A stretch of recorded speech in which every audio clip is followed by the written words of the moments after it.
Watch me do my favorite dance, cause it's all good. You would do the same thing, I promise you would. Oh, got me feeling so high, never come down. These good vibes never run down.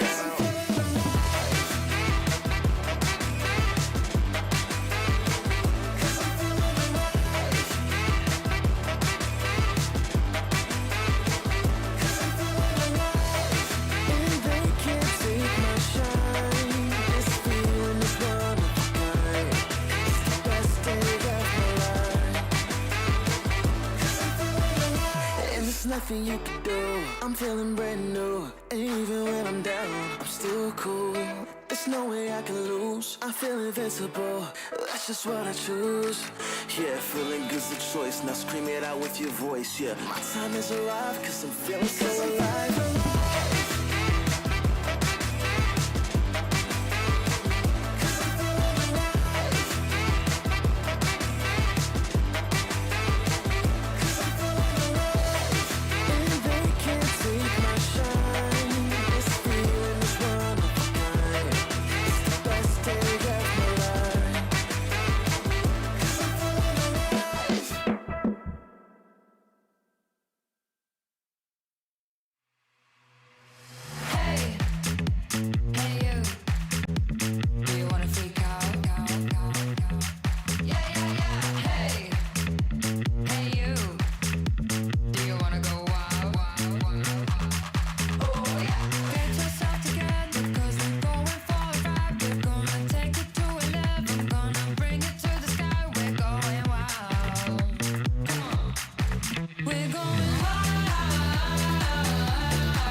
Yo. I don't think they're ready for it. On the loose, on the loose, on the loose, on the loose. With the beast, on the loose, say the truth, on the loose. Off the chain, it's all the gauge. Yeah, getting wild, shot me out the cage. It's getting wild out here. One by one, we watch them all falling. It's getting wild out here.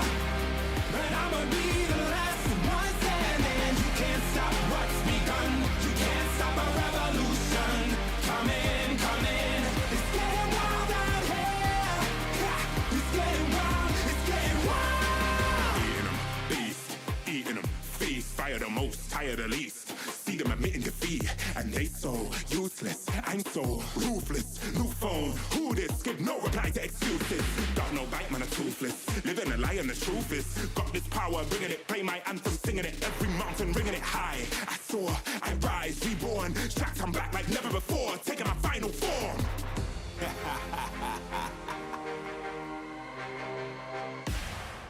Yo, it's getting wild out here. One by one, we watch them all falling. It's getting wild out here. But I'ma be the last one standing. You can't stop what's begun. You can't stop a revolution. It's coming, coming. It's getting wild out here. Yeah, it's getting wild. It's getting wild. For the revolution. What? Waiting on an evolution. Yo. It's coming, coming. Yeah. If you wanna come and get some. Yo. Nothing we can't overcome. Running, running. Sure as we rise with the sun. Yo. We will arise and become stunning, stunning. Watch for the revolution. You can't stop what's begun. It's coming, coming. Wait. It's coming, coming. Wait. It's coming, coming. Just you wait, just you wait. Yo, yo, yo, yo, yo. It's getting wild out here. It's getting wild. One by one, we watch them all falling. It's getting wild out here. Yo, but I'ma be the last one standing. You can't stop what's begun. You can't stop a revolution. Come in, come in. It's getting wild out here. It's getting wild. It's getting wild.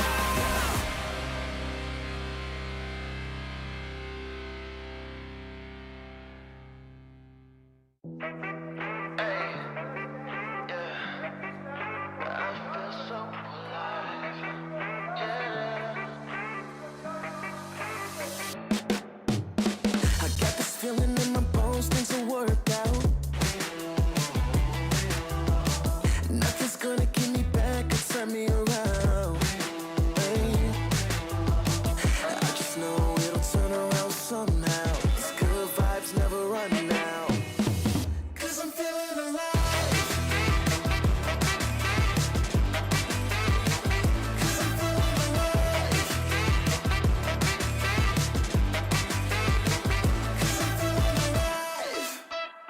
Watch me do my favorite dance, 'cause it's all good.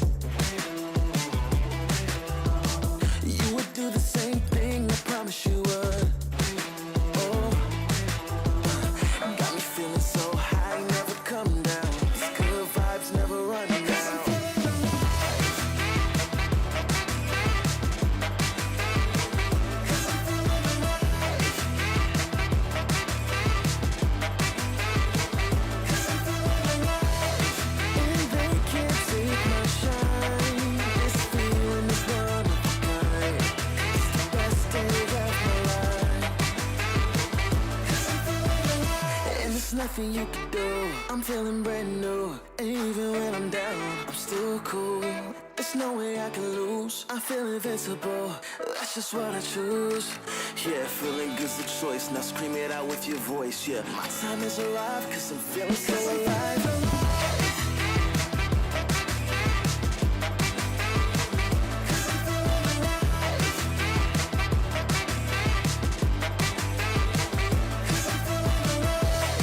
And they can't take my shine. This feeling is one of a kind. It's the best day of my life. 'Cause I'm feeling alive.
Yo.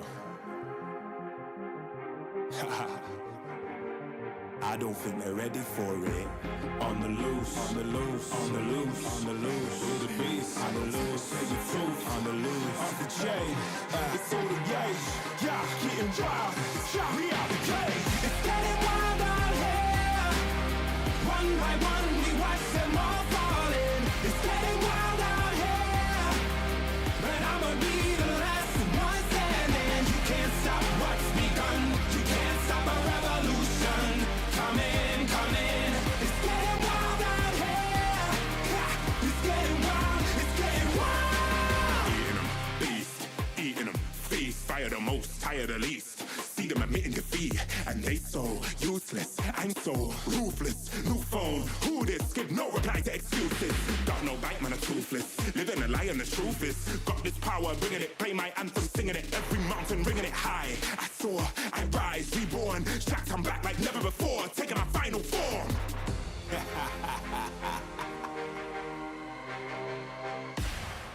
Yo, it's getting wild out here. One by one, we watch them all falling. It's getting wild out here.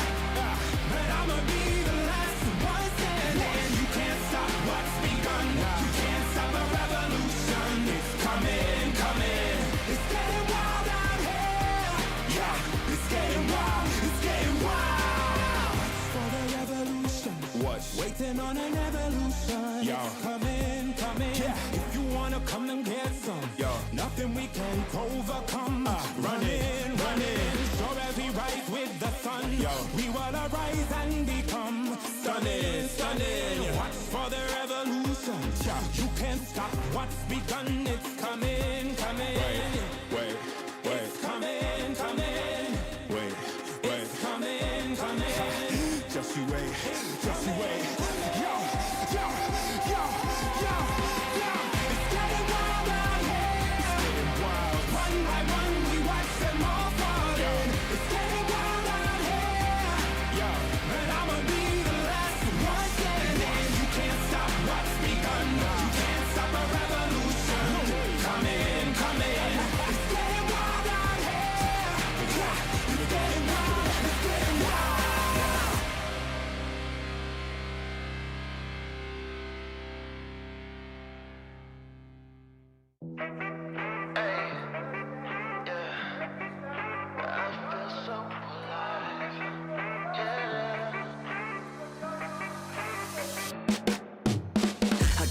Feeling in my bones, things will work out.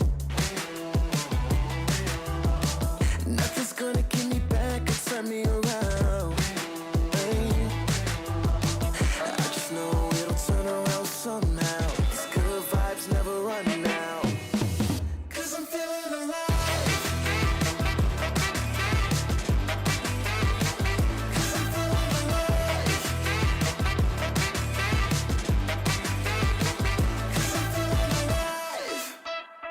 Watch me do my favorite dance, 'cause it's all good.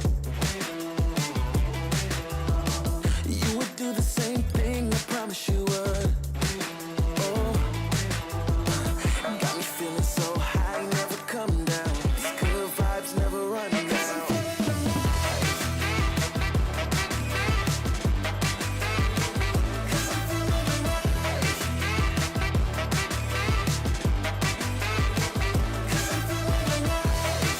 And they can't take my shine. This feeling is one of a kind. It's the best day of my life. 'Cause I'm feeling alive. And there's nothing you can do. I'm feeling brand new. And even when I'm down, I'm still cool. There's no way I can lose. I feel invincible. That's just what I choose. Yeah, feeling good's the choice. Now scream it out with your voice. Yeah, my time has arrived, 'cause I'm feeling so alive.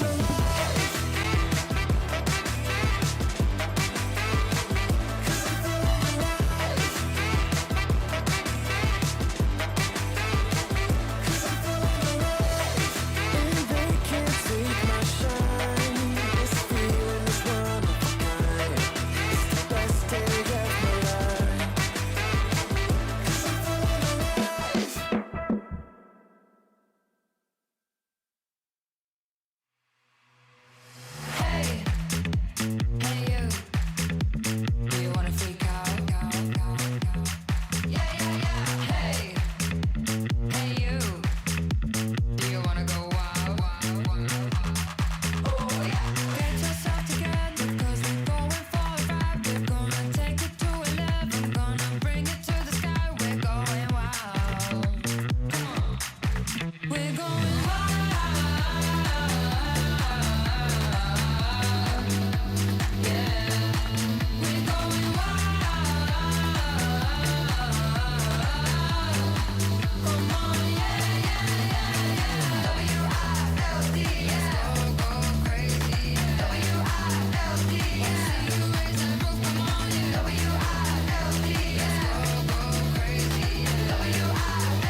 We are live! Welcome everyone to one of the biggest international showdowns of the year. This is the PUBG Mobile Macau Invitational 2026, where 25 of the best squads on the planet have gathered in the beautiful city of Macau in hopes to etch their name in PUBG Mobile history. I am Hot Jukes, and right next to me is my man, Maxman. How you doing, brother?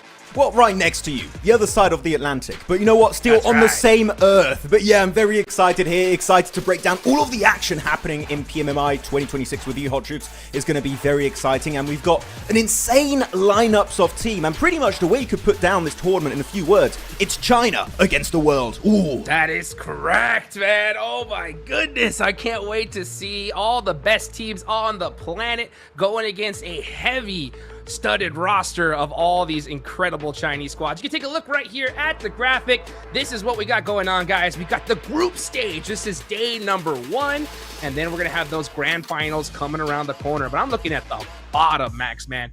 $440,000 on the line here. Ooh, that's some big money on the line here for the Macau Invitational. Last year, of course, we had PMHI, the Hong Kong Invitational. This time around, it's going to be in Macau, but still so much money on the line for all of these teams participating. Not only today, but really for the entirety of this week. We're going to end the tournament on Sunday, so this is going to be an intense week of PUBG Mobile Esports, Hot Jukes. So yeah, of course, that $440,000 is going to be huge for these teams, and also a good training for what's to come with PMWC. Man, this week is going to be just non-stop action. I mean, you got to give it all you got every single match here. And speaking of, last year's tournament, right? Weibo's here. So, they're going to be really looking forward to making things happen here once again. Well, you say Weibo's here. Not fully, right? Because Suk lost his best friend, Order. He left him for another team. He went to RSG. How could he do this? Treason of the highest degree. So, yes, Suk now gonna have to try and make it work out. Can they get the back-to-back trophy here for the Invitational in China? That is going to be the big question. Of course, looking at the overall format for the group stage, it's been tested so many times in the past, Hot Jukes. We know how it works out. We have 3 groups full of 8 great teams here on the global stage. Group Red, Group Green, and Group Yellow. And today in particular is going to be putting up against each other the 8 teams of Group Red versus the 8 teams of Group Green. That I would go to say is the group of death, Hot Jukes. But which group do you think is that group of death? Oh my gosh, I think we're gonna do it here in a little bit, but there's so many different. Honestly, they're all the group of death, right? I mean, we got so many the lobby of death. Star-studded rosters. I mean, every single one. I mean, I'm really looking, honestly, at Group Red. Group Red has so many squads that already have won so many big tournaments. You know what I'm saying? And that experience is always great. But there are also some other incredible groups as well, Max. And I know you got your eyes on one in particular. Yeah, I mean, Group Green, I'm really excited for this this overall group of 8 teams. You got AURORA, you got Bigatron, you got FURIA that popped off, got a podium finish in PMGO Season 1. DRX also, they're now renamed to KRX. So if we say KRX, chat, It's because they rebranded to KRX. That is why. Regnum Karya also here that this is going to be a big surprise for me in particular, Hot Jukes, because they're playing here on day one against the insane squads of Group Red.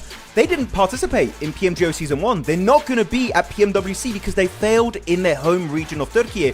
So I feel like Regnum Karya, they have to answer a lot of questions on this opening day. They're going to definitely have to do that. You can see here, they are only going to have... the group stage is 3 days, right? But these teams obviously are only going to have 2 to really put points on the board. But as we get later into this, we're going to be seeing that smash rule come into play once again, Max, man. We didn't see a smash in PMGO. You think we're going to see one here? Oh, yes, most definitely. I feel like we're going to be getting a smash here on that last day on Sunday for the last day of the finals. It's going to be very intense for these teams, right, to make it happen, because we saw back during PMGO Season 1, we saw 4 Thrives get in that smash zone super early and just unable to actually get that chicken dinner at the end of the line because there's so much pressure on your shoulders at that point. But you know what? We already had one global event done and dusted this year. So I feel like this time around, Hot Jukes, PMMI is the tournament to make the smash happen. Man, I think we're going to see something crazy here because even during PMGO towards the end, I mean, we thought that no team was going to even get close to catching up to 4 Thrives, right? But they got real close. Regardless, 4 Thrives ended up becoming champions. Speaking of 4 Thrives, I think we got to mention Max, right? Unfortunately, not here today. Yeah, the only way you get rid of 4 Thrives is they can't participate.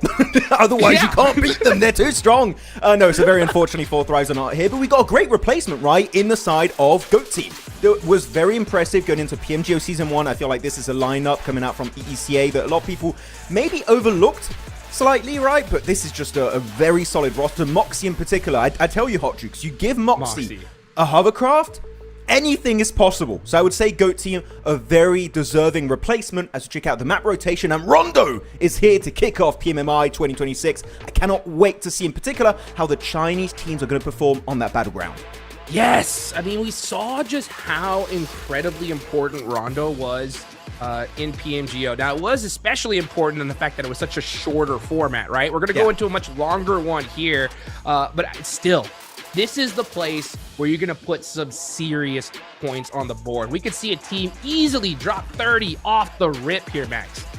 Very easily, that could be the case because we've seen the scrim yesterday. You know, of course, it's just a scrim. Is that going to happen in the real actual tournament? Not sure. But there were a lot of teams in Yulin, Danqing, even a few teams, not as many, but a few teams going into Neox Factory. I feel like Neox Factory is like the lesser hot drop now. Everyone is just going to Yulin, it feels like. And it makes sense because you have a lot of the recall towers spread all around Yulin itself, so we'll see how things are going to go down. And one thing in particular, and this is kind of the way I want to kick off the conversation with you, Hot Jukes. Sure. We saw what happened between Boom and the side of Aurora back during PMGO Season 1, right? Where they would get hot dropped on their solo player, it was top, he goes down, the entire game plan falls apart. Aurora, after taking, I would say, a few L's recently, I need to see something from this team, globally speaking, because right now, I've just not been hyped with Aurora when it comes to 2026 so far. Yeah, I think Aurora always just takes so long to get started. I think they're going to have a little bit more of an advantage here, the fact that they got a couple extra days, but still, right? I mean, we need to see them make something happen in Rondo, and losing top off the rip is not something that you can allow to happen. And you know, all these teams did their homework. They saw that in PMGO. So I wonder if Aurora is going to be doing that same strategy or mixing things up. But these are all the participating teams, guys. We got Group Red versus Group Green. Now, I want to talk about some of these squads, Max. I'm going to start off, though. One team I got my eye on, it's Alpha 7. Obviously, I mean, our global champions, right? Absolutely popped off during PMGC. But in PMGO, they didn't even make it to the finals. I talked to these guys immediately after, and I was like, guys, just what happened? You know, and they looked at me just with their heads down. They're like, we just got too confident. Yeah, you know, Alpha 7 during the global championship. I'm awake. During PMGO, I sleep. Right now, that's what we had with Alpha 7. But yeah, as you said, also very storied rosters going on to Group Red. You got Alpha 7, 1 PMGC and PMWC. You're looking at Yangon Galacticos, 1 PMWC 2025 over in Saudi Arabia. D plus Kia, 1 PMGC back in London 2 years ago, and then S2G won it back in Jakarta. PMGC a few years back. I think it was 4 years back in total. So yeah, sure, the lineups are a little bit different, but when it comes to the orgs in particular, Hot Troops, this is definitely a storied group this time around in Group Red. We're going to the next group, Group Green, my group of death. Like, Man, come on. You got so many big squads here. And BTI in particular, I know they fell flat on their faces a little bit, right, Hodrix, going into the PMGO Season 1 finals, but my expectations are so high, in particular for Razy and Razak. I tell you, they're going to come out swinging on match 1. Yeah, they definitely are. And it's so crazy because, you know, you would think Group Red, with having so many trophies behind their belt, right, that they would be the group of death. But looking at this Group Green squad, I don't blame you, bro. This squad, this is stacked with teams that are so hungry. You got previous MVPs winners here, even like on the sides of other squads, like, you know, FURIA, tons of potential coming from them. They've won multiple tournaments via Smash Rule. You know, they're going to be hungry here, but it's literally anyone's game. I really do feel we're going to have a big surprise coming out of this tournament. For sure, I mean, you need to be top 15 if you want to qualify, because as you can see on the right side of our screen, all gamers already qualified directly through to the finals as they became your, I think it was Spring PEL champions.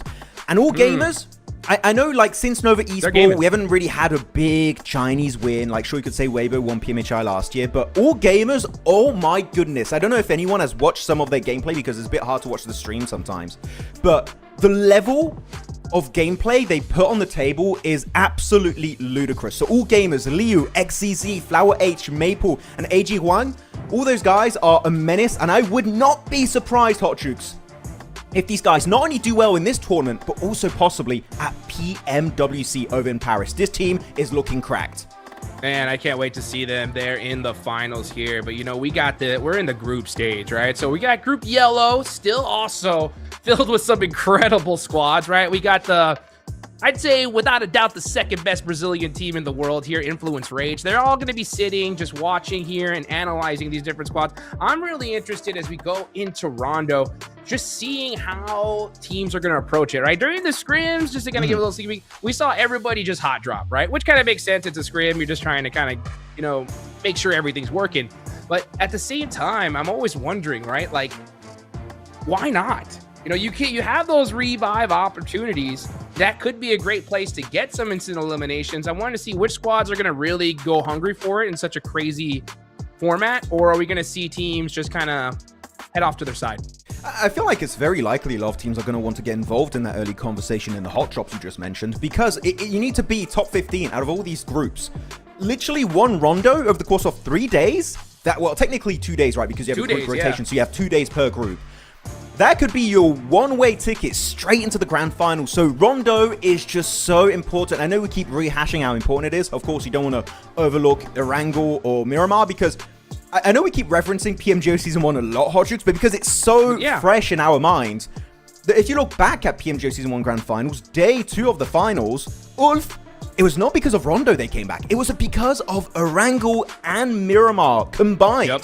So sure, Rondo's there, but the other maps, if you do well, whoo, man, you could become the champion purely off the back of those maps alone. Yeah, and that's what it's all about. You know, having that consistency on Erangel and Miramar is going to definitely net you a whole bunch of points for sure. It's just Rondo is such a threat. The fact that it's the only map here where teams could be revived, it just adds that little extra spiciness here. Man, you know what I'm also hoping, Max?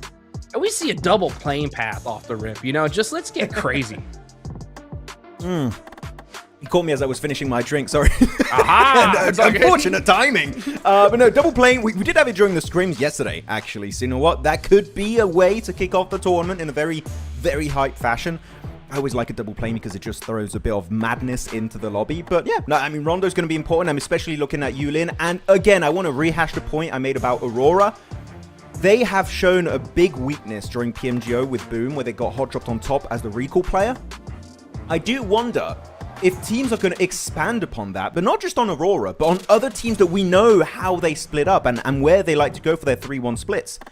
If you could do so, you can instantly wound teams that you think could be a threat later on in this tournament. Like, you got big names like Alpha 7. You brought out their name earlier. That sure, they did not do well in PMGO Season 1 at all, but we all know this team could become a global champion again. They did it last year in PMGC. So if that's a team you like, then a very weakened drop, we could send it on one player and instantly wound that roster. Why the hell not? We could send it. They could. We could totally send it, and we could definitely see some serious things happen. But man, we got that match 1 of Rondo Coming up really soon, guys. I hope you guys are so excited for this. I know I am, especially as we go ahead and see China versus the world. And just to remind you guys of all the different Chinese squads that are going to be playing here, we're going to see all gamers in the finals. Here in the group stage, we're going to see Thunder Talk, LGD Gaming, Weibo, KSG, TIANBA, and K1. You know they're going to be coming out swinging here, Max. I'm very excited to see all these Chinese players, because some of them is going to be actually their first global event, right? And it's really hard, that transition, for any player that plays in China, of course, no different game version and such. When you go to the global version, it's always very tough as a transition, because you kind of need to relearn how to walk in-game, which can be tough. But I feel like some of the teams, they've done their homework, they've done their prep, they've checked the hot drops, checked the rotation, see what the global meta is looking like, and hopefully getting ready to go on these matches today. 3 Erangels, 2 Miramars, and of course 1 Rondo to kick off the day. Actually, I want to ask you in particular here, Aldrix. Okay, Which team from China in particular are you excited to see play and you think could be the best performer from that country?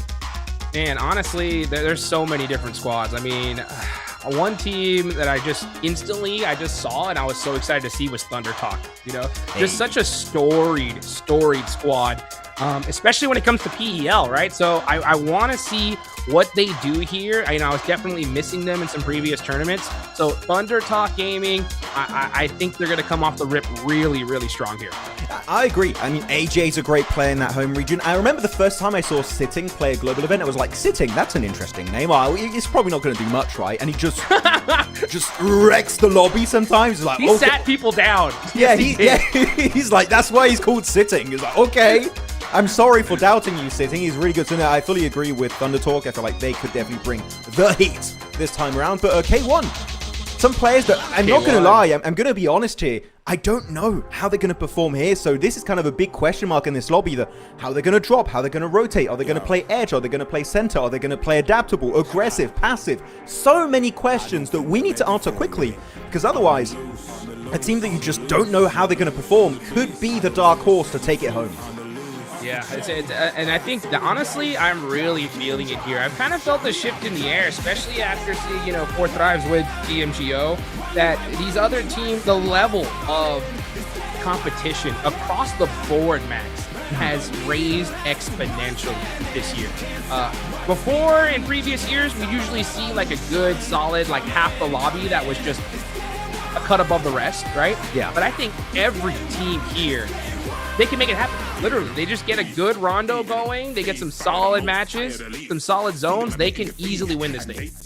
I would say this is one of the most well-balanced lobbies we've had in a hot minute. Like, PMGO Season 1 was hype, but I don't think it was as balanced as PMMI here for this event. And especially the groups are very well-balanced. We were struggling. Which one is the group of death? And I took like a day to think, which one do I really think is the group of death? Because every team has just so many big-name players and teams on the line that it makes it really tough to make that pick happen. And actually, you know what? I'm going to get chat involved a little bit on this. Chat, which group do you all think is the group of death? Group red, group green, or group yellow? I want to see and just have a good lay of the land of what the audience thinks is going to be the big group here to possibly dominate PMMI 2026. We talked about the Chinese teams now. I feel like we kind of hyped them up enough. I kind of want to go back to the global teams here for a second. Okay. You already mentioned, like, your Alpha 7s, FURIA doing really well. Are there any other teams globally here that you're kind of excited to see play in this event? Man, you know what? One team I really kind of want to see something out of is Yangon Galacticos, right? We saw them win, PMWC in 2025. I do think they're a legitimate threat here. I think they really need to kind of put their stamp on 2026. This is a huge opportunity for them to do it. I agree. I mean, especially just before PMWC, this is a good way to see, do they have the chops to do well at PMWC again and maybe get back-to-back trophy? Because I believe we can all agree, right, that Yangon Galacticos won PMWC last year in a very unusual fashion, which is it was very macro, rotationally focused gameplay. Not like IHG a few years ago winning in Turkey for PMGC, where there was just aggression. It was the complete opposite. So Yangon Galacticos, I feel like, have to set up their storyline for PMWC. Like, do we have what it takes to do well in another global tournament, or was it just a flash in the pan? Because I feel like a lot of people might say that was the case, but I disagree. I feel like that team has a lot of potential, and it's here that they need to showcase what they can do on the international stage. Yeah, I mean, it's crazy. I always tell people, like, you know, when it comes to the roadmap of like hitting the pinnacle of PUBG Mobile esports, like winning the trophy, right? Getting the top performance, it's almost impossible, right? It is very, very difficult. But once you get it, maintaining that title is so dang tough. So, Yangon Galacticos, we can hopefully see that happen. But we got match number 1 ready to go. We're going into Rondo. Let's get it going here, Max. Come on, give me the double plane on match 1, day 1 of PMMI. Okay, well, asked for a little bit too much. But you know what? The 3 main hot drops are going to be in reach, hot jukes. Yulin is there, Danching is there, and so is Neox Factory. So really, this is a really kind plane, I would say, for all of these rosters, all of these players. But Yulin in particular, from what I saw back during that test match, hot jukes, it was getting a little bit hectic. You had everyone dropping in that area, trying to get those early eliminations. And hopefully, everyone is going to go in a 3-1 split, because going as a 4-man in Yulin is just not recommended at this point. Yeah, definitely not. And it looks like that's exactly what we're seeing. We're seeing a lot of different players spread out, but those are single players just trying to go ahead and hold on to their recall tower while the rest of their squads are looking to get some good, solid eliminations.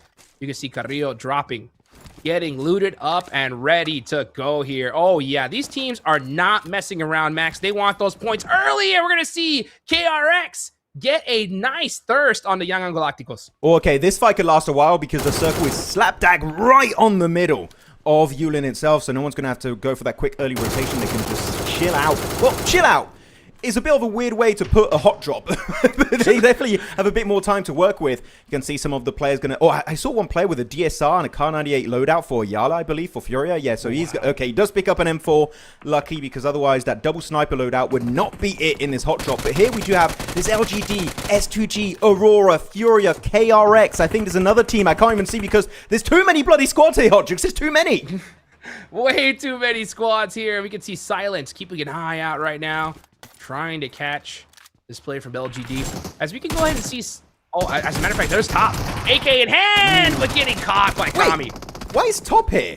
What? Normally he's the recall player. Well, yeah, I guess not. This Top? Yeah, normally Top would be the one recalling the team, so I guess not. Maybe they just swapped the roles since what happened with Boom back at PMGO Season 1. But here, Ziol going to try and stick that res. S2G, a little bit of a harder path to get on that elevated ground, so that's going to give a lot of time for Ziol to get that full reset, possibly. As Reefus here for backup, the man, the lord, the savior of Aurora is back again, but the shots connect. Top knocked again, but Ziol steps up to the plate. Good elimination, and that's them up to 2 points early on. Man, Aurora making it happen off the rip. Great teamwork there. And I think that maybe they did make an adjustment, right? We saw Top kind of go off in his lonesome, but this time they're like, let's keep them pretty close, so that way we can make things happen. But we see eliminations happening like crazy here in Rondo. Yeah, maybe said, Doc, you know what? You're kind of the X factor sometimes. You go a bit crazy. You go to the recall tower, but I really want to fight. Why did it make sense? Go to the recall tower, Doc. Right? You're punished. But hey, so far, interesting change of strats as RRQ, no team that did take a big L back in PMGO Season 1. Trying to redeem themselves in the eye of the audience. Here taking an early knock down to the hands of Yangon Galacticos. They do have a bit of a tough encounter also with KRX that have 3 eliminations. This team looking insane at the very start of this match. As with the Thompson, TR8 trying to get the angle, but just barely missing out on connecting onto La Par. Revo getting against some shots against TIANBA in the feed. Oh, he jumps down. Goes for the shots. Gets a couple little peeks on him.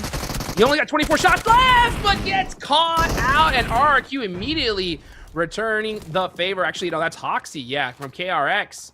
Getting it done there. So 4 eliminations for the side of KRX, and they should be able to get this res as well. You see, like, yeah, TRE, you have to crawl back up the stairs to me if you want to get res. But I like it. The timing of TRE, I feel like some people in the audience might be saying, that was a bit of a weird push, right? The way he did onto La Par. Oh, the nade, though, out of nowhere! It's Chips!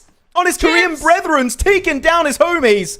Oh, that's not a good way to go down. He could have stuck the res too, but was really trying to buy as much time as possible.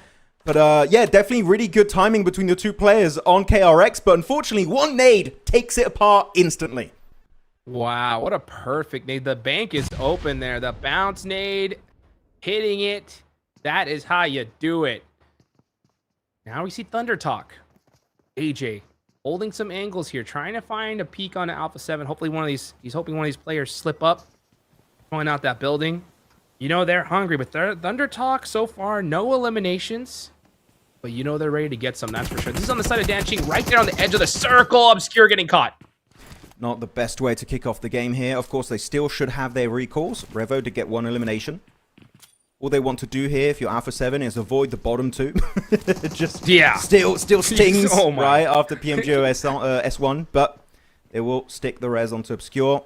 All good to go. Thunder Talk playing it very slow, which I do respect. They do have the circle advantage in the sense that they are in between the circle and the rest of Alpha 7. So natural progression of the game dictates that Alpha 7 has to push or go on a wide wrap around Thunder Talk if they want to avoid the skirmish. But you can see with the setup, it seems like Thunder Talk might just want to exit the vicinity entirely. They're just not fully interested. They just want to let TIANBA fight Alpha 7 and maybe pick up the pieces later on as the nades flying by left, right, and center. QZ just going to survive the encounter for now. He is going to be left stranded with an S12K. That could be a clutch here as you're going to drop on down and get picked off by Obscure. QZ wondering, should I go ahead and pop on down? Nope, he's going to hold that stairs. Yeah, Obscure knows he's... Let's try to find another angle here. I don't want to run up there with a shotgun just yet. All right, so the pre-fires. Good nade going on in. Great teamwork. Alpha 7 trying to catch them slipping. Always so tough, no matter what. Even in your 2v1 situation, you got to watch out for that shotgun. Peaks are quick, and they get it done. So Alpha 7 clearing out TIANBA. They start this one with 3 eliminations. Yeah, and the rest of TIANBA were in Jadina City, so that's going to be very quick recall. They are going to be in the blue for a little bit, but it's phase 1, so genuinely just not an issue. Well, how did that cover flare drop on the roof? All right. We're building a new level to this building, apparently. That's right. Trying to make a skyscraper. Super coverage. Ooh. That's still what they're trying to go for. Here, going back over to the fight in Yulin. So, yeah, already a lot of teams taken out of the equation entirely. That's going to be G+. Backstabbed by K1. It's going to be Zez. And he's going to try and secure that elimination. As Chips just confirms himself. He's like, you're not going to get me. Confirms himself out of that one. And that's going to be still K1 then. Again, big surprise. Not sure what to expect from this roster. 5 eliminations on their first hot drop in PMMI. That's a pretty decent start, I would say. Yeah. That's a great start there. Yeah, 5 elims. They got everybody up, and they are in a great position in this zone right now. So we're going to see some other teams outlying, trying to push their way back in. We saw some squads, as I take a look at the map feed here, like KRX. They res their entire team way out in the blue zone, so they're going to be pushing into this circle. Oh, but there's Zez! Almost catching silence there. He actually jumps out the building, has to hit that laydown. But yep, let's go back inside. Yeah, not worth it. Don't want to take that trade. Let's go back inside. Let's go back into hiding. Furia is kind of cracked with their loadouts. He's got himself an M4. I believe, yeah, there's an... Is that an EMP? Yeah, I believe there's an EMP here. So the scope's not going to be as functional. Well, really, I say the scope's not appearing on your screen is a bit of an issue. But when you're a pro... You know, don't matter. You can deal without the scopes on your weapons. So I feel like Furia will not care too much about it. As Chief with the AUG will get Sunan. Instant knock. And he's going to go out to the AUG flush. So they're just going to try and converge together. Clean up whoever remains in Yulin. And that's going to be Furia off to an amazing start too, right? That should put them up to 4 eliminations if they play their cards right. Good Molotov here to push him out of position. But also counter Molotov. So actually, that was a good counterplay. Furia really stuck here with that Molotov. K1 buying himself a little bit of time here. They have a great start with 5, but this single player is in huge trouble. Ayala's got that nade, trying to figure out where he's at. That's looking in the wrong direction, though. He moved. Little does he know. Yeah, he already moved to the backside. Trying to use that util. Now they know where he is. Oh, that molly is good. The whole roof is on fire. Zaz, what can you do though? Oh, he switched guns at the worst time. Ooh, bit of a tough one here.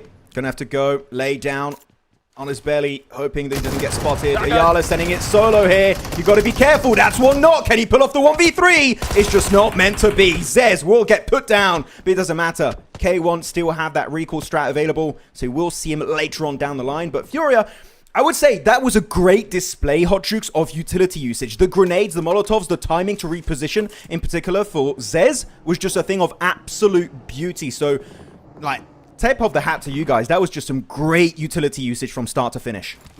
That's what I love to see, right? I mean, I think every team knows just how incredible all these players are and how insane this lobby is. So they're taking zero chances, right? Even in every 3v1 situation with shotguns, let's use that util. Let's make sure that our teamwork is perfect, because one silly little push could mean one player down, and we can't afford it, right? So let's make sure we get that flush, keep every single player up, and that is how you do it there, folks. I guess I wasn't looking at the minimap. That was in Yulin. Some areas look very similar. I was like, wait a minute. No. That was the southern side. So it was a different fight entirely. So my apologies on that one. I caught myself. But yeah, the buildings do. Those two compounds in particular look very similar. I was like, wait a minute. Yeah. This is somewhere completely different, because Yulin still has BTR, as I believe, AURORA, FURIA, and yeah, still we got TT over there in Thunder Talk, so they're going to be looking to take that fight. So yeah, we still got the hot shot happening, because the circle, and phase 2 in particular, we just saw it shift a few seconds ago, is still involving the entirety of Yulin in its area. So that fight is never ending, it seems. Though actually, looking at the map, one rotation that's very interesting to me, Aldrix, is that wide western rotation from Alpha 7. They've got no enemies nearby. Alpha 7, this could be a free ticket into what, like top 10 without taking a single fight. And they did a great job. I mean, they already have 3 eliminations so far, right? So they got some points on the board. They are completely spread out here. The most spread out squad, as they're just going to have a great lay of the land. Let's see where this next zone goes, though. If it definitely goes up to the north, we're going to probably have to see Alpha 7 do a big wide wrap. But for now, everything is copacetic for them. Meanwhile, LGD, Ling, it's going to have to drop some smokes. Got to protect that vehicle. Just going to be pushing back on RRQ, making it known this is our mountaintop. Decent position in the circle too, right up northwest. And you've also a decent angle. They got a 3-1 split, one player right next to S2G. And you know what? He's going to be in the circle. So that's an instant rotation for LGD back on their solo teammate. But Yulin is still in play. So BTR, Alula, all those teams still can remain over there. But I would start thinking about leaving the area, because leaving it when the circle does not give you any other options, that's when things can get a little bit dicey. So if you're any of those 4 teams, you know what? It might be time to start thinking about your mid-game rotations. Yes, indeed. We could just see right now LGD trying to figure out what we're going to do here. I think right now it's just set up. They are in the zone. They're sitting pretty. Meanwhile, RRQ losing a player. They are outside of the zone. Yeah, and they're going to leave them. So they're going to go ahead and rotate away from this one and try to find a spot in this next circle. There's still plenty of spots available. They just got to get moving pretty quick here. And that's going to be for the side of Young Galacticos as well, but they want to make sure they get that confirmed. Yep, get that point confirmed, secure it. That's going to be Mernet to get it done with his teammates Say Cloud, Master Smile, and Romeo. And I got to say, this team, not only is their gameplay on point, Hodrix, but so is their TikTok game. I don't know, they keep posting banger after banger on TikTok. I love it! Yeah, they got their social media game down to a T, so I respect it. You know what? I might have to ask them for a few tips on how to play in-game and also on TikTok, because they're just too good, man. Their social game is insane. As Mernet's going to be a little bit further back from his teammates to have a decent scouting ground up northwest next to the circle. So they're going to have a good scope of the land, see where teams are located, how they're rotating. So I feel like their entry point shouldn't be too hard to execute information-wise. As Binny here, going to combo the cover flare and also the explosive bow to create a little bit of a building for himself almost. So my man using every mechanic available on Rondo, Hodjukes, to just survive in this game. Wow, using that explosive bow to terraform a little bit. He's going to hide that buggy. Yeah, and that's a great idea, especially because I was wondering, I was like, why is he doing this so early considering what the zone is? But he's like, you know what? If this zone goes away, I need this buggy protected, and it is prime for the picking from any team looking in this direction. So right now, a great setup here. And I love seeing that use of that explosive bow.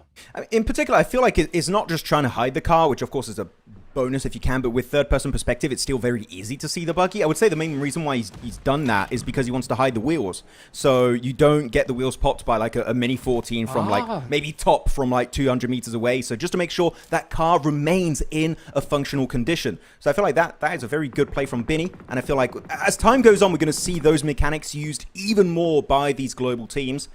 As K1 and RRQ going to clash again, it seems the never-ending war just keeps happening, Otrix. And so far, RRQ having a bit of a bad time against the Chinese super team. See what Young Galacticos can do. These players doing everything, not just protecting the buggy, but specifically the lower half of the buggy. That's right. As you take a look where this next zone's going to go. Will it go to the lower half of this circle, or will it go up to the north or center up? let's take a look here as it's going to go down to the south. So the Wolves are going to be sitting pretty, but it's still going to be a party over there at Yulin. Meanwhile, all the rest of these teams got to get moving now. I was wondering, when is Hotchicks going to start hyping up NA? And you know what? It took like 5 seconds after the circle shift. we got circle. there. We'll take it. Yeah. We need that. It's in your contract. You need to hype up the NA team at least once per game. And you know One what? mention. That's it. That's in the contract. As KRX going to go for their mad rotation. Well, not mad. It's a pretty straightforward rotation, but they're going to go and execute it as smoothly as humanly possible, trying to scout, get some intel where teams are located before sending it forward, because Binny will be the one trying to create that anchor point in the play zone. As TIANBA, though, can't say their rotation's going too smoothly, as they're going to be getting knocked for Eagle. A-King and QZ going to do God's work, as Silence is going to get dropped instantly. Nice confirm, their first point of the game, actually. And he's instantly scoping down onto Ayala with a 6x scope on the AUG, and man, he's got some sick shots already. That is how you open up and give yourself a little bit of breathing room, but that nade. Oh, actually, it was a sticky bomb here. Nice shots again. QZ trying to get that confirmed, but having to hit the reload and gets taken out all the way from Thunder Talk, but some great plays there from QZ. He's like, I'm just going to ruin their entire day. Boom, snipes them from it. Not even a sniper, he's just with the M4, right? So he's just able to snipe it, which really, when you think about it, M4 is just a sniper in this current meta that can spray. So right now, really good usage. Fully automatic, R98 pretty much at this point. That's what it is. So really good usage of that and good execution. 1 elimination to the name of Thunder Talk. As KRX, a little gift from the heavens, maybe. An MG3. Come on, loot it. You know you want to. Come on, Hoxie. Yeah, he's like, I need it. Or P90? What is it going to be? Let's see what he gets. Oh, level 3. All right. He said, I'll take that. You didn't loot it. And we're out of here. Oh, and we're not. In the back. Hey, he's in circle. He's chilling. He's got that rock. Yeah, that's a good hiding spot. Just, you know what? If he could use, he only has one nade. Tire! Oh, good. Repairs it. Nicely done. Give me that. And he needed it too. Yep. Fixing that back tire. Obscure goes down there to say Cloud. Saw that in the feed. Meanwhile, Regnum Karia, 4 eliminations. They're on the north side, trying to hopefully catch a third party. But yeah, Silas scouting it out, trying to figure out where his squad is going to be going into this next zone. Gotta pick that car though, and it's starting to get beat up. Gotta use the Binny strap, create a dip, and hide your car. It worked out for him. It might work out for you. With Regnum Karia, again, this team has to answer a big question. Do they still have it in the big year of 2026? So far, not too bad of a start. They got himself 4 eliminations. 2 of those headed the way of Loxy, Ezel, also the newest addition of the team. Yet to get a single elimination, but you know what? Slow starts. That's okay for this squad. As D plus Kia are going to be slowly but surely closing that gap. And there's a big issue that even if they do win this fight, Hot Jukes, there's a team right in the circle ahead of you, which is KRX and RRQ. So you need to win this fight, and you need to win it quick. Yeah, and you got to try to keep everybody up while you're at it. And that's going to be pretty tough here. You can see Loxy. Oh, some great angles. Applying that pressure. Making sure not to get naded here. Oh, but that nade was quite good. Blue zone is starting to come on in and put some pressure. Nice shot from Nobu. That's going to open up things for his squad. And Loxy getting a knock as well. Regnum Karia, though, getting beat up on the way in. Well, nobody wins that fight. There's literally one survivor. It's Silas, the IGL of Regnum Karia, and the circle shifting down south once again. What do you want from this squad? Furia just shuts them down. Sit down. It's game over for you. Really good pickup again. Furia trying to show why they were on the podium back during PMGO Season 1. And Regnum Karia, not the start they were hoping for. Still decent fights, but the blue zone really just added that extra ticking time bomb factor to the equation, and it just made it so much harder for them to pull off that dub. Now, circle again, looking good for a team in particular. Wolves, man, NA looking so good. The circle is just so kind to them. Can it be an NA win on match 1? Super blessed, right? Super blessed in this situation here. And what Wolves need to do, though, is they need to take full advantage of it as Master Smile trying to do some crazy plays there by switching that passenger seat. But Guizao shut that down really quick here. One thing you notice here from some of the top squads that went out early, like D+ and Regnum Karia, even though they went out, they got 7 points on the board. And that's what you got to do when you don't get a favorable circle. Still put something up. Wolves, they're blessed, but they can't sit back. They need to take full opportunity of this, and they need to try to hunt down some eliminations. Yeah, I feel like there's going to be one big issue, which is one team is going to crash onto Wolves, and then it's just going to be third-party city, right? Team crashes, another one wants to crash it to try and create an opportunity and an entry point in the circle, and it just keeps on happening. In particular, you've got to pay attention to LGG, Alpha 7, and also Wolves if they are going to commit to that big boy breach eventually. As KRX, no, just going on their day here in this game, having a good time, 4 eliminations. Hoxie Binny still there surviving. Big names when it comes to PUBG Mobile esports in Korea. But this will be a good time here, Hodrix, to get an extra wheel on that buggy, because right now that could spin out of control very easily with one good spray onto that car.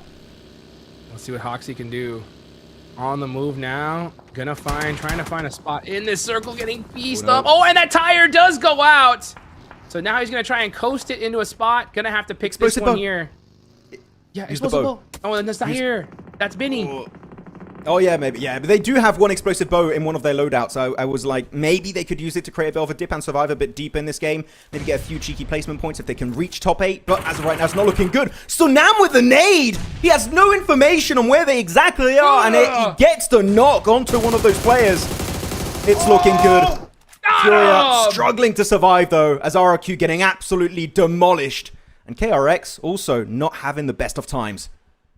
K1 looking great, though. 8 eliminations. They're in the lead so far, and they are putting in work. Beautiful sprays there. Now their real focus needs to be on the side of FURIA. FURIA, 5 eliminations, starting to put some smokes. They're on the push. The initial knock from Silence and Thirst from Ayala is going to be a great start for them, and they are punishing K1. That's K1 out of here. FURIA looking strong. Oh, Sunan, you thought that was a good nade? Wait until you see our utility, and then they just completely squad wipe them. So really good re-engage from FURIA, and good timing too. That fight took, what, since they engaged it, 15, 20 seconds? So really, really quick gameplay and execution. Love to see that from our top 3 team of PMGO Season 1. Circle, though, this is going to be a very telling circle as to who could be a true contender for this chicken dinner, as Wolves might have to leave their compound for the first time in this game, and even a portion of it is still in play, Hot Jukes. But Wolves, I feel like they should look at the bigger picture and maybe send it onto Alpha 7. Yeah, look to find the best spot in this circle and take it. You got so much room, especially considering that the whole rest of the lobby is on the other side of the zone. They're busy battling it out. Let's see what they can do. Meanwhile, Alula, quick. Trying to get a good nade onto LGD. That looks good. And it looks like it is going to put in some work. But meanwhile, it's R38 getting the finish. Lula trying to put... Oh, that nade, though. That hurt. Yep, that's some good damage coming out. Ling S, can he survive? Can he pull out another first aid? Oh, Reefus! Out of nowhere. The man with those grenades is just unstoppable at times. He got the 1v4 back during PMGO EECA finals onto the side of Vicious. And how is Ling S still alive? There's no way he keeps tanking that. He's got tier 10 armor. What's going on? Elementrix getting that confirmed. They'll steal that. They'll take that all day long. So the Wolves just stealing some eliminations there. And they definitely need them, as that is LGD out. Taking a look here at this circle. Man, this side of the zone here on the southeastern side is hectic. You can see right there in the mini-map, Aurora putting some pressure on all these teams, just trying to get into the zone. Yeah, good push up with the cover flares, and that's just a car graveyard. It's just so much extra cover going to be granted to them thanks to that, but they're still not in the play zone.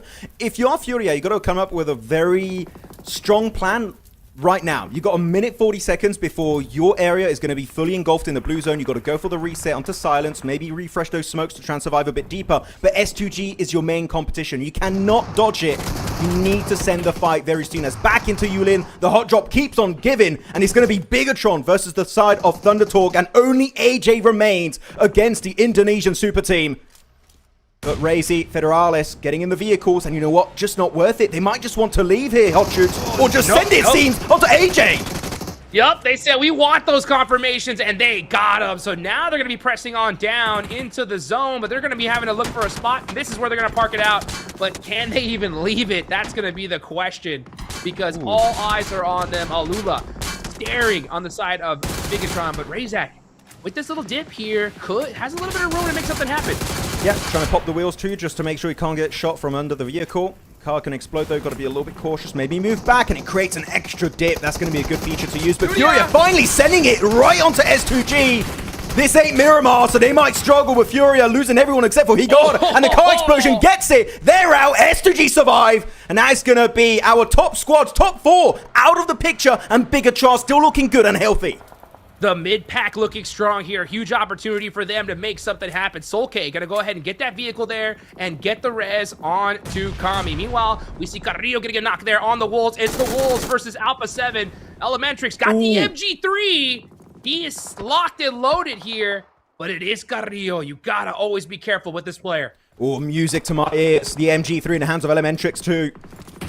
He's up for a good time. Guizao down. Carrillo, sole survivor. Can the IGL make it happen for Brazil? Oh, got the shotgun, spray. he gets one. Yeah, the spray connects. Carrillo will find Baton. Wolves struggling, but you know what? They will come out on top eventually after taking a ton of damage spread out between the 4 players, but they're still not in the play zone. They got to keep on moving, but one team that still has a full squad here, Hot Jukes, is the boys. It's Aurora, and they mean business on match 1.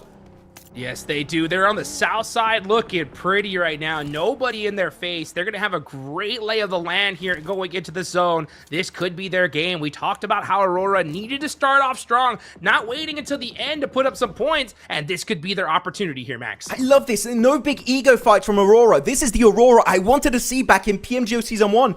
And to be blunt, they were trolling massively back in that tournament, but this is the Aurora I wanted to see. Reb, good off angle from Alula, who will be able to eliminate the rest of S2G. Still a good finish here. Again, this is not a Miramar, so a good performance for them on Rondo to kick off PMMI 2026. But now only 3 squads remain. Wolves, Alula, and a full squad of Aurora as they get the pickup with the Roadster, and Wolves make it straight over to their teammate on the low ground. Talk about a quick pickup there. That was beautiful. Reb gonna go ahead and get into that little dip there. Aurora gonna have the high ground though. And let's see what they could do. Man, PMGO Season 1 just seemed to be a big like learning tournament for all these top squads. Just saying, you know what? It's time to lock in. And it looks like they are definitely locked in going into the PUBG Mobile Macau Invitational. Yeah, Wolves. They got this dip. They are in the zone here. This is going to be really huge. This next zone is going to be so important. This is going to be the last zone shift here.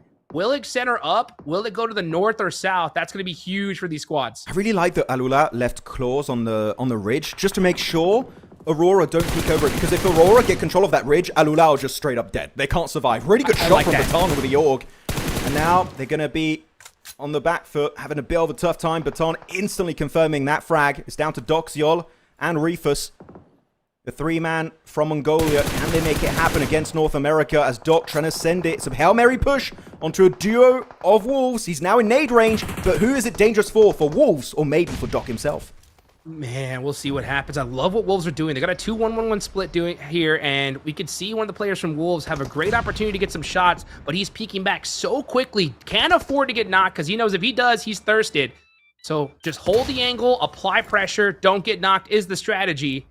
Let's see if they can be able to have some success with it because Aurora, oh man, such a star-studded squad. We know what they could do. The problem is all eyes are on them. The entire lobby is focusing right on that high ground. Oh, use of the C4 for Reb. I think he's got 2 more C4s. Good angle onto Necessary. Doesn't hit that one, but you know what? Still going to damage that potential vest.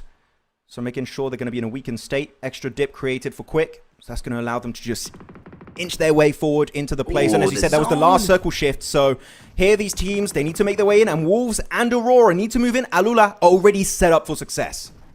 Well, now I think the shift's going to shift onto Alula. And so now all eyes are on them. Wolves got to find a way to take them out. Aurora needs to find a way, but we could see Aurora focus on the Wolves too. No, they're not. Yeah, both these squads are now looking at the team that got blessed with the zone. Alula going to have to play off a good defense if they want to win this game. Yeah, if you're Wolves or Aurora, really, you got to try and be the last team to fight and not get third-partied, because otherwise that is going to be your downfall. And Wolves, though, still having some cars in very healthy condition, so that Roadster in particular for Slonic, that's going to allow them to just inch closer and closer to phase number 9. As Claws, the fact he's still able to get value from this high ground is insane to me. He survived for so long. If they win, I would say Claws is one of the main factors as to why they could secure that chicken dinner on game 1 on Rondo. But Zyol, no nades in hand. That would be such an easy elimination, but the lack of utility really is making it hard for Aurora to get that win. Claws getting the thirst onto Refus as well. He is just a thorn in the side of Aurora. That single player on the high ground putting in so much work. Claws cannot afford to get knocked. Elementrix, here's the shots going on. He's like, this is our opportunity to third party. And they do. They take out Doc as well. Aurora getting pieced up. And I believe that is them out of here. Yeah, that is going to be it. Now it's going to be down to a 4v4. Well, technically a 3v4 now, as Quick going to get knocked on down. But that's going to be 2 players. Reb also in the scope of Elementrix. And he still has his MG3 as a secondary. Hopefully still has a bit of ammo to work with. But 2 players of Alula Claws and Yasa gonna try and survive. Here you go, the MG3 spray. None of the bullets connecting yet. He's just trying to scare them off with that sweet, sweet sound of the MG3 as Slonic gets taken out. So does Baton. He's down to elimination. It's unnecessary. It's falling apart for North America, Hot Shoots. 1v1! Claws with the shots, and it's Alula to win the game! 3v4! That is how you win a Rondo match! It was looking so good for the side of NA until they just took 3 knocks back to back to back, and they just couldn't recuperate and get back up and lick their wounds. Really strong showcase from Alula, able to get himself that first chicken dinner of PMMI 2026. And really, every player did a great job, right? Reb, Quick, everyone did fantastic. But Claws in particular, if he does not hold that high ground position for the entirety of that late game hard shoots, that was not going to be a win headed their way. It would have possibly been for the side of North America or maybe for Mongolia. So Claws in particular, the unofficial MVP in my eyes for this first game. Man, what a clutch play there towards the end. Especially, you're going 4v3. You got Elementrix with the MG3 in your face, and to be able to hit those shots, clutch it up, that is how you do it there, folks. We talked about a little bit earlier, right, about how important it is to keep your whole squad together, not make a single mistake, and it is the MVP, Claws! Getting it done there, 5 eliminations and 858 damage. You were so right there, Max. Claws clutching it up from that high ground position. Yeah, I mean, he is the unofficial MVP and also the official MVP. He's just the MVP. That's all you can really say about this guy. Straight MVP. Yeah, straight up MVP. 3 knocks, 5 eliminations, almost 900 damage on the board for him on game number 1. And Alula, not gonna lie, back during PMGO Season 1, wasn't impressed. I was like, this is a team that sure they got some interesting names. Quick in particular is looking like a very strong play on that lineup. I was a bit disappointed.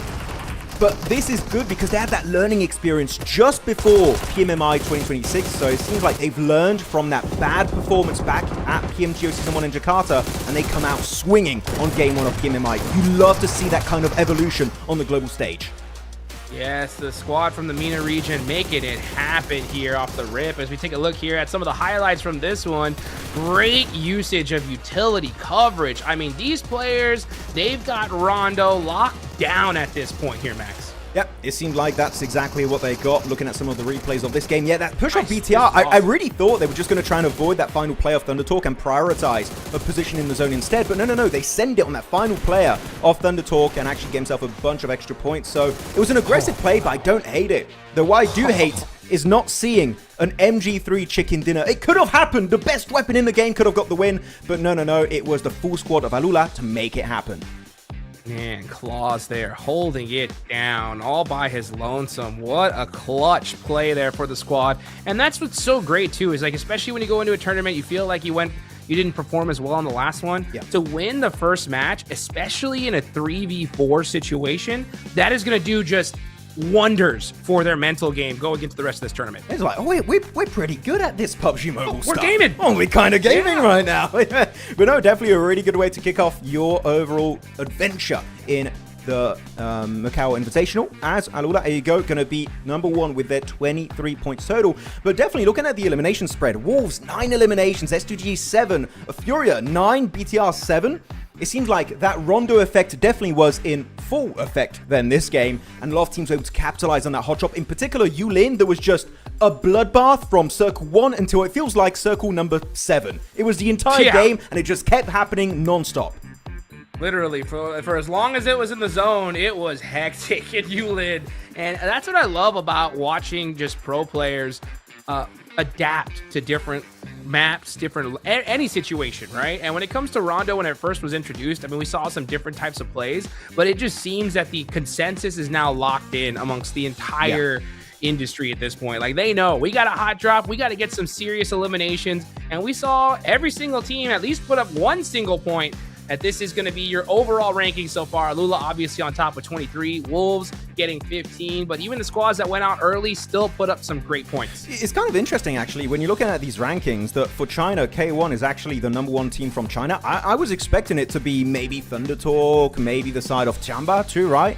But no, they just popped off in that hot drop and kept taking some huge fights back to back to back. In particular, Zez, right, with that utility, with that Molotov and also the grenades trying to force the enemy team to put them in a really bad situation and hopefully pick up a 1v3. Sure, it didn't work out versus FURIA at the end, but still a great display of utility usage and overall strategy from this team. So K1, making me raise my eyebrow a little bit, Hodgix, like, okay, let them cook. This team could mean business if they reach the finals. Well, we talk about how like different teams have different regions also kind of have different strategies. Well, I'll just see one strategy coming out from the Chinese squads, and that's aggression, because every single one of them here, all eliminations except for Thunder Talk with 1 placement point, right? So all these squads are like, you know what? We got to get in the fights early. They did. Unfortunately, for the majority of them, they weren't able to put it up some serious points. But you could definitely tell their kind of mindset going into the start of this tournament. Oh, most definitely, right? Eliminations is kind of the universal language of PUBG Mobile Esports. Doesn't matter your region. You get eliminations, that means you're a bloody good team. Looking at the elimination spread, though, Regnum Karia, D+, 7 eliminations apiece despite getting 0 placement points. Very aggressive. You got to try and maybe pull it back a little bit going into your Wrangles and Miramars, because quick recap, if you guys maybe are new to this esports, we don't have the recall tower system on those 2 other battlegrounds. So got to be a little bit more cautious of how you approach, especially your mid-game portion of the match. As here we go, the overall elimination spread for our top 4 players is going to be Claus, followed by Yasser, Baton, and Sunan. His nades onto Furia, sure, they do get eliminated by Furia eventually, but Sunan's utility was just a thing of absolute beauty. So sure, maybe don't get the win here, but definitely get a lot of respect and street cred after that first game. That's for sure, man. We saw the just insane utility use all day long here. And you know what? I'm telling you, this is going to be a fun one to watch to the absolute end, because even the teams, you know, like Regnum Karia, they put up some great solid points with 7 eliminations. They were on the north side of that circle. Once that southern shift, they were like, okay, we're out. But they still put up points on the board, Max. That's what I think the big difference is when it comes to PMMI is these teams, even if they don't get zone, they're putting up something, right? And if they do get that circle, they're going to fully use that opportunity. And that's why it's so disappointing from the side of Wolves, is the fact that they had such a circle blessing and weren't able to get the win. You know what? I'm not going to be too harsh on Wolves. I feel like it was still a decent display of how to use a circle effectively when the circle was being so kind to you, because they were zoning teams away for the entirety of that match. Of course, that compound is just surrounded by very flat open terrain, so it's very hard to breach it because you're spotted from, what, 500 meters away if you have the intent on crashing onto them. But still, a good elimination spread throughout all of the players, so I don't feel like it was too bad of a game from them, and Baton also going to be up there. But Chief, #1 damage dealer, just shy of 1,000 damage, so Furia, I was wondering if it was going to be a one-hit wonder after PMGO podium finish, but no, man, they mean business also here on the MACAO Invitational stage. I'm telling you, they put in their homework, that's for sure. These guys are ripping it. It was so funny because I totally agree with you. You know, when it comes to Wolves, I think they played it like 99% perfect that game. It was just that last 1% where they just made a mistake. And oh man, that's what hurts the most, is like when you do everything perfect, that one little last play not coming up on top. Hopefully that's not going to be the difference maker for them and just a start. We'll see how they do over the rest of the match. But yeah, FURIA, look at that. 10 total points here, a solid Rondo match. You know, we are going into Erangel, right? That's where we're going to see who really is the championship squads here, as that's going to be the most maps we're going to be playing in both of these groups, right? Yeah. So we'll see how that happens here. But we got Erangel coming up in just a bit, folks. Don't go anywhere. We're going to be right back after this short break.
Yo. I don't think they're ready for it. On the loose, on the loose, on the loose, on the loose. With the beast, on the loose, say the truth, on the loose. Off the chain, it's all the gauge. Yeah, getting wild, yeah, we out the cage. It's getting wild out here. One by one, we watch them all falling. It's getting wild out here. But I'ma be the last one standing. You can't stop what's begun. You can't stop a revolution. Coming, coming. It's getting wild out here. Yeah, it's getting wild. It's getting wild. Eating them, beast. Eating them, feast. Fire the most, tire the least. See them admitting defeat, and they so useless. I'm so ruthless. New phone, who this? Give no reply to excuses. Got no bite, man, a toothless. Living a lie and the truth is. Got this power, bringing it. Play my anthem, singing it. Every mountain, ringing it high. I soar, I rise, reborn. Strapped, I'm back like never before. Taking my final form.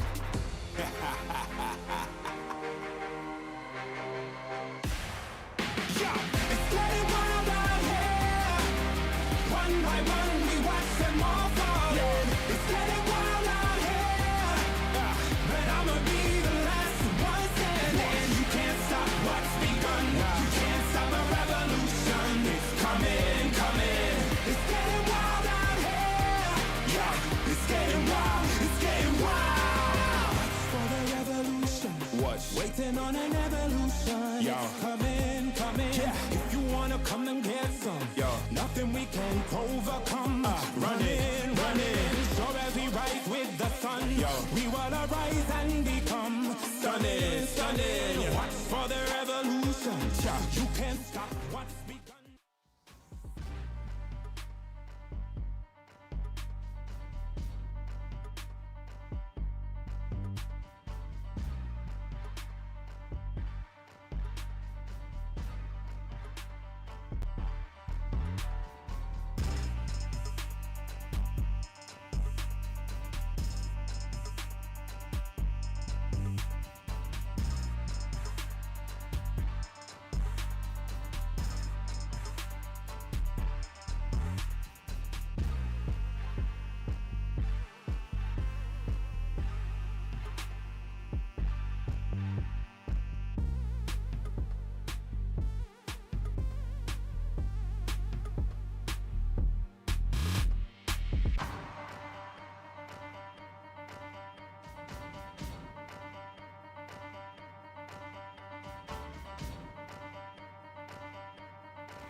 We are back. Let's get it going here as we are back in the PUBG Mobile Macau Invitational.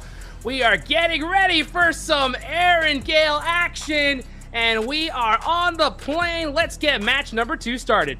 Let's get right into the grassy pastures. This plane, not too good. It's going to be quite east and right. Going to be stretching from Nova Ripnoye all over to Stolba on the northeastern side of Erangel. So some of the teams like to drop west, might have a bit of a tougher time to make it to their main drop location. Especially looking at some of the squads that might struggle a bit. You're looking at like your Furias, your DRX, or KR. I need to get used to saying KRX, Bigatron right, also, which will be interesting. Actually, we did during PMGO Season 1 have a lot of fights between the side of RQ and BTR, especially near Zaki. Zaki's not in stretch this time, but if we do get a Zaki-focused claim path at one point, I do wonder if we're going to see RQ versus BTR happen once again on the Macau stage. As plane is going to be having some teams like KRX going for a big southern drop, right? I feel like their intent is to just loot up this entire area on the coast, get one of the boats, and just send it to their western drop location near Gatka. That seems exactly right. Immediately on the boat.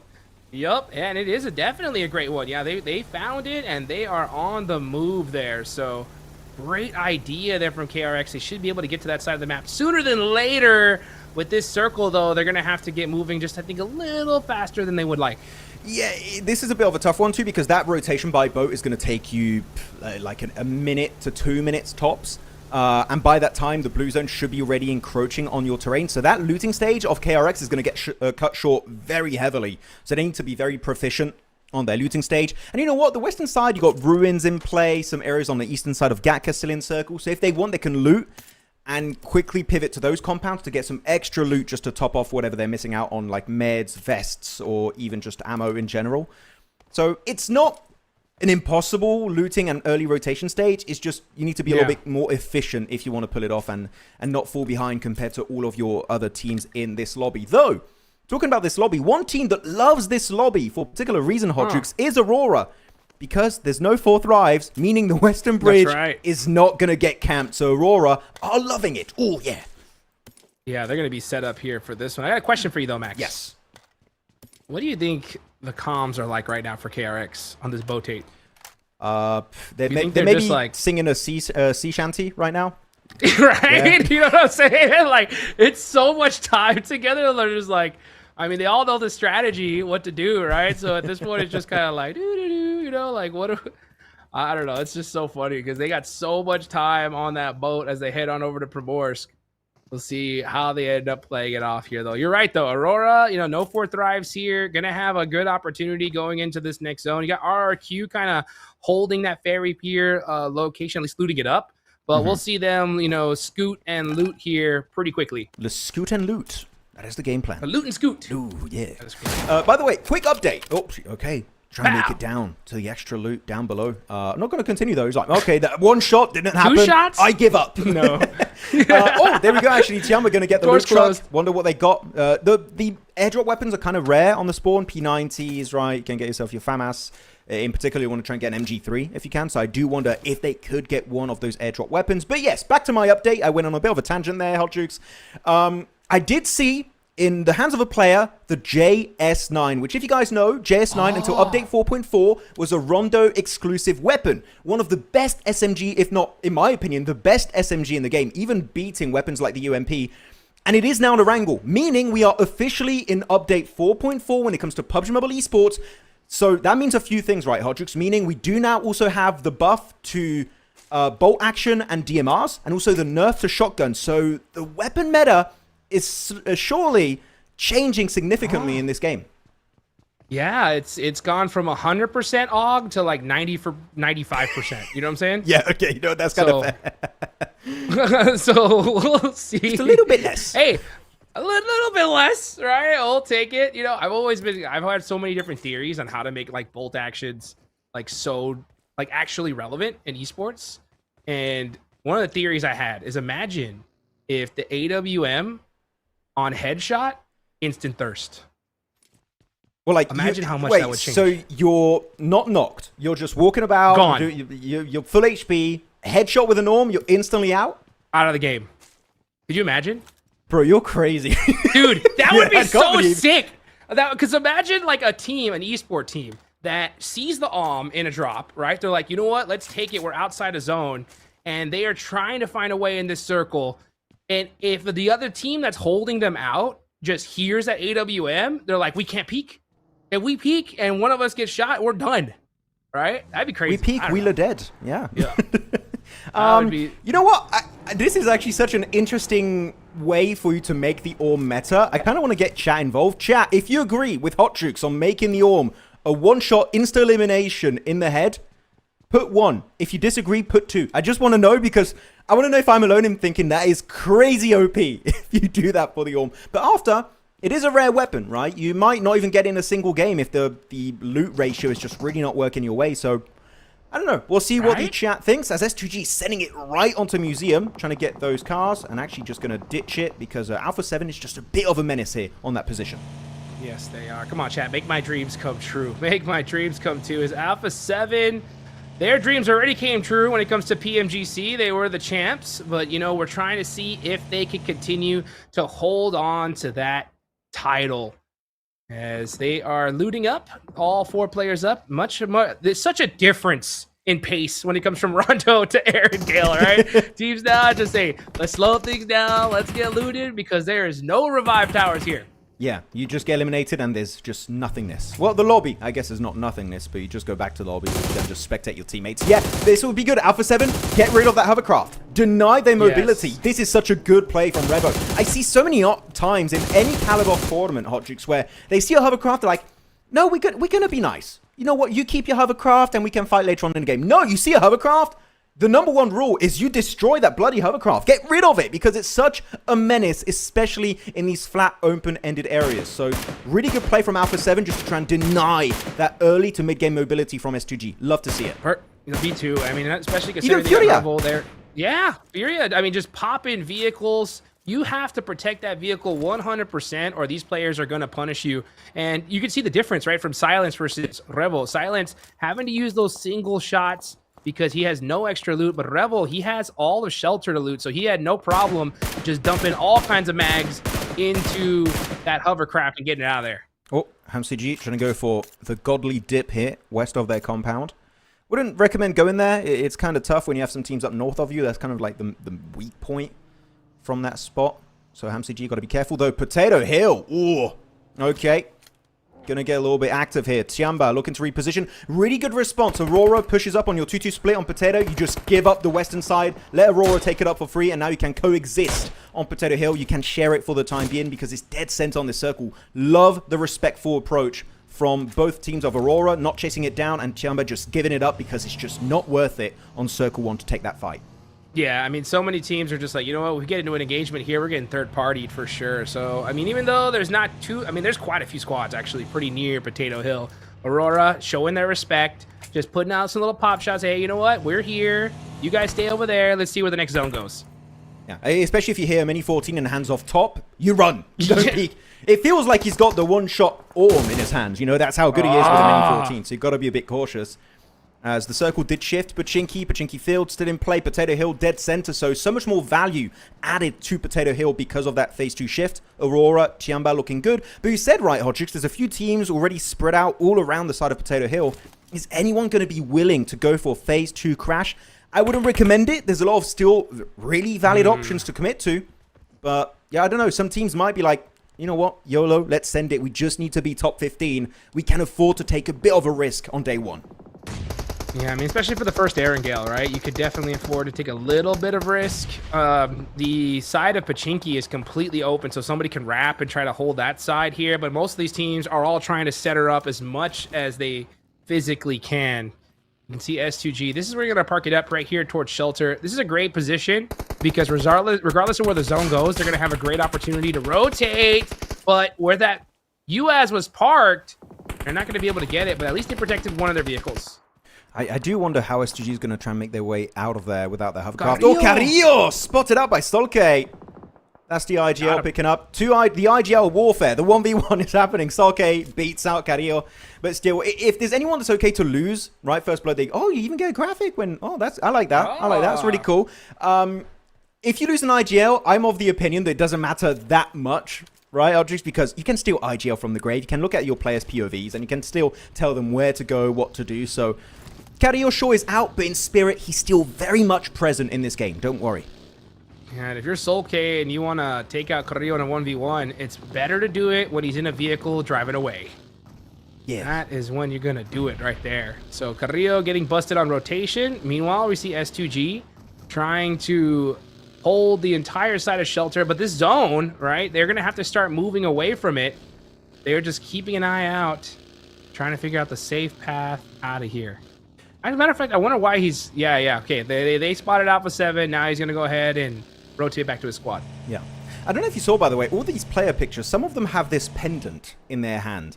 And actually, you know what? Pause on that topic as Kamikaze is going to get pushed up, and that's an instant knock from Federalis with the DBS. Flushing it out, not even giving him a chance to get some backup from his team of MCG and Lost. So S2G down to just a single... Well, not a single. Only a duo now in this game. So a bit of a tough one. But yeah, some of the players have this pendant. And I feel like it's like last year where in the finals they would put their bullets in the trophy. I feel like we're going to have something similar with this like crystal pendant thing. That I like that theme. And I'm excited to see what that trophy is going to look like with those pendants.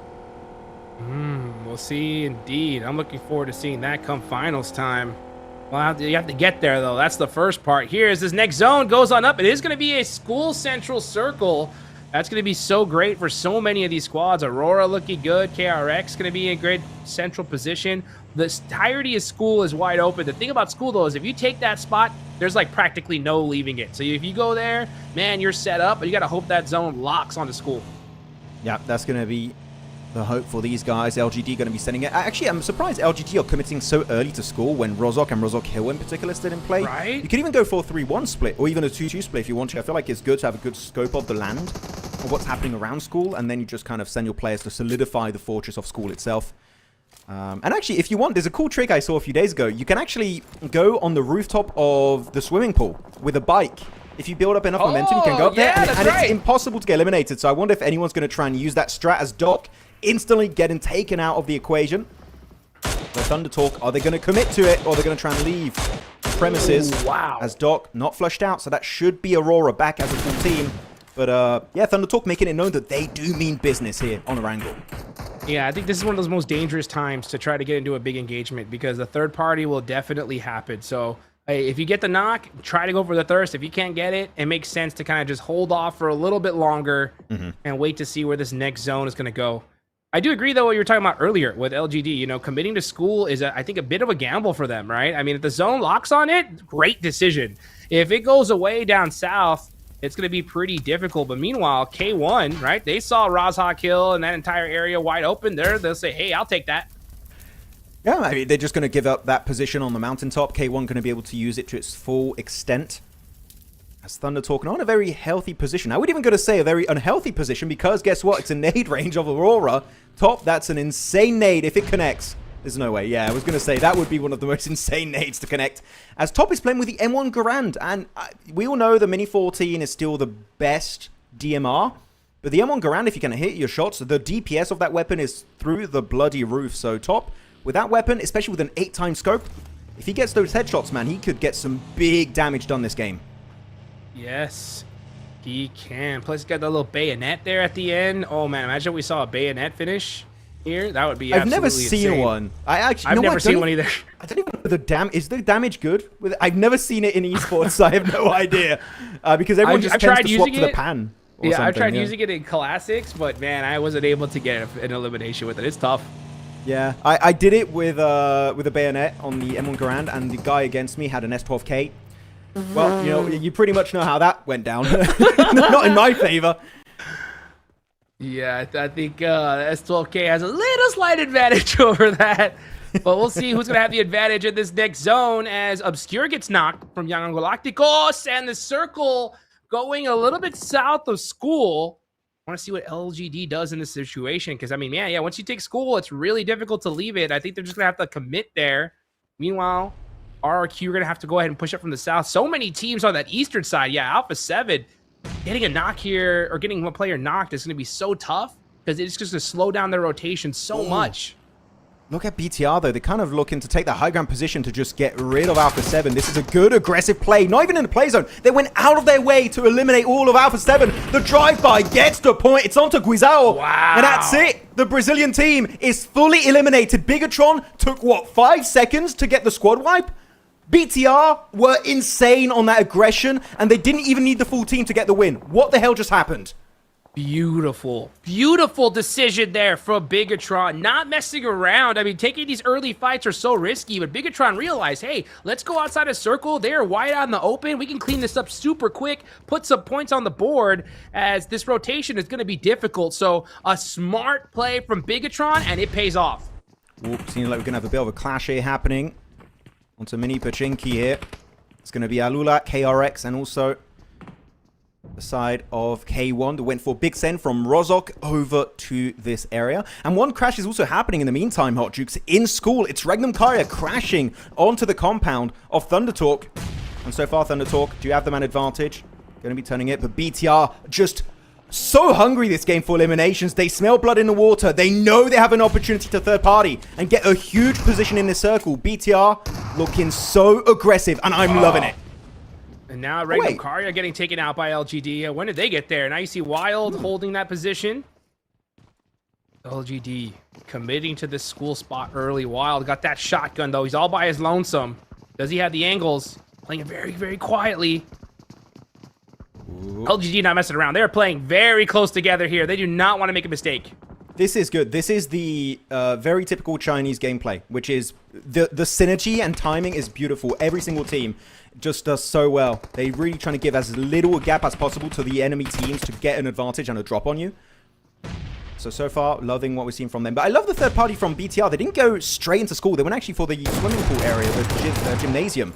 So not looking to take that fight head on, trying to be a bit more strategic about it. Back onto Potato Hill fight, though. Reefus was eliminated down to top. Doc and Ziol as Furia looking their way, peppering the area. But they're also sandwiched between Furia and Wolves. This is not looking good for the side of Aurora. One goes down, followed up by a second. Doc, the sole survivor. Can he redeem this fight?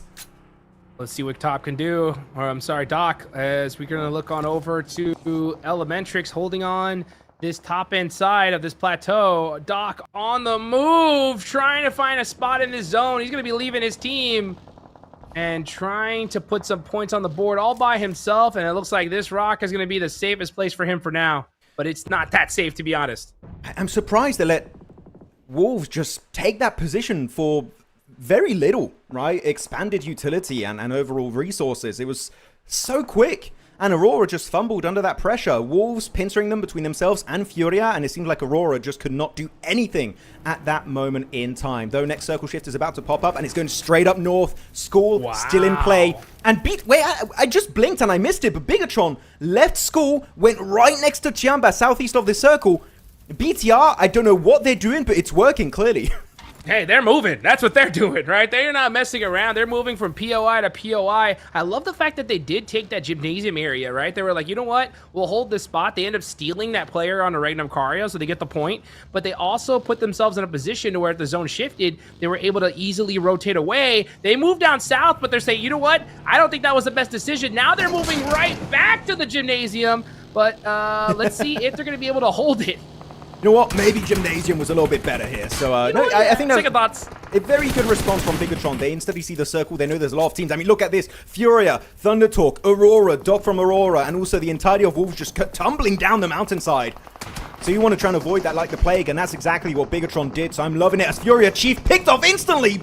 That's not working out as planned, and Furia can have a bit of a bad time. Down to just a duo is going to be Ayala and Higor, unless they can get that res, which seems almost impossible. He's way too far away. Silence will get flushed out by QZ. Now it's going to be Furia now as a duo. Comes himself a little bit of a pincer play, right? 2 decent entry points, but LGD have the rooftop in play, especially for WayG. I think Furia might be living their last few moments in this game, Hot Jukes. That survival rate is looking insanely low. This is what I'm talking about, guys. I mean, the bet that LGD took to be able to take School so early on, I'm telling you, if that zone goes to School, you are winning this game and getting a bunch of eliminations. If it goes away, it is not looking too good for you. Meanwhile, Dion, with the peak down to 1 HP. But I'm telling you, with this position, they are so locked in right now. Oh, that's it. Ling, though, runs out, gets hurt. Yep. We're finally starting to lose a lot of the big names here. Tian, good pick on the angle around Ayala. Sure, his teammate gets knocked, but that's an instant res onto Ling S. D+, not having to fight, really. Apartment's still in play. They're down to a duo. They don't have to fight it, but you know what? One team that's got an angle is going to be Gemfos. Almost gets the double, but luckily enough, Tian able to make it barely out. But, got to be careful there. Go and hide a little bit deeper. Ling S, taking that sweat off his brow because that was a bit of a stressful encounter. Liaz is like, come on, res me. But hey, that's always the rule there, folks, is you have to heal yourself first before you pick up your teammate. And they are definitely doing that. Doc got awake as a solo. He got the backstab play. No way. Doc is still there and he's doing stuff. I'll take those. I mean, that's what you got to do, right? When you're a solo player, the odds of you winning the match are like practically none. But if you can steal some points, that's what you got to do. Doc, laying down, hearing those buggies of Thunder Talk drive by. He's like, go away. Go away. And they're not. Meanwhile, D+, Kia, in an engagement with TIANBA. Nobu getting knocked here. Chips haven't hit the lay down. Again, gets knocked with the nade. Great utility usage from TIANBA as they are picking apart D+ Kia. TIANBA definitely looking good, using that plateau to its full potential, keeping himself safe, playing around their utility, their grenades in particular, and so far it's been doing wonders. As Thunder Talk, I like what they're doing, waiting for the circle to shift. It does shift away. They have to go for a big play. I would say a third party onto TIANBA and D+ would be the right approach as they get third partied by Razak with the M4 from School. Oh, School is just literally the reason why so many of these teams are going to get eliminated is because of that two-team setup, that symbiotic relationship between BTR and LGD. They're making insane moves on this game as G+ still getting peppered, getting absolutely wrecked by these nades coming their way, thrown by the Chinese team of TIANBA. It's QZ though in a 1v1. Can he find the sole survivor of Korea? Oh, my back. But he has to run back here. Oh, getting shot in the back as well, but he gets the knock. QZ, I'll tell you what, making moves here as he hops in the vehicle. Gonna try to go ahead and get looted up there. He is in this next circle, so he's sitting pretty. I'll tell you what, the one thing is LGD, these guys knew something, we did it, because this zone has locked on to School, and these two teams are putting in work. And big shout out to Bigatron, Vitality as well. These guys have been moving all day long, just trying to find the best position, and they found it. And this could be a great, great game for them. Well, this could be huge. There's still a hovercraft in play. It's going to be in the hands of RRQ, and it's quite open here on the western side of School, so if they can make full use of it, maybe even just create a bit of a fortress around that hovercraft, there could be some big moves happening as Doc spotted out the entire wrath of KRX just chucked in his overall vicinity. I feel like this might just be the last few seconds of Doc alive in this game as the blue engulfs his area. If you're Doc, I would even say go ahead and deny it. It's just not worth it. Alula, though, the crash is happening. He gets it onto Z's. K1 falling like flies. And Alula, again, after their chicken din on Rondo, they mean business on Erangel. They are holding it down. So Alula putting in work. Now you got KRX trying to make the push. And Alula is hurt here. Let's see what Reb can do all by his lonesome. He's trying to get this res off. It doesn't look like it likely, though, as KRX are going to go ahead and get that thirsted finish. Flush it, yeah.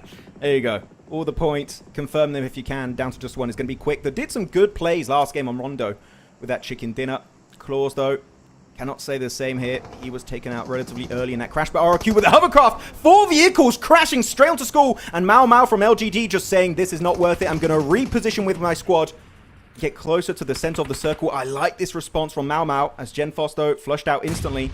But quick, he gets the nade onto KRX. Korea falling down, crumbling like it's nothing. And that is going to be the win. Alula surviving once again. How does it keep happening? I'll tell you how. The side of Thunder Talk right there, putting in some work from the backside. That is how you do it. Meanwhile, RRQ trying to put some work onto LGD. But this wall is so difficult to hold. They're going to have to do it with some utility. But if LGD has some utility on their side, they're going to be able to definitely punish RRQ.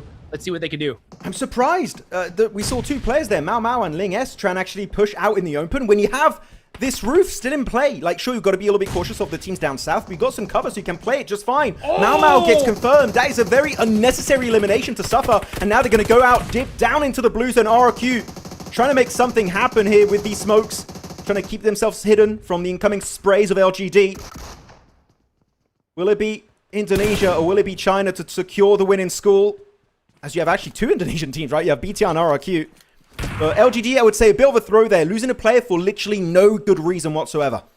Yeah, they were trying to, I guess, hold that position for where we're going to see them kind of reach. But you're right. I mean, they had the blue zone to their advantage as well. They could have just held that spot and this is split. Keep away. Yeah, now we're going to see RRQ in the, like, right up close and personal with LGD.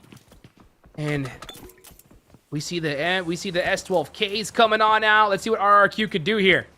Trying to close that gap. And now the strong synergy and timing that I talked about for LGD earlier is just, it feels like a different team. All that confidence is just lost. They're so spread in a 2-1 split. One play in the back, though. RRQ's got to be a little bit cautious of how they play it. Nice knock. Going to get picked off. That's going to be a good early elimination secure for yourself. Lepar, Thiren, can they survive the encounter? As Bigatron, they have the circle. If you're Bigatron, Ultrix, I would say this is the best time to send it for third party. Let's see if they're going to do it, though. But meanwhile, LGD getting some work with those shotguns. And, just like, and Viren with the 1v2 gets the thirst. And things have turned on the side of LGD. Now it's just Ling S. Let's see what he can do. Jump shot gets the confirm. And that is RRQ out. But LGD, now they are just getting punished. Ooh, can he make it? Can he make it to the cover? Ooh, yes, he can. Though Bigatron actually already somewhat left vicinity, right? They left some portions of school. Axel going to be the anchor point in the center of the circle. We still have Alula, Quick, surviving, Thunder Talk. This is a very strong Chinese finish here. In the top 5 3-0s are from China, Hodjux. You have LGD solo, you have QZ solo of TIANBA, and then you still have the side of Thunder Talk. This is looking like a Chinese chicken dinner on game 2. I'll tell you one thing, QZ, just a monster with those shots. Absolutely lasering these folks. Meanwhile, you got Axel, keeping an eye on him, waiting to see where the next zone's going to go. Bigatron, all 4 players up, looking so good, poised to win this game. Let's see if they can close it out. I'm going to backtrack. It's not a Chinese win anymore. just like that. I was like, oh, Thunder Talk, maybe if they can get the shots on BTR, and BTR said, sit down. Federalis, though, going to get knocked by QZ, but still, even then, the nades will just come in left, right, and center. Axel is there to confirm it. That's going to be LGD, still making it to top 4, so decent amount of eliminations and also placement points. Good usage of school for the entirety of this game, realistically. But BTR will get themselves the reset onto Federalis. Same for Razak, hopefully, as QZ still has a functioning vehicle, and he's going to go for the big push here, crossing the roadside, trying to take the fight, trying to take Destiny in his own hands as he sends it right into the smoke. The damage is taken, but Quick with a third party gets the angle. That's Razy down. Unbelievable push. Now Quick getting thirsted, but that is it. It's gonna be Bigatron to win the first Aaron Gale here in the PUBG Mobile Macau Invitational, and they did it in just such calculated fashion. Their movement in this Aaron Gale match was second to none. Oh yeah, and you can see, even Federalis has got the dog tag. He's got that dog in him right now. He's ready to go. What the dog doing? Getting chicken dinners, apparently, Hodrix. That is what is happening for this squad. And for a team that I feel like had a lot of hype back during PMGO Season 1, fell flat on their faces during the finals of said event. This looked so good.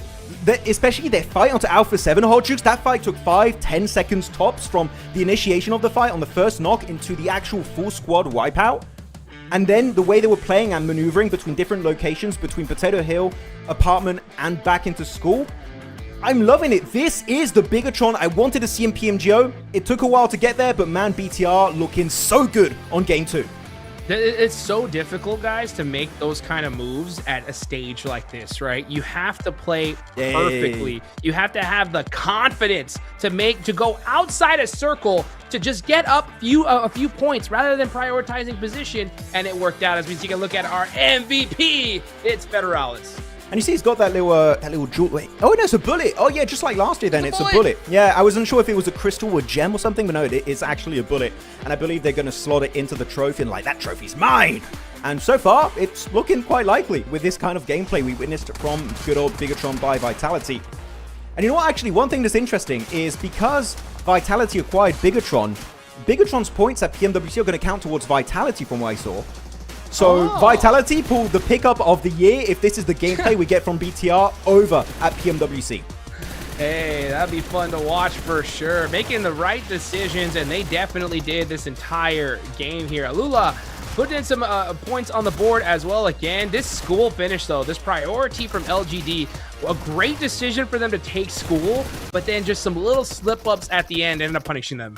Yeah, the moment they lose MACAO, all hell breaks loose, right? It's just ROQ gives them a go of confidence. They try and get the fight going their way, and they somewhat do because they put it down to just a solo player on LGD. So good synergy and timing at the start. It kind of fell apart later on in the game, so I feel like this is still a good learning opportunity. It's just game 2, still some good showcase of what this roster of LGD can bring to the international table. As BTR, of course, again, will be your chicken dinner squad. So they get 10 eliminations, 10 placement points, 20 points total. And with the last game we had earlier from Alula that got another good finish, right? Quick secured a second place. I believe Alula should still be number 1, and we should have a second place being the good old squad of Bigatron by Vitality. Yeah, I mean, a beautiful game on this squad, from this squad. I mean, I love to see teams just constantly on the move the entire game, because this was so difficult is when you're at such a big tournament, especially a LAN max, when you're in a comfortable position in circle, it is so difficult to leave it, right? You start second guessing yourself. You're like, man, we're set, right? Why should we move? But Bigatron are like, you know what? I don't care if this is a comfortable spot. It's not the best spot. Let's make a move, right? Let's go outside a circle. Let's pick up these points quick, then get going. And they did it with zero hesitation as a full team. It is so difficult to do, but they showed that, you know what?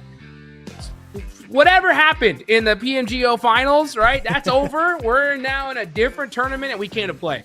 It looked like a team with a plan, and they just committed to the plan every single step of the way, which is just a beautiful thing to witness here in the global scene. With that said, looking at our leaderboards, of course, as we expected, AURORA is going to be up there thanks to their chicken dinner, followed by second place secured by Quick. So individually, we saw Claws do great on the first game. This time it was Quick getting some quick, witty plays here onto KRX in particular with those grenades. So good to see them up in first place. And it is rare. I would say it is very rare to see MENA at the top of the rankings. We do have some glimmers of hope for MENA. Like last year, PMGC, we saw some good stuff from, in particular, I forgot his name. One player from R8. You guys know exactly what I'm talking about. I just had a bit of a blank there.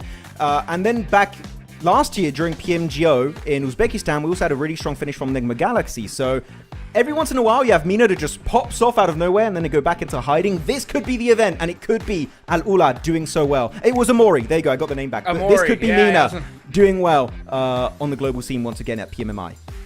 And it all came from that Rondo chicken dinner. I'll tell you, you get a 3v4 situation going, you're going to be feeling really, really good. And look at that. Quick with 7 eliminations? 7? He's there. Unreal. And then Claws also there with 5 as well. I mean, man, I'll tell you what, AURORA, perfect start on today. Yeah, they were definitely a good start. I mean, good to see Ling S up there. Sunan again, we saw some insane nades on Rondo. And we didn't see his POV too often from K1, but if he's got the numbers, you know what? Definitely doing some big work as QZ. Whoa! Okay, wait, are these the stats for one game or 2 games? Because this number is insane. Almost 2,000 damage per game. It has to be the 2 games combined, right? Like, please, tell me I'm not going crazy. No, it's just this game? No, you're not. Just this game. Yeah, because the Quick has 1,400 damage and he had 7 eliminations. That makes sense. So QZ, 1,800 damage. And I saw him getting up. I mean, those shots from him, I'll tell you what, such tight peaks, but just laser accuracy. QZZ, what is going on? Looking good. You know what? I've been waiting for so long, Hot Jukes, to see a Chinese team dominate globally. Of course, last year we had the side of Weibo. But since Nova, I've been like, can we get an actual global event like PMWC or PMGC win? Right now, the firepower that's been brought by these Chinese squads is second to none, and I hope it continues on the next 4 games of today. Yes, I do as well. But you know what? We definitely have some more matches to go, and we're going to get to them in just a minute, guys. Don't go anywhere. We're going to be right back.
Yo.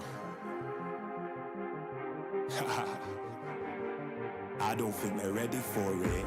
On the loose, on the loose, on the loose, on the loose. With the beast, on the loose, say the truth, on the loose. Off the shade. It's all the gauge. Yeah, getting wild. Yeah, we out the cage. It's getting wild out here. One by one, we watch them all falling. It's getting wild out here. But I'ma be the last one standing. You can't stop what's begun. You can't stop a revolution. Come in, come in. It's getting wild out here. Yeah, it's getting wild. It's getting wild. Eating them, feast. Fire the most, tire the least. See them admitting defeat, and they so useless. I'm so ruthless. New phone, who this? Give no reply to excuses. Got no bite, man, a toothless. Living a lie and the truth is. Got this power, bringing it. Play my anthem, singing it. Every mountain, ringing it high. I soar, I rise, reborn. Strapped, I'm back like never before. Taking my final form.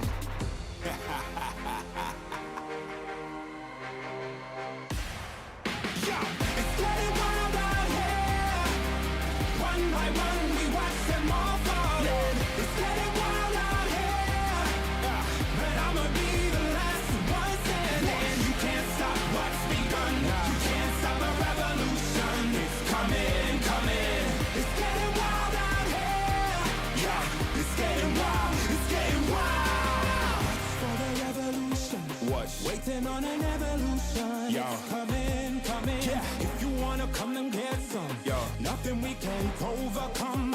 Running, running. Sure as we rise with the sun. Yo. We will arise and become stunning, stunning. Watch for the revolution. You can't stop what's begun. It's coming, coming. Wait. It's coming, coming. Wait. It's coming, coming. Just you wait. Just you wait. Yo. It's getting wild out here. It's getting wild. One by one, we watch them all falling. It's getting wild out here. Yeah. But I'ma be the last one standing. You can't stop what's begun. You can't stop a revolution. Come in, come in. It's getting wild out here. Yeah. It's getting wild. It's getting wild.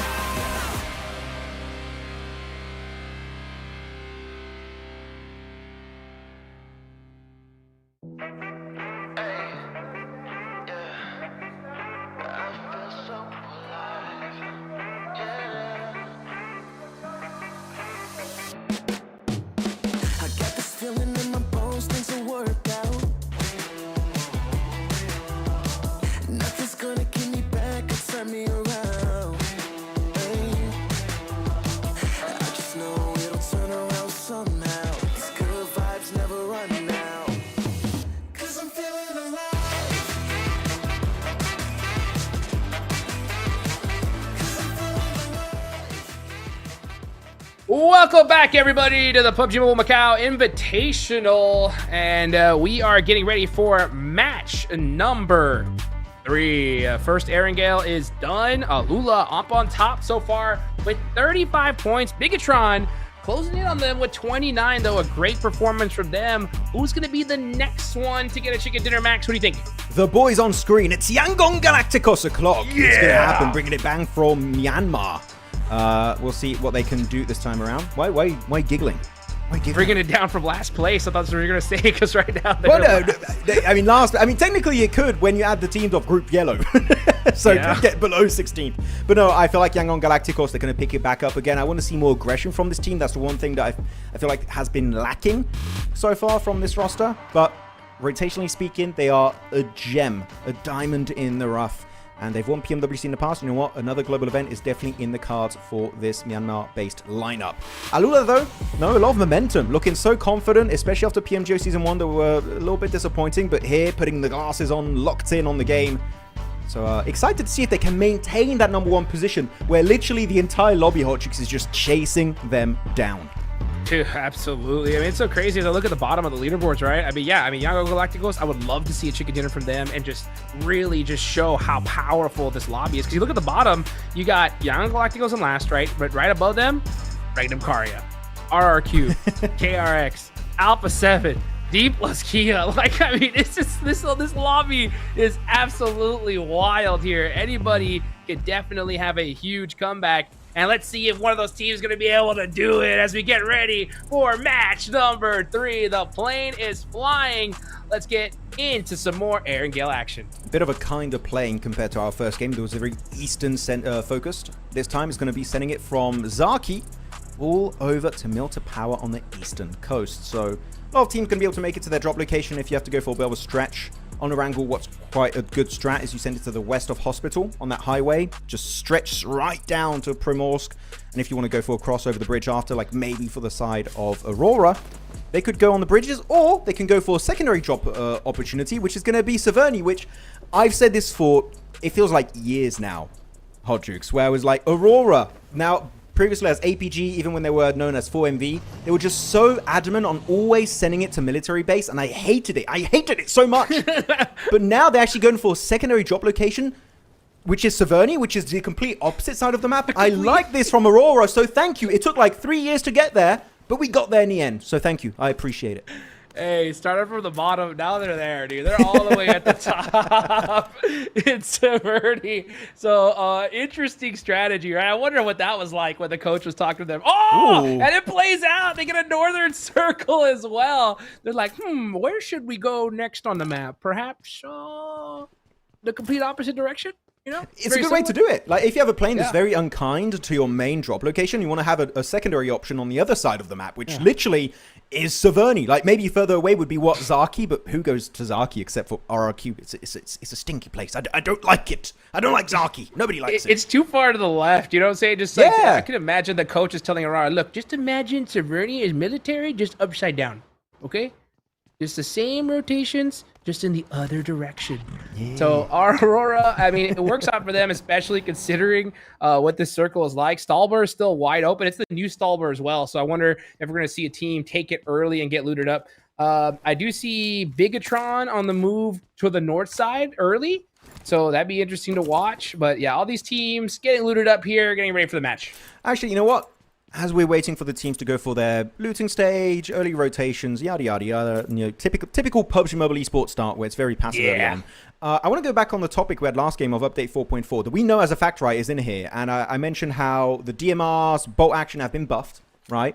And how shotguns have been nerfed. In particular, the bloom, the spread of the bullets has been nerfed. It's increased so that it's harder to hit your shots. It didn't feel nerfed at all, that last game. I'm not going to lie. DBSs, S12Ks, the pump, all the shotguns were still used up in every team. The nerf, sorry to say to the devs, it did nothing. It did absolutely nothing. It's so funny because I've been testing it on stream with some other pro players, right? And we're like, okay, guys, what do we think? Consensus is like 0 difference. Like, we're still using shotgun M4 right now. Which sucks because I've been using it, and I swear I can't hit my shots anymore with the S12K. And then these guys do it. It's like, that's the same. I'm like, okay, I guess I'm just bad. Thank you, guys. I appreciate it. The shotgun tech is so wild. So for those of you guys that haven't like tried some of the new tech that these guys are using, right? They have a way of just being able to, they call it the shotgun whip, right? Peek. And they crouch so quick, it's like your player kind of teleports almost a little bit, and you can't even see the player as the shot gets hit. So it's tough to do, but once you get that muscle memory, it's so dang strong. And I think that's why, you know, even if you go and make adjustments and tweaks like that, it just really doesn't matter.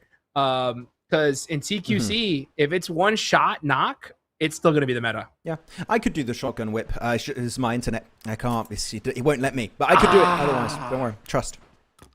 That's always what it is, you know. And I do this. I blame the same dang thing, you know. Bloody internet. For some reason, all these players have perfect internet, though. I don't know what's going on with it. Well, they're all together in a LAN event, so you would hope they would have good internet. As BTR. That's true. Yeah, then the new updated Stolber. Well, it's new. It's what, like half a year, maybe a bit more. Yeah. I do like this area. It's fun. You got the zip line. This is the only area on Erangel, by the way, that has a zip line, which I've seen used in an esports lobby maybe once on a very Stolber-centric finish. But the amount of elevation, this main building, the observatory, is insane. You can see anyone come in on top of Stolber from a mile away. And if you have nades in particular, which in this case, Razy's got 4 grenades, and anyone tries to park on the walls down below, make it rain. Just make it rain. So BTR, good rotation. I love the macro aspect of Bigatron Hot Tricks. We saw at the last game how quick they were to go for fights and pivot from location to location. Here, they saw that circle. Like, we know Stolber, no one's dropping there. Just send it and loot up all of Stolber and Kameshki, which is what Razak and Federalis are doing. So that 2-2 looting stage from them is a thing of absolute beauty. So I'm loving this macro gameplay of Bigatron. It's amazing. I'm telling you, I do too. I mean, just watching them leave zone to take out Alpha 7, that got me so hyped because, you know, making decisions like that on the fly, because it's make or break if your team hesitates in the slightest, yes. right? Bigatron, their whole macro last game, zero hesitation. All 4 players just moving as though they're like one singular entity, right? And that is how you do it there. And even when it comes to this call to move up to Stolber, split loot Kameshki, they're on the move very, very fast. Their decision making is just showing zero hesitation. And again, it's so difficult to have that level of quickness, especially at such a huge LAN event. Yeah, I would say in global lobbies in particular, the number one issue for teams is not, you know, enemy teams. And so, well, of course they are because they're the ones that are going to eliminate you. But the number one issue for teams in a global stage is being hesitant, taking too long to make a decision, commit to your decision. That has been my biggest gripe with teams, and especially like 4 Thrives, PMGO Season 1 Finals. Their day 2, the main reason why Ulf caught up as much as they did is because 4 Thrives were just so hesitant at times. And luckily enough, they had enough of a gap where it was really tough for Ulf to catch up, but just stop being hesitant if possible. I would prefer, this is my genuine hot take by the way, maybe it's not a hot take, I don't know, we'll see what you think. Sure. I would prefer a team committing as a 4-man squad to a bad play than being hesitant and doing multiple plays, split up, and just not being sure what to do. I feel like your chances agree. of a victory is insanely higher compared to just doing just random stuff compared to just committing to a play altogether. Yep, 1000% agree. I mean, I think that's what you have to do here, and especially if your IGL makes the call, you can't have any hesitation, even if it is a bad play. If you do hesitate, then it's your fault, right? Because you don't really know if that play would have worked out or not, right? You got to full commit as a team. And it's so funny that you say that when you were talking about this because it reminds me, and now we're looking at Aurora. I don't know if you saw that TikTok with Doc. There's been a lot of TikToks with Doc. yeah, there was a TikTok with Doc where it just showed like, hey, so the next player that you have to face is you, and it just shows Doc like in his previous jersey. That was so sick. I do like those edits. Those are quite sick. And that's what it is about, though, right? It's just kind of like facing yourself, facing your own decisions, and making those decisions so rapidly as a full team. And yeah, I mean, I think full committing as a squad, no matter what the decision is going to play out. It's playing out for BTR. I just hope that they continue to do that, not just in this group, but they're in their next group stage event, and as well as hopefully in the finals for them. You know what? Doc really is Naruto. He's got, you know, he's a great player. He's got perfect control of his chakra and everything and his ninjutsu. But he's got that demon fox inside of him, you know, and sometimes he just peeks out and you're just like, what just happened? Doc just went crazy. What play? What's this rotation? And then he just calms down again, back to Naruto vibes. So yeah, he is really him. He is the main character if you let him be. That's a fact. That is a fact for sure. I mean, Aurora, what a roster right now. Currently in 5th place, right? They're sitting pretty right now. They could definitely make things happen here as we take a look at this next circle. It goes back down south, so very kind of a little bit more eastern from the school finish that we saw. But we're seeing a lot of teams make their push downwards. BTR going to have to come down from Stolber. Meanwhile, you got... Oh, wait. K1's there? Okay. On the low. All right. A little gatekeep action early on, just in case. Yeah, I mean, I don't think it's... Just in case. I wouldn't call it gatekeep because K1 is definitely not ready for this heat. They have a massive 2-2 split. They got 2 players on Stolber Mountain, 2 players in Northern Yasnaya Polyana. They are not set up for this fight. And good response from K1. This is not worth it. You have a little bit too big of a gap between your 2-2 split. Regroup if you can. And Bigatron might take a few shots just to demand respect out of K1. Quick little spray. There you go. Pushing them back into the depth of Yasnaya Polyana. And this is good for Bigatron to let that rotate happen and not continue their own rotation because it just gives them a bit of a better scope of the land of where teams are so they can have a better entry point in the circle. They know as a fact that K1 is right ahead of them, so they should be going for a little bit of an eastern rotation to try and get their way into phase number 2. So good response from the 2 teams, realistically. Yeah, for sure. I mean, you want to avoid that engagement, absolutely. So K1, get away from it, and BTR just taking their time, getting that lay of the land like you mentioned, and now going to find a way in the circle. It's still zone 2, right? So you have plenty of time to just think, figure out what you're going to do into this next zone, but the longer you take, a lot of those positions are going to be long gone. Some squads that still need to move on into this circle. You got RRQ making a move all the way from the pretty much the beach at this point. You got Yang Galacticos that need to move into this circle as well. But so far, so good. Still every single player remaining as they start getting ready to heat things up in this next stage, Max. I don't know if you saw that very interesting 3-1 split from TIANBA. Oh, there you go. We got a little bit of a POV. So they got the three players in this area, which I hate this area because it's very easy to lose cars. It's hard to protect it fully. Like here, for example, if Regnum Carrier peek over your car, the wheels instantly pop. So I hope you got a bit of extra loot from those gas stations to get it back in working condition. But Eagle was very far to the eastern side, next to Alamo, next to D plus Kia, actually, to be specific. Yeah.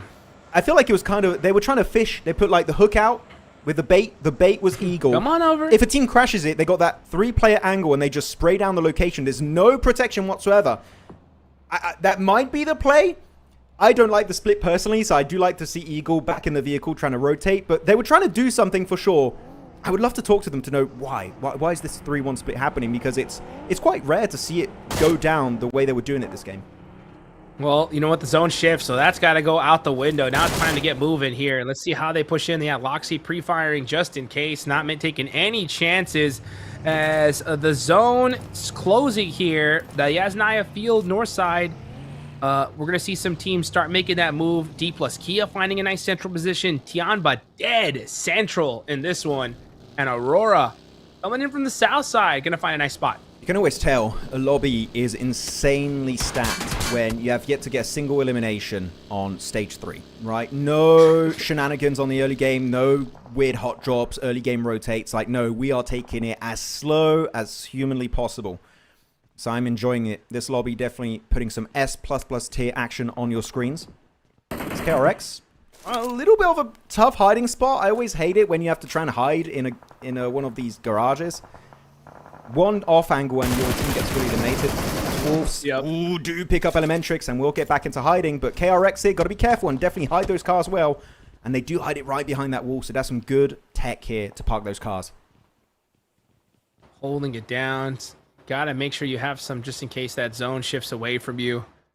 Wolves on the move as well. Everybody just kind of holding that spot. That's always the hardest part too, Max, right? For any like new squad that makes it to the highest level of PUBG Mobile esports, you know, they're used to playing these different scrims. They're used to playing their own little mini regions. And then they get here and they see, and it happens every single time. I talk to these players like, hey, what happened? They're like, dude, there's 64 players alive in zone 5. You know what I'm saying? Like, what is going on? This is so different. He's like, we just realized that by zone 2, everything taken, you know? And that is the hardest part to kind of overcome here.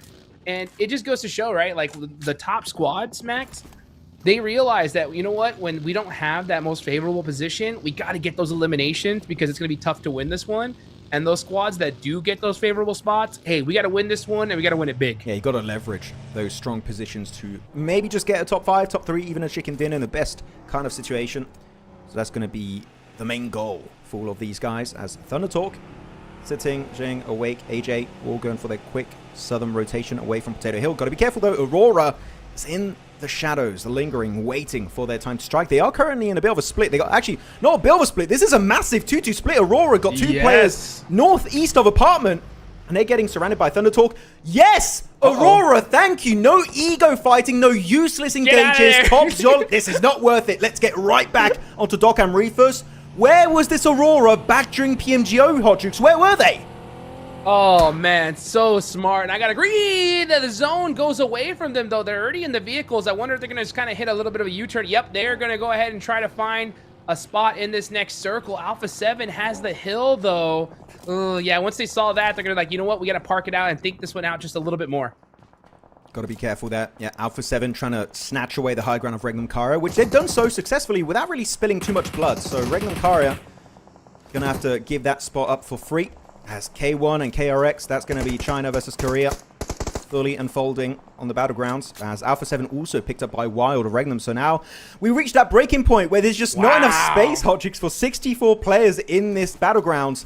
And now the blood is being spilled all over the place. The grass will turn red as D plus Kia got himself Alamo, but BTR lingering just behind them, looking to go for a push. And we know that the moment they decide to commit to a play, Hotchicks, oh boy, that crash is going to go crazy.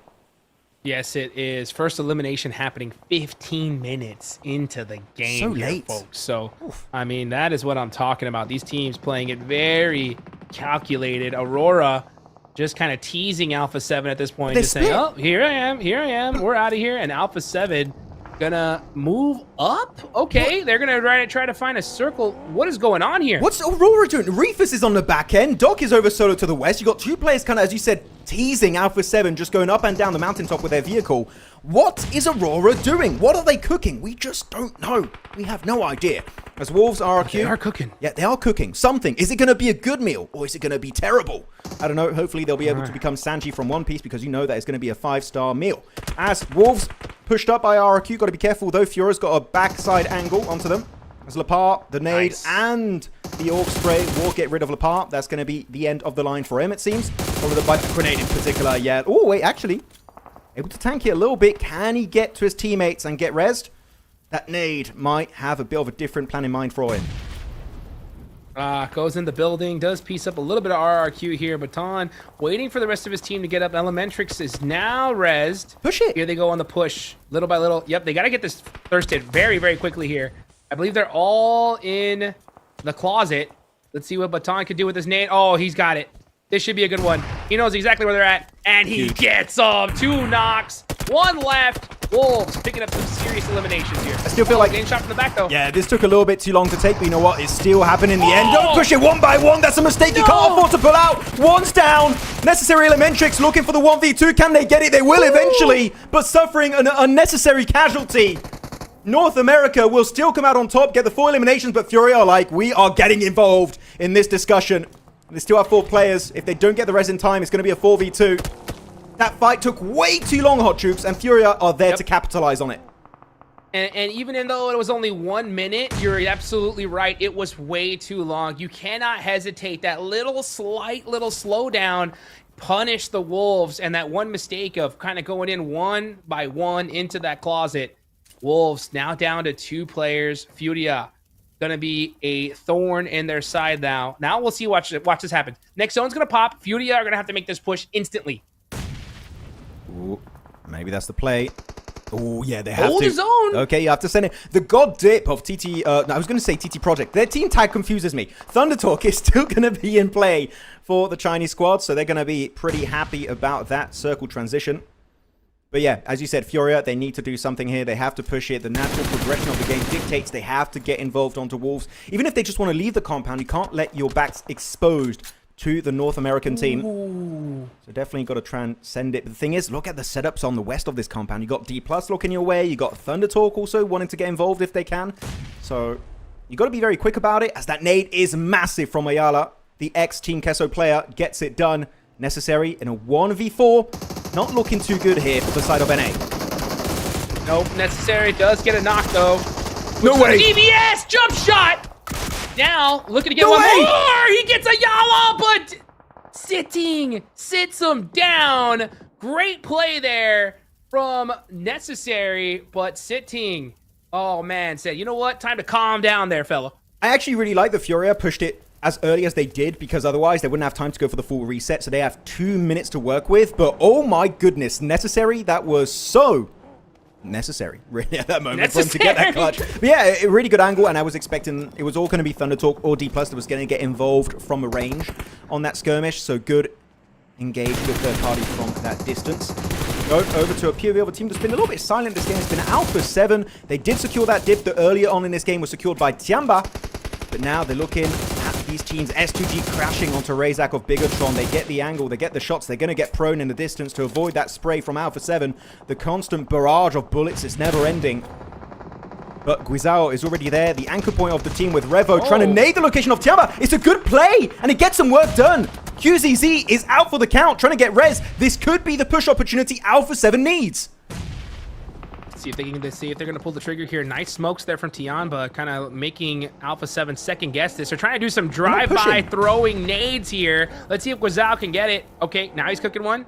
He's like, Revel, I got it. 2 seconds left. Oh, will that be it?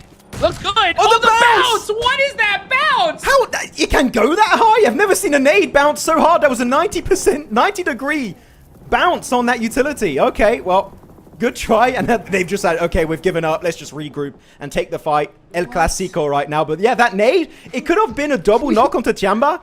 But the bounce just said no. The physics all over the place. But the nade connects. It's Carrillo. He gets Eagle. Followed up by the Molotov. Can he get QZ? Yes, he can. The other nade comes through. Aking gets the first aid. It's down to Milo and Aking in the 2v4. But the double car elimination connects Brazil. Out of nowhere, secures the ridgeline. Carrillo, Revo doing God's work on that push. That is how you get it done there. Alpha 7 taking out TIANBA. Guazao throwing that crazy nade earlier. Was like, what is this nade made out of? Flubber? You know, but the rest of those nades, those were working perfectly. That's how you do it. Alpha 7 taking out TIANBA, and now they are set up in the zone. You know, it's interesting because PUBG Mobile is such a realistic game in the way it works and the physics and everything. And then you have those moments, it's like, oh, it is a video game. Just like, okay, we remember it is a video game. That nade bounce should not happen in real life, though. It's going to be sitting. Just making not only his enemies sit down, but the entire lobby at times. What a good play. Molotov also going to be chucked. I wish he held on to that, but he still has 3 nades. I would say, yeah, just cook that nade if you can flush it out. But I think he's waiting to hear Furia move with the car before he starts cooking it. Peeks out. Nice elimination confirmed with the S12K. Give me that. Furia, you need to go for a push, and I would say sending on to Thunder Talk would be your best option. I would even send on the 3 players in a distance on AJ, on Zing, and Awake, and Igor goes on down. Furia, that rotation, the execution is just not there. It's way too slow, and because of that, they are getting punished heavily by Thunder Talk. City throwing that heat-seeking missile, and at a perfect time, they're slowing down Furia's roll there. Meanwhile, we got LGD getting the thirst onto Doc. Aurora pieced up. 3 players still up, though. Portion stock that goes out early. They are rocking a 2-1 split, though. One of their players, Reefus, is dead center in the zone. Meanwhile, Thundertalk holding OP dip. Sitting, gonna try to have to hold things down all by himself in that shack. With those smokes, making it very difficult for Furia to pick things out. I really don't like what's happening from Furia. Why are we stopping in nade range? This is such a risky position. You're expanding so many of your resources just to survive in a position that, as you can see on the minimap, they're not even in the playable area. Why are we not just fully sending it? I know that Sitting, if you push onto Awake, Zing, and AJ, he has a background angle onto you. If you're not very cautious, you'll get eliminated. So you need to get rid of Sitting, and then you need to push. The nades coming out, left, right, center. None connecting yet. How is Sitting still alive in this game? This should not be allowed. He's on literally 10 HP now. 1 bullet is needed. Ayala gets it. Now you need to send it. Furia needs to go on the offensive.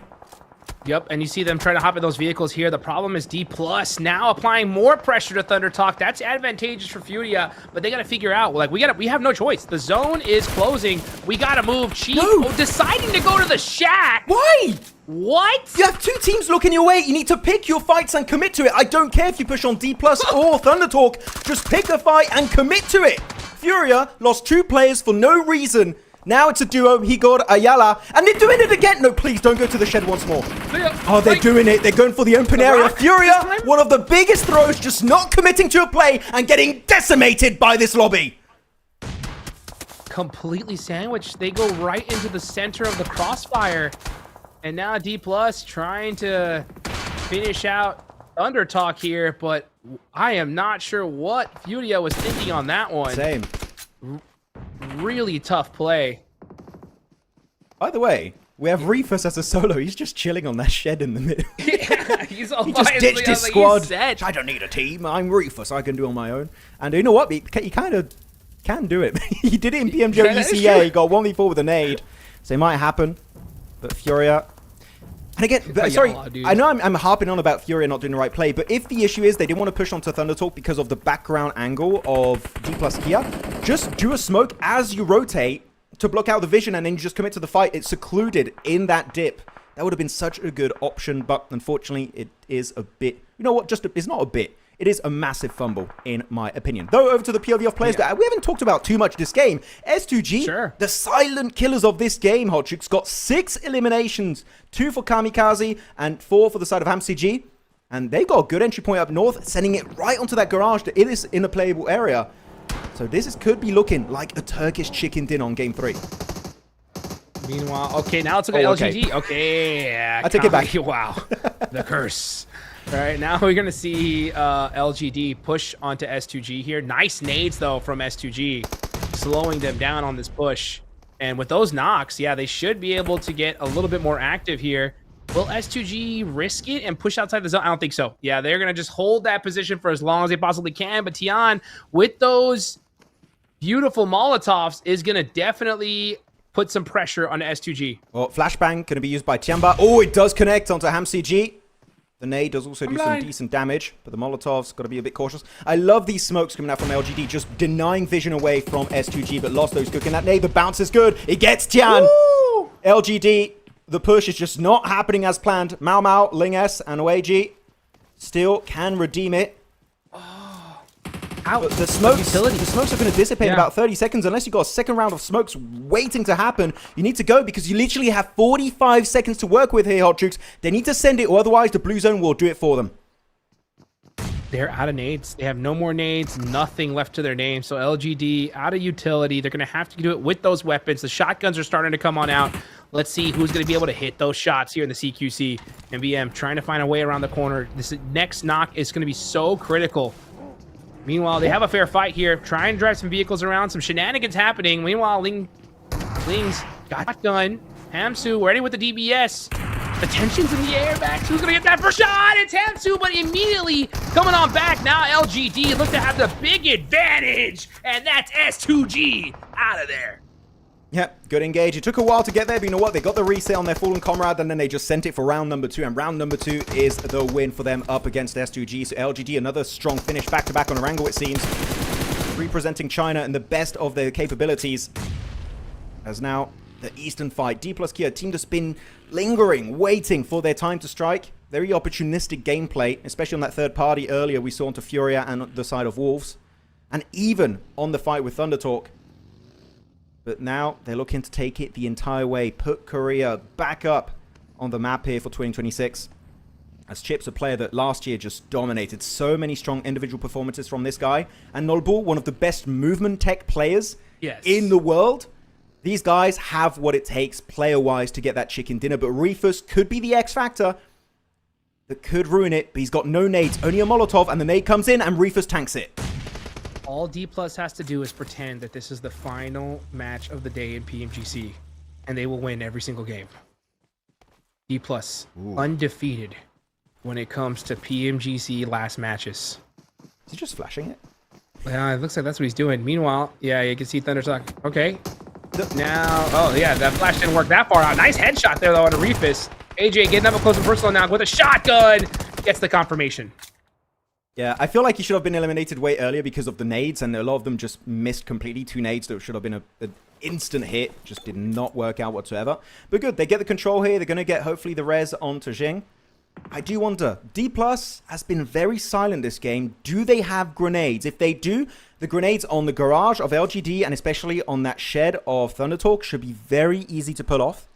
Especially with the caliber of gameplay we know every single player can execute on the battlegrounds.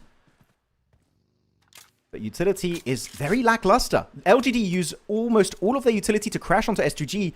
No nades, no smokes. That can make it really tough if you're just fully out of that utility resource. Yeah, it just looks like 1 molly, 1 stun grenade there for AJ, and that's not going to be enough here. D Plus taking their time here. This is circle number 9. Last zone. AJ going to be forced to just sit there in the open. Zing getting caught as well. Ooh, nice little repair there. Yeah. And they definitely needed it because that vehicle getting beat up instantly on the rotation. Oh, nice shots from AJ. Good try. I feel like it was a bit of a risky play here. I would wait for D Plus to fight Thundertalk before committing to the fight yourself. And they do send it D Plus with a good smoke throw. They squish them under their wheels. That's going to be Fabian to secure it onto AJ. And now looking to wrap it up, put a bow on top of this one. It's a gift. This chicken dinner, it's looking to head the way of D Plus Kia. They get the damage done down to just a solo player, and it's just not meant to be. D plus Kia to secure your third chicken dinner of PMMI 2026 in style. Beautifully done there. D plus Kia just taking their time, right? Really just kind of waiting for the opportunity to strike. And the second they saw it, they took it. And they're going to push themselves up the leaderboards, that's for sure. We saw them pretty down when it comes to the first 2 matches. But after match number 3, they're going to be sitting pretty. Yeah, definitely going to be looking really good. I'm intrigued to see what the leaderboards are going to look like after this chicken dinner, because are we still going to see, you know, your boys of AURORA in number 1 position? I do believe so, but they went out relatively early this game, so number 1 might be open for the taking, especially if BTR got a few more points this game. I can't wait to see what the match rankings look like. But yeah, D+, they got their bullet in the hands of one of their players, ready to put it in that trophy if they can get it, which really would be so big to see Korea get a win. The last time we saw a Korean win was actually D+, right? Back at PMGC 2024 in London. Yes. And I feel like they are waiting to get the second global trophy for Korea, because so far there's only got 1. And the second one might be headed the way of D+ once again, as our MVP of the game will be none other than Chips himself. There we go, Chips. 5 eliminations, 775 damage. Great game for the side of D+ Kia here. I mean, there's so many different ways to win a PUBG Mobile esports match, and yeah, D+ just say, you know what? If you just calculate it right, get yourself in the right position, you could definitely pull out that chicken dinner, and that's exactly what they did. And it was a great time as well. Nice and early. We are now at that halfway point in the tournament as you see this early engagement here from the Wolves. Just taking it 1 second too long and getting punished for it. Yeah, I mean, Necessary still had a sick clutch. He almost made it happen for an A, but then, yeah, Furia, the last player, did make it work out. And not only that, also there were some off angles from the back from D+ Kia and also Thundertalk that just didn't make it possible in the first place. And you know what? I do want to say, I feel like I was very critical this game on what was happening with the likes of Furia. And we know this team can do so many good things, right? And I was very harsh on their rotation, but because we know they have that potential to do so many good things in these games, I want to see a bit more dedication to the cause, because here, for example, waiting here for as long as they did really caused their demise. So, Furia, I feel like this is a good learning experience to just, sometimes you just got to send it, because the circle has a different plan in mind for you. Yeah, Ayala, it just looked like Ayala saw that shack, was like, oh, I like that shack. I want it. And unfortunately, just not the right play. As we look here towards the end of the game, hey, by the way, you know, we see LGD super consistent right here, right? They're getting into those late games pretty frequently, and they're putting those points on the board there. But it is, again, D+ Kia to win this game. 9 eliminations total. With those 10, that's going to be 19 points and almost 2,000 damage. A great game from them. I especially love seeing Fabian and Nolbu chicken dinner. You know, a big fan of those 2 players when it comes to Korea side. But we'll see if they can try and continue build up some momentum moving forward, as our number 1 ranked team is going to be LGD. And it does make sense, right? You got a really strong finish from them last game. They got himself, what was it, a top 4, trying to exit outside of school, and they do it here on the outskirts of Shelter. Got himself a really solid finish once again in that area of, against S2G in the garage. So yeah, China meaning business right away with that 20 points, and they're going to be looking strong. But of course, is that going to put them number 1 on the overall rankings, Hot Chooks? I do think that might just be happening. Oh, wow. If it is going to be close right there. You look at LGD. Yeah, China in that number 1 position in this match. We'll see how far they go up on the overall rankings, though, especially considering that you got AURORA right there in 11th place, only 3 points. Their worst performance so far, but still, you know, a great day. They just got to now just finish strong in that second half. Yeah, that's going to be the hope for them. Regnum Kara, the 0 points just keep rolling on in. I need to see something from this squad. It's just such a storied roster. We need to see more, but here we go. LGD indeed will be snuffing out AURORA from first place by just a singular point. And that's without a chicken dinner going their way. So really, Hot Jukes, they're looking so good. Keep in mind, because of the tiebreakers, you do want to get some chicken dinners at one point. But regardless, without a single win, they will be number 1 with 39 points. China on top. Yeah, I mean, 39 points in 3 matches, folks. That is a great start to the day. Going into the second half, though, talk about the second half of these overall rankings here, man. Who do you think is your biggest kind of shock so far, at least for the first 3 matches? Like, you know, in a negative, or you mean in a positive negative light? way. Negative? I would say Regnum. Yeah, I was expecting. Literally, they got 7 eliminations on their first game on Rondo. That's 2 bubbles back-to-back on Orangle. No points in game 2 or 3 combined. Regnum Carrier with this insane lineup, right? And especially got new addition, one new player on the lineup. I'm expecting way more from these guys. Ling S, though, going to be your top fragger of the game. 11 eliminations. Wow. He's doing huge numbers. But Quick also 10 eliminations to his name. Even if they don't get a win, it seems like Hodgix, he's just up there once more. Is that right? Is this correct? Yeah, I think they got 3 points in the last game, right? Actually, it might be all the games combined then, because I was like... yeah. That so you lied to me earlier. Okay, I mean, it made sense. Oh, the damage made sense, right? But now it might be all the matches here. Yeah, because, yeah, that definitely makes sense. Yeah, Ling S11 so far looking good as we take a look at the damage. Yeah, okay. We know for sure this is the whole day now, right? Yes. Excuse, definitely did not get 2,000 damage in the last one. I was like, he's done almost 2k damage in 2 separate games. Like, there's no way. Okay, this is, yeah, per, like, for the entirety of today's. And so far, QZZ from TIANBA will be your lobby leader in terms of overall damage. 2,132 damage total. Looking really solid. So are Tian and Ling S. So, man, oh man, it's China and MENA all the way in PMMI 2026. I am just loving it today. It's been great gameplay from so many of these teams, and we still have 3 games left. 1 Orangle, 2 Miramars. I can't wait to see who's going to be our lobby leaders after these next 3 matches.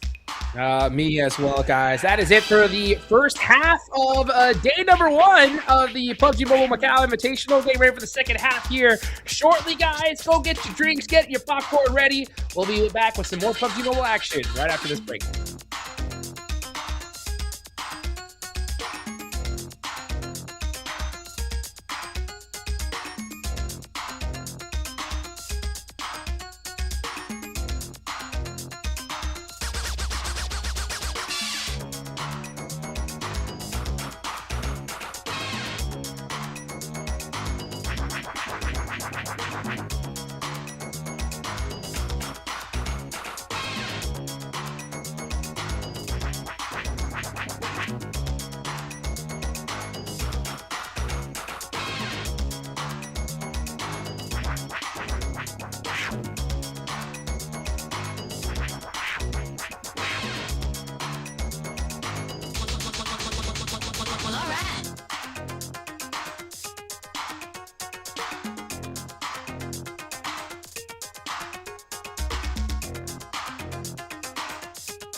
Yo. I don't think they're ready for it. On the loose, on the loose, on the loose, on the loose. With the beast, on the loose, say the truth, on the loose. Off the chain, it's all the gauge. Yeah, getting wild, we out the game. It's getting wild out here. One by one, we watch them all falling. It's getting wild out here. But I'ma be the last one standing. You can't stop what's begun. You can't stop a revolution. Come in, come in. It's getting wild out here. Yeah, it's getting wild, it's getting wild. Eating them, beast, eating them, feast. Fire the most, tire the least. See them admitting defeat, and they so useless. I'm so ruthless. New phone, who this? Give no reply to excuses. Got no bite, man, a toothless. Living a lie and the truth is, got this power, bringing it. Play my anthem, singing it. Every mountain, ringing it high. I soar, I rise, reborn. Strapped, I'm back like never before. Taking my final form.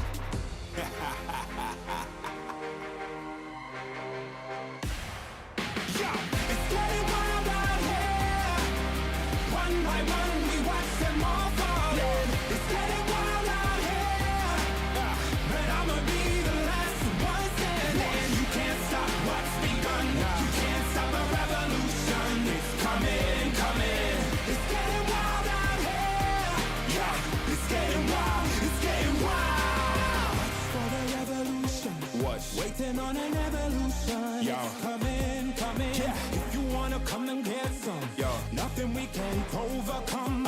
Run in, run in. Sure as we rise with the sun, yo. We will arise and become stunning, stunning. Watch for the revolution.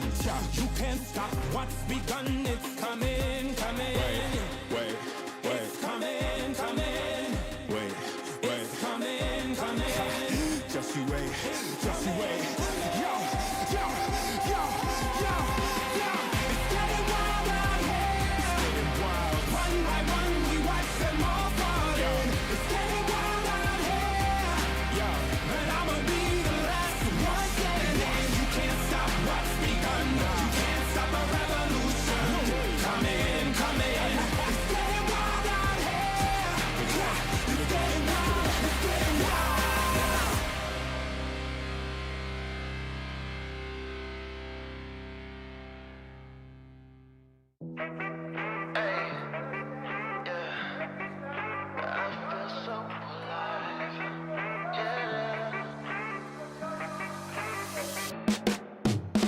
I got this feeling in my bones, things will work out. Nothing's gonna keep me back and turn me around. Hey. I just know it'll turn around somehow. These good vibes never run out. 'Cause I'm feeling alive. 'Cause I'm feeling alive. 'Cause I'm feeling alive. Watch me do my favorite dance, 'cause it's all good. You would do the same thing, I promise you would. Oh, got me feeling so high, never come down. These good vibes never run out. 'Cause I'm feeling alive. 'Cause I'm feeling alive. 'Cause I'm feeling alive. And they can't take my shine. This feeling is one of a kind. It's the best day of my life. 'Cause I'm feeling alive. And there's nothing you can do. I'm feeling brand new. And even when I'm down, I'm still cool. There's no way I can lose. I feel invincible. That's just what I choose. Yeah, feeling good's the choice. Now scream it out with your voice. Yeah, my time is arrived, 'cause I'm feeling so alive.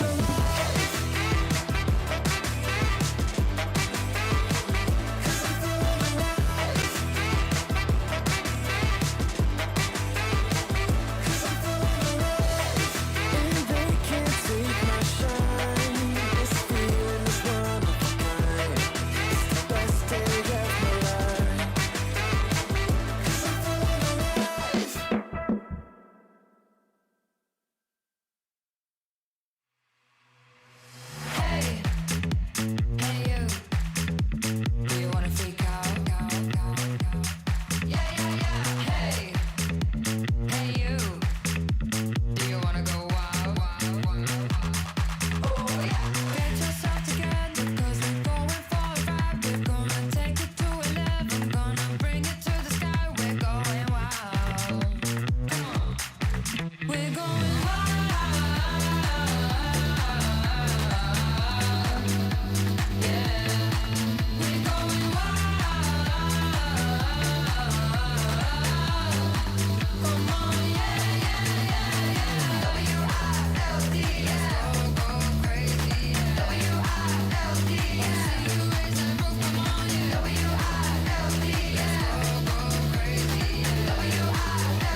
Welcome back, everybody, as we go into the second half of the PUBG Mobile Macau Invitational. All these top players from all over the world have gone to the beautiful city of Macau to compete in this insane tournament.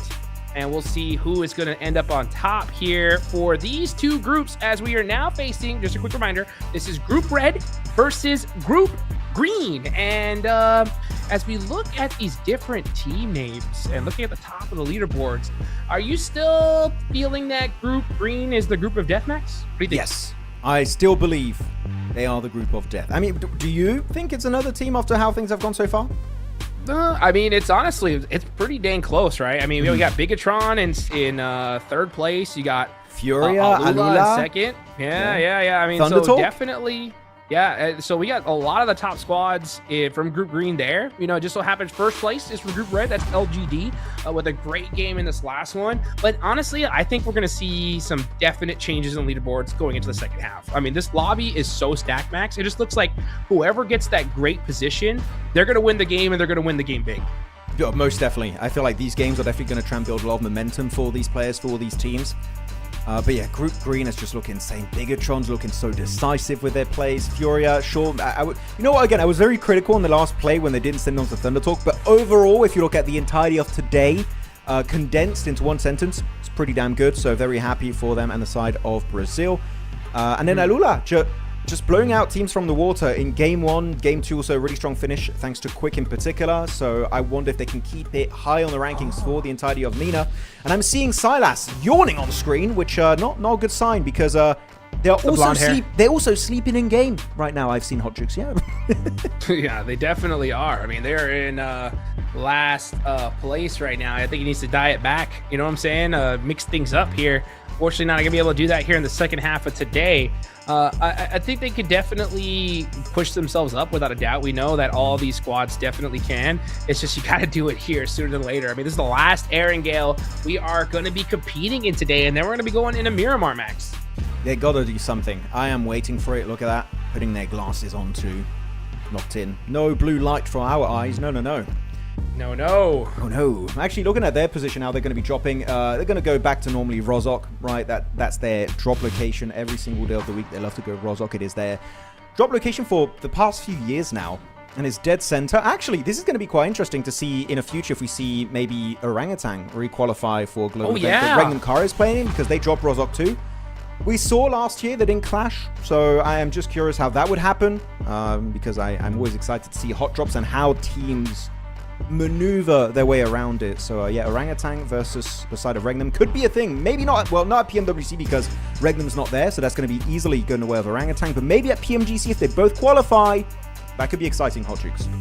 Yeah, I mean, it definitely can for sure. Hopefully we see, Regnum Car, step it up here because we're not going to see them, like you mentioned, in that World Cup. I mean, this is their chance, right, to put some money on the board because we're not going to see them for a hot minute possibly. So let's see what they could do here in the last Erangel of the day. And one thing I just definitely noticed is, like, yeah, these teams, you can see they got their papers there. In the last game, we didn't see a single player go out until 15 minutes in. Let's see if it's going to be the same here as we go into the final Erangel match, match 4. And we're going to see some serious, I already got a feeling as we take a look at this playing path. And it looks like it is going to be almost right down the middle here, Max. Yeah, this is the best plane so far today. Going to be great for the teams. I do wonder if Aurora is going to go back to Saverni. It is closer, but knowing them, they might want to go back to military base and go for a bit of a stretch. But definitely a good plane for all of these guys. Rozok, easy drop for the side of Regnum Karia. And I'm going to say for them in particular, for years now, and tell me if you agree or not, Hot Jukes, but I feel like when you're looking at the Turkish powerhouse in PUBG Mobile Esports, you've got so many big names, big players, big teams. But for the longest time, Regnum Karia has been like the bannermen for all of Turkey, representing them, it feels like, every single global event. And I feel like now the baton has been passed to Ulf, that is in Group Yellow playing tomorrow. They need to step up here because otherwise Ulf, I would have to say, is going to be undeniably the best team currently in Turkey. I think that's a good shout. I really do. I mean, Regnum Karia not making it, right, to the World Cup is a huge blow to them, and the fact that they're in the in last place here is not a good look either, right? So, and Ulf popped off as we finally see a Southern Circle, the last Eric Gale of the day. Not disappointing, Max. We're going to military. Aurora's like, it should have been me. We should have dropped down in southern side of the map. But they didn't do it, unfortunately. Actually, we did see for a few seconds there something on the minimap that was very interesting, very insightful. Yangon Galacticos has got a 3-1 drop. They got 3 players in crates in George Pole, 1 player, I believe it's Romeo, in Boatyard. So he's way out of the way. That's what, an extra 1,000 meters, 1.5k meters away from his squad. So hopefully he doesn't get caught with his pants down by the likes of maybe Regnum, D plus Kia, even the side of KRX that are just lingering around Gatka Fields. So just got to be a little bit careful. And same for Alpha 7. For a few seconds there, they had 1 player to the east near Box Compound and actually just got up a car from the garage and regrouped with his squad mates instantly. So Alpha 7, that's some good early pivots. I do like it. And that's a good, juicy hovercraft. How can a hovercraft be juicy? I have no idea. But it is juicy. That's all I can say, Hot Troops. And it is going to the way of S2G. Yes, and they'll take that here as they're heading down south. They're going to be the first team, well, pretty much actually kind of tied with Alula as they are on the other bridge right now, heading into Sosnovka. So they are going to be set up trying to get to that military base sooner than later and get looted up. Because you can see right now, Quick, he's got nothing on him. Nothing at all. Furia also going to be looting up good old prison itself. Looking at the rotates here, because it's a very high likelihood. There's still a chance, I would say maybe 15% chance it goes to mainland this game. Yeah. Very precise numbers, by the way. I know, but I was gonna say 14.99, but you know, I agree. I think you're actually right. Sorry, my math was all over the place. By the way, Wild eliminated by Chips very early, so we don't hit the 15-minute mark with 64 players. It's just not happening, and it happens on their pivot right to the east of Potato Hill, actually. So that's kind of unfortunate. As Razy also using the hovercraft. Man, people are getting very experimental with their rotations, and I'm loving it. I like what I see. Mix it up, right? Razy say, you know what, guys? I'll find us a spot into this next circle as he is gliding on in. But man, you know, Regnum, we just talked about them, right? Losing a player, the first player in this match, is another terrible sign for them. So, they're going to have to make something happen with 3 players. Actually, I have a very interesting topic. I don't know how much you watched of PEL, but in PEL, they have this very interesting rotation that they do mainly when you have a military island circle shift. They take horses and puts them on the wings of the gliders. It's a very China rotational focused thing that they do. Okay, I don't know how to word it. It's just a way they cross the water. Are we going to see any of these Chinese teams try and do it? Because I actually do not know if it's possible in the global version of the game. I've tried it and I failed. I don't know if it's because I suck or something, but I was not able to do it. And I wonder if they're going to give it a shot and see if it works or not on the global version. That would be quite insightful to witness. I wonder what kind of carrots you got to give the horse to make that commitment, right? To fly on the top of a glider. That would be the most insane play. We're going to see Thunder Talk. They're taking a glider. Where are the horses? No horses here. That would be insane. Oh my goodness. I love it. Honestly, I love to see innovation. I love to see esports players pull out any possible thing from their bag to get an advantage in this game. Oh, most definitely. I mean, you got to. It's cool, too, because gliders are... I would never recommend anyone to use a glider unless it's on a very early game rotation where you know as a fact there's not many teams that are going to look to kind of damper your rotation and shut it down in any way, shape, or form. They're going to do it here. Easy rotation in the glider on the eastern side for Thunder Talk. Western side, we had Razy with a glider. He did it literally before Phase 1 started closing around them. So you are sure 100% no one's going to be there to shut down your rotation in the sky. So yeah, good timing. If there's a time to use the glider, it would be now, and those 2 squads in particular did it perfectly. Speaking of timing, right? A few teams are not too happy about it, right? Alpha 7 going to take their sweet time on down south. Aurora as well, just kicking themselves because this is usually their spot. They're usually locked in now, but they're on the opposite side of the map. RRQ still in Zarky too. Man, they're eating blue zone. They're going to have a rough time getting into this zone because look at this, Max. This map, I mean, almost all the spots in military are already taken. Just like that. So quick. I mean, you still have a few areas in military itself, right? There's You've got a few. C block available. So if you are proficient with your scouting, you should be able to find it. But you definitely want to scout because you got, what is that? 1, 2, 3, 4, 5, 6, 7, 8. You got 8 teams already on military, and it's going to increase significantly because half the lobby is still on mainland up north. And actually, I'm looking at the map. Some teams are very slow on their rotation for a circle that is almost 100% locked in to go on military. Alpha 7, RRQ, Aurora, K1, Exactly. and D+K have yet to initiate their rotation. They're somewhat in a looting stage at this point, which I would not recommend because those bridges on the west in particular, you got KRX gatekeeping it, are going to be very tough to cross when everyone is set up for that defense. That's exactly what I was saying earlier, man. I mean, you know, this is such a late rotation from them. And yeah, there are some spots that are kind of available in military, but trying to get to them and keeping all 4 players alive is going to be so dang tough because, I mean, we just seen just how proficient these guys are at just shooting you out of vehicle. If they even spot one, they are going to make sure that they pop you out real quick. Young Galacticos getting a nice knock there onto LGD. They'll take that all day long. Right now, we're going to see actually Alula and LGD tied for first place. Right below them, Bigatron and D+Kia as well with 30 points, looking solid. I love this. The rest of these teams in the mid-pack need to have a good performance. Teams at the bottom got to clutch it up here now. Just like Yangon Galacticos. And I love seeing Yangon Galacticos showing aggression. I want to see willingness to commit to fights when you create an advantage for yourself, which so far they've done successfully onto the side of LGD. Confirm that elimination. Gateway G. Nicely done. Romeo with an aid will get that juicy point. I don't know what it is with me and the word juicy. I just want to keep saying it today. The trend is every day I get a daily word that I just love using, and today's the word juicy. No idea why. I think it's because you just saw that big, beautiful hovercraft, and you were just like, man, it looks good. And I get it, right? Especially in a military circle, it is a juicy play, that's for sure. I just opened a crate actually, and I got a skin on the hovercraft, so maybe that's why. I'm just like, wait. Okay. That's what it is. Yes, it is definitely. The glider blown up, so that play is definitely out of mind. It's way too dang late to touch that thing, that's for sure. So they are in the vehicle, Young Galacticos. So let's just take that point and get out of here. I think that's a great play, right? Prioritize zone, and this zone. It's going to be a bridge circle. So that actually is a great opportunity for these teams on the north side to buy themselves a little bit more time here and try to get this next circle. But look how many squads are on the north, Max.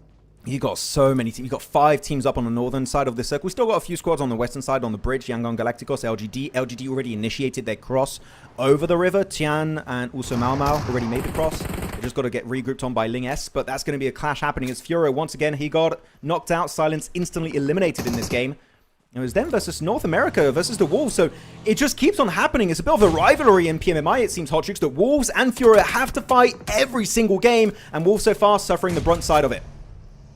Let's see what Wolves can do, though. Baton, gotta get this knock onto Ayala. Get some pieced up, but Ayala switching over to that side seat. I like that to make sure that he doesn't get popped out the car. Instantly busts out that nade. Baton has one loaded up as well. Both of them kind of almost piece each other up. Now it's up to the shotguns. Who's gonna hit that shot? Ayala gets it and gets the thirst on the Baton. Why does Baton send it when you have backup just behind you? Necessary. You wait an extra 5 seconds. It's a 1v2. Your chances of success are so much higher. The nade, good damage onto Necessary. Can he get the 1v2? It's so many shots just missing. How are they still alive? I'm so confused. But you know what? Trying to get the shot able to hide right behind that vehicle. The spread. How does it not connect? What? This is the longest 1v1 in history. Backup joins the fight. Eventually, Furia looking for the 1v2 onto Necessary. He gets an extra elimination with the M4. What the hell is going on, Hot Jukes? Necessary, even trying to pull off some vehicle switch shenanigans. What is going on is right. Now you got Hoxie and the rest of KRX say, hey, we'll clean up all these eliminations. Give me that points. As now he's got that nade locked and loaded. Chief getting pieced up. Hoxie, got to be careful here. Don't make a mistake. He's got that nade. Does get pieced up a little bit, but that is... Oh, actually, never mind. Chief gets the knock, but oh, Vinny able to clutch it up there. What a crazy turn of events. I need that, I forgot the name of the item from Men in Black where you just can wipe your memory. I want to forget the last 2 minutes of my life. Please, can we just... The neuralizer? Yeah, the brain neuralizer. I want to forget what just happened there. That fight was just not it. Yol put down very low HP. The blue zone might just get him. That's going to be the case for Obscure, though. Picked off next to yellows. That's Yol bleeding out, and it's going to be him taken out of the equation. For now, still not impossible res, right? On phase 2, the blue zone tick damage is still very low. So Alpha 7, unless they want to commit to it, I would say just cross the bridge. It's not worth it to linger, take the fight with Aurora in a 4v3. As they will try and get a bit of a save on Zyol with the smoke. It's good reset. Top might just get them back up as a 4-man team. Maybe that was that S12 K nerf right there. in action, right? Who knows? Maybe the devs are like, oh, it does make a difference. See? We like that. As we can take a look at Aurora. Man, these guys are fighting in the blue zone. Okay, the zone now going back down to military base. Full military circle here. Yeah, Aurora and all the rest of these squads need to abandon this and probably go down that western bridge and try to find a way into this next zone. But it's going to be tough as we look at Rebel putting some points on the board for his squad. I would even say just take your cars and send in the water, because this fight is going to take ages between Alpha 7 and Aurora. By the way, we saw in the circle a team that was in a great spot is actually S2G. They had a 3-1 split, one play on top of Observatory, which is the mountaintop to the east of Military Island. If they regroup over there to solidify their defenses, hey, Turkey could be looking to get himself a chicken dinner here. So we'll see if they'll capitalize on that opportunity. As Revo just doing donuts here. Trying to get a bit of insight, moving around here on yellows, looking for that solo player. Rufus does bleed out eventually. And Aurora just going to abandon ship as a 3-man. Ziol, top, Doc trying to make the crossover on the bridge. But if you're Alpha 7, you might want to try and chase that down too, because that blue zone damage now, you're about to go into phase 4 in the next few minutes here. You got to be quick on that pivot. Yeah, I think you got to move. I think that if you're Aurora and Alpha 7, the best thing you can do is kind of just almost don't even look at each other. Just find a way into this next zone and then fight it out. And it looks like that's what I think they're trying to do. Aurora, just like, hey, let's get into this next circle. We got to extend our play here. We're in 8th place. We need to put some more points on the board. Alpha 7 are right below them in 10th. So we'll see what they decide to do here. Yeah, it doesn't look like they're going to try to gatekeep Alpha 7 at all. Just try to prioritize position, which I think is the right play. What do you think? Yeah, no, I agree. I mean, the blue zone tick damage is going to start to get a little bit too much to bear. So I like them. If you want to gatekeep them, do it in the zone. Get on the edge of the circle, set up your defenses, and do it. Because right now, actually, we're looking at the minimap. There's still a fight happening. RRQ pushed right into Alpha 7 on the western bridge. And D Plus are near Pachinki. What? They're near Pachinki right now, Hot Jukes. What is going on? This is the slowest rotation. I understand because you're scared of the bridges and stuff. The K1 is on the eastern bridge, western bridge. You've got a fight happening of RRQ versus Alpha 7. But it's taken so long. They might just get fully squad wiped by the blue zone. The damage is going to start ticking way harder very soon. D Plus was like, hey, we played that last one slow and we won it, right? Let's try it again, but this is too slow. I mean, they are way late on this rotation. I mean, RRQ need to kind of do the same thing here. They are just committing. They're making the wrong commitment. Just leave Alpha 7 alone. Get into this next circle. You don't want to take this fight pretty much at all. And it looks like that might be their play. Yeah. Okay. Genfos now going to be pushing the bridge. Yeah. Actually, if you are D+ and you see this altercation happening between these two teams and you know you might get gate kept in the circle, I would go even for wide eastern rotate. But the question, it depends on how many meds they have. If they don't have a lot of meds, commit for the shortest path to the circle, which would be the western bridge. If you do have an insane amount of meds, med kits, first aids, bandages, stims, and everything, goes for the eastern rotate.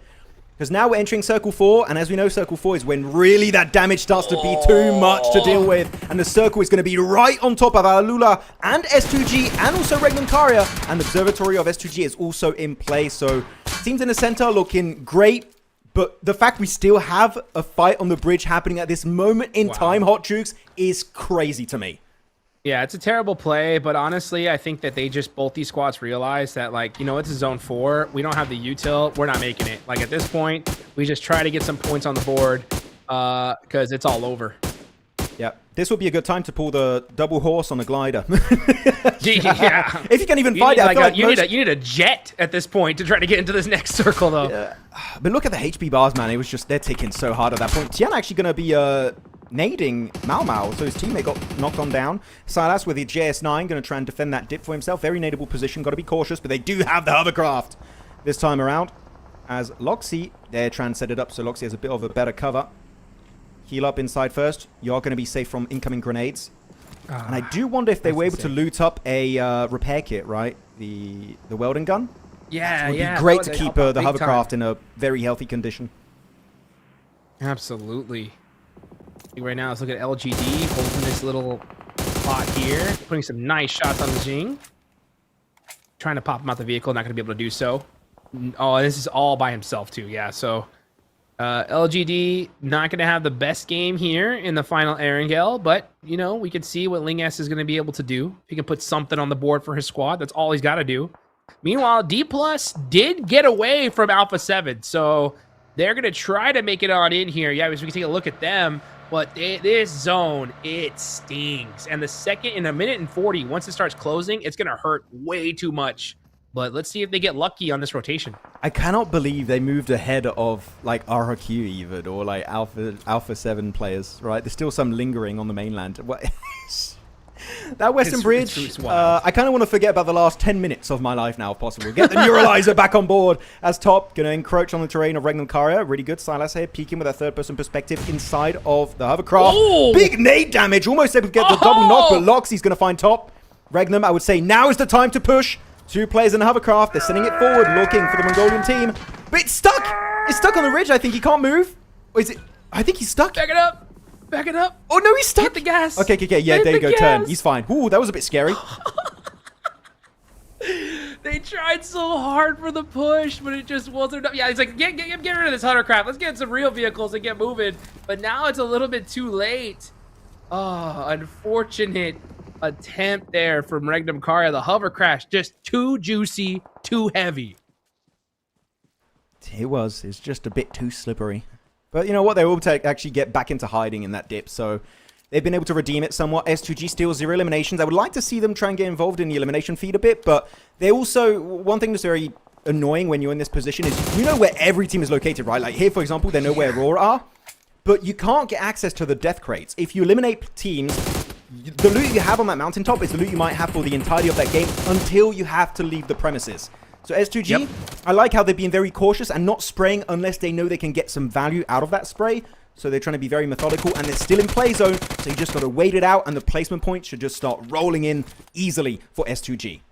That's a great shout, though. I mean, you're absolutely right. S2G, they almost kind of want to prioritize, you know, almost single tapping at this point. You got to conserve that ammunition. And a lot of players in that position, they just get hungry and they blow through all their ammo and then they're stuck up there with nothing. We don't want to see that from them. But we're going to see Awake get a nice knock there onto Noble. This is D+, finally getting into the zone, getting shot up immediately. Their util has to be pretty low. They got to win this fight, but it ain't going to happen. Thunder Talk putting the punishment on a D+ Kia. I feel like he confirmed himself before getting squashed by the car, just avoiding the disrespect, which you can do now. It's been a few updates where you can actually confirm yourself out of the game sooner if you just know you're not going to survive, which actually can be used in a very interesting fashion. If you want to deny points away from an enemy team, you can just deny that point very quickly. You don't have to self-nade or self-molly anymore. You can just like, okay, I'm out, boom, click the button, and that's 1 point denied. So a very important aspect of the game to remember, as Aurora getting decimated. Top dock, 1 grenade from Silas, and that's going to be a 1v2 happening.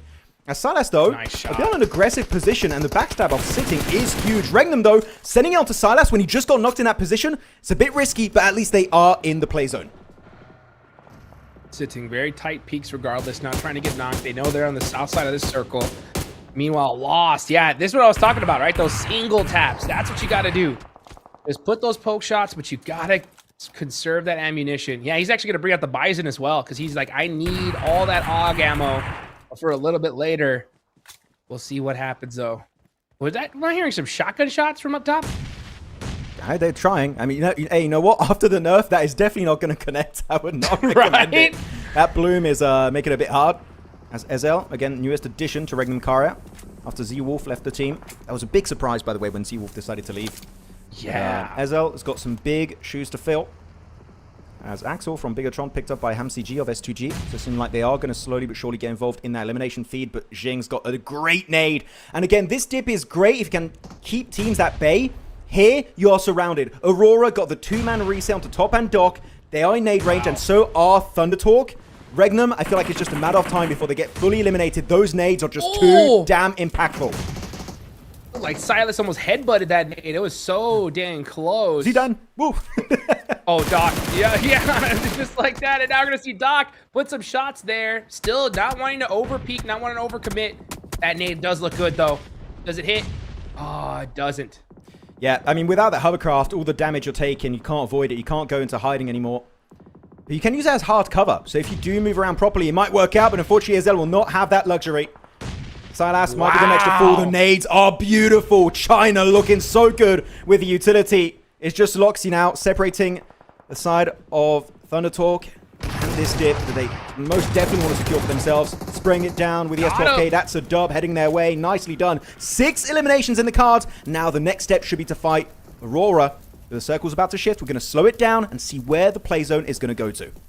Beautiful play there from Thunder Talk, and the perfect time too, because the zone does shift to the center. They're gonna have to get moving, and now they're gonna have to put work onto AURORA. But Ziol on the other side, able to steal a point away. That's on to Hoxie. 3 eliminations so far for AURORA, and they came all the way from Severny, guys. This was a long road for them, but they're putting up points regardless. It goes to show, even if you don't get the circle, you can make things happen. Let's see what Ziol can do with top, as they're just down to 2 players. I love what S2G are doing. They keep one player, HamCG, on top of Observatory on the mountain, and they send the 3 other players, Kamikaze, Lost, and Solke, down on the low ground with the dips. They're really good terrain knowledge, trying to get some insight. So I am very happy with Observatory gameplay. But again, as you said, just using the one-taps, not wasting any bullets, right? Just trying to be very methodical and time it right. The thing is, all these teams that are inside of these particular buildings we have on screen, very safe from the high ground. It's very hard to hit those. So AURORA, TIANBA would say, off the back of this circle, top 5, it's pretty much guaranteed, unless some weird shenanigans happen on this game. It should be looking good, as HamCG down to his final clip with the AUG, and then he's down to an S12K only. As we know, Hot Trooks, at this range, the S12K is not going to do much. Yeah, I think if you're Hamzu right now, you don't even take a shot. You just, unless you know 100% you can get the confirmation, you need every single bullet that you have left for that final push. But he does have that S12K, so I think he's just kind of holding on to that last mag, and if he can get to some CQC, he can definitely make something happen. As we're going to look at KRX taking out Alpha 7. AURORA still in the game. They're in first place with all 4 players up. They're looking to create a good point gap. Hamsu getting shot up a little bit. Yeah, just take your time, buddy. Wait for the next zone and then do something. I mean, happy you bring up AURORA in particular, because LGG out, BTR out, D plus Kia out. So really the only threat to AURORA at this point would be the side of Thunder Talk and S2G, and even maybe you could say AURORA. They have 2 players up, but still got 22 points, so not that far away from AURORA. So it's looking like MENA will be back in number 1 after losing that spot for just a single match on game 3.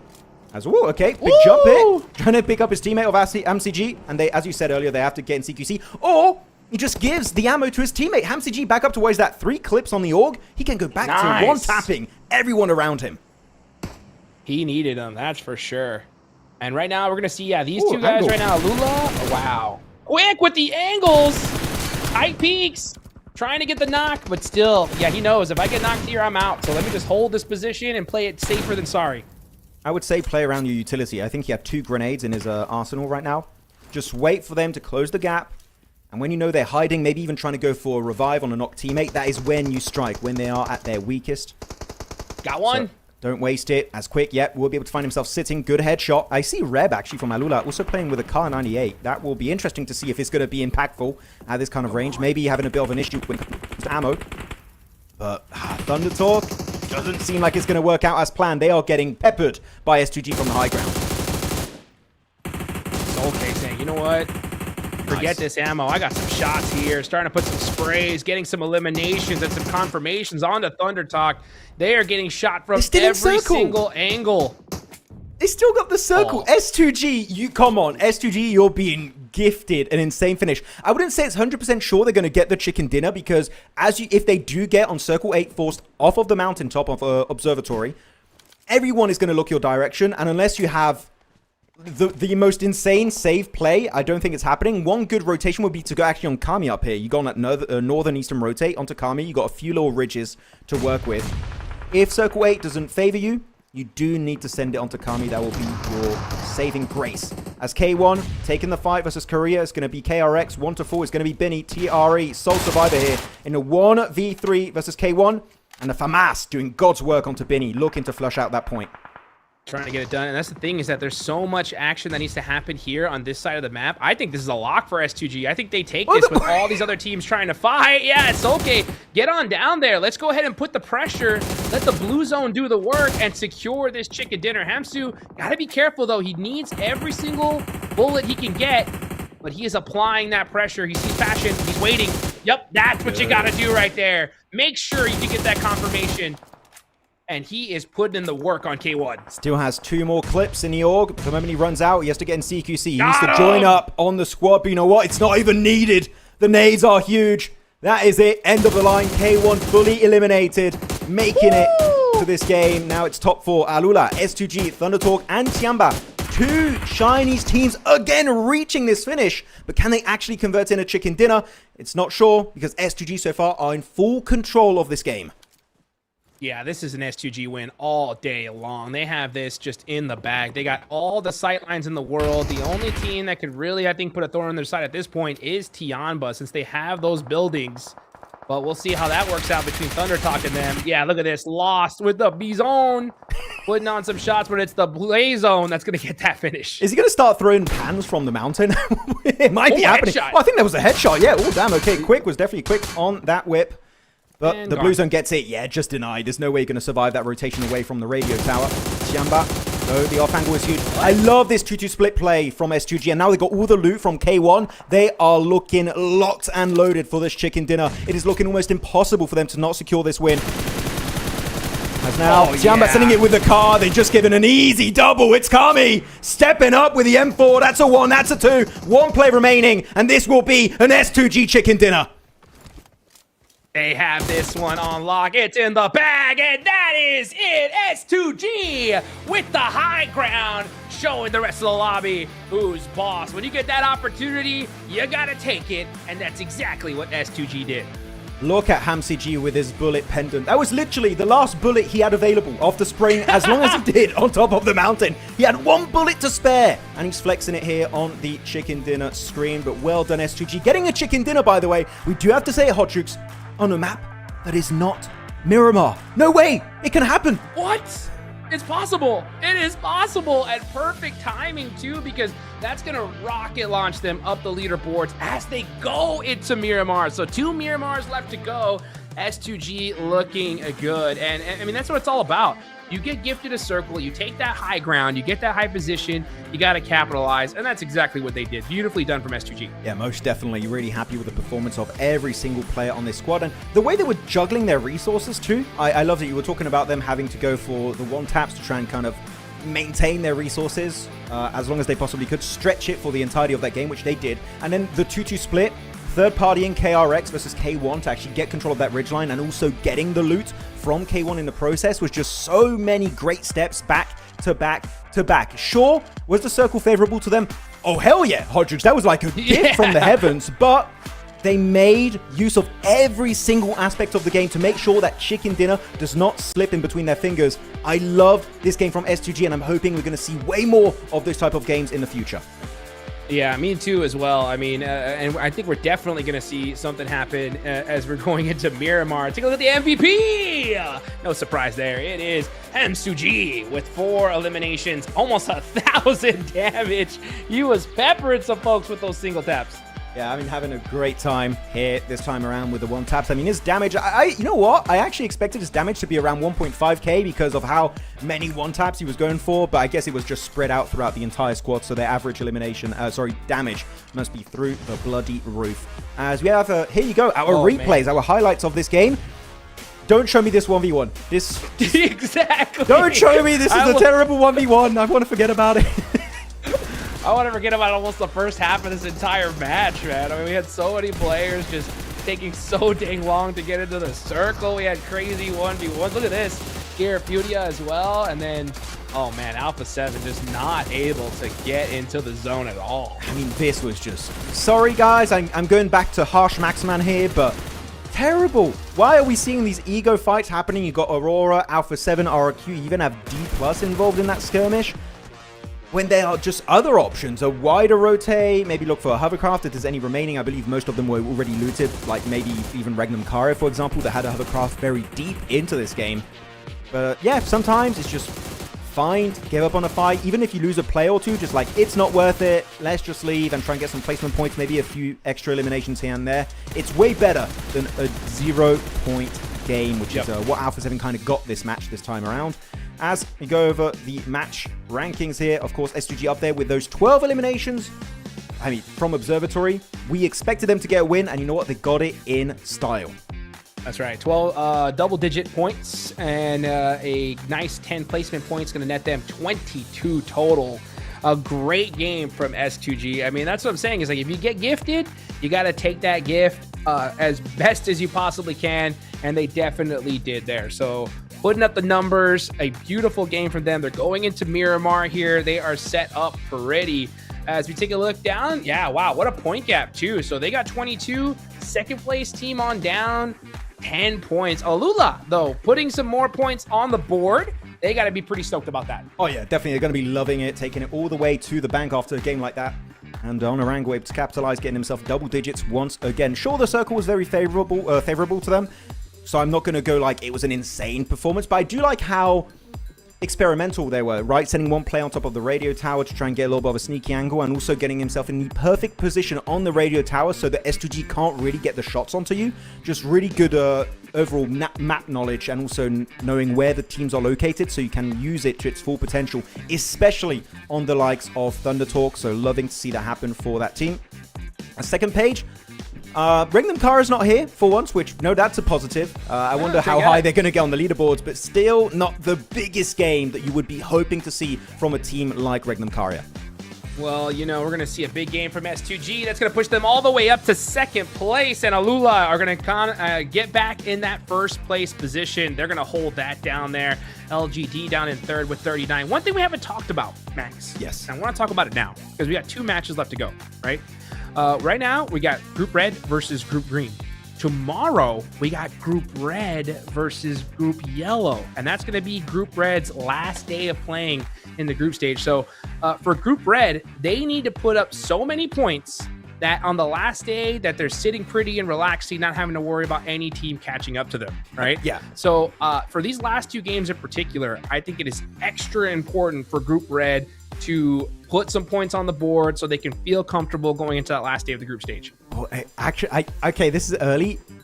We could not have Alpha 7 in 2 global finals back to back. They got 18 points. They are in group red, which is the group we're talking about. So they need to get something done here if they want to comfortably make it in the top 15. Here are your eliminations. And yes, guys, we know it's all the matches combined, okay? We are now aware. We weren't sure after game 2, but after game 3, we're like, yeah, okay, this is definitely the entirety of today. So 11 eliminations headed the way of Ling S. Quick still up there with the double-digit eliminations to his name. And Hamsi G putting his name on this graphic after that game on Observatory. So big showcase from Turkey. And it's good to see different regions, right? You got China, you got MENA, you got Turkey, and you have South Korea.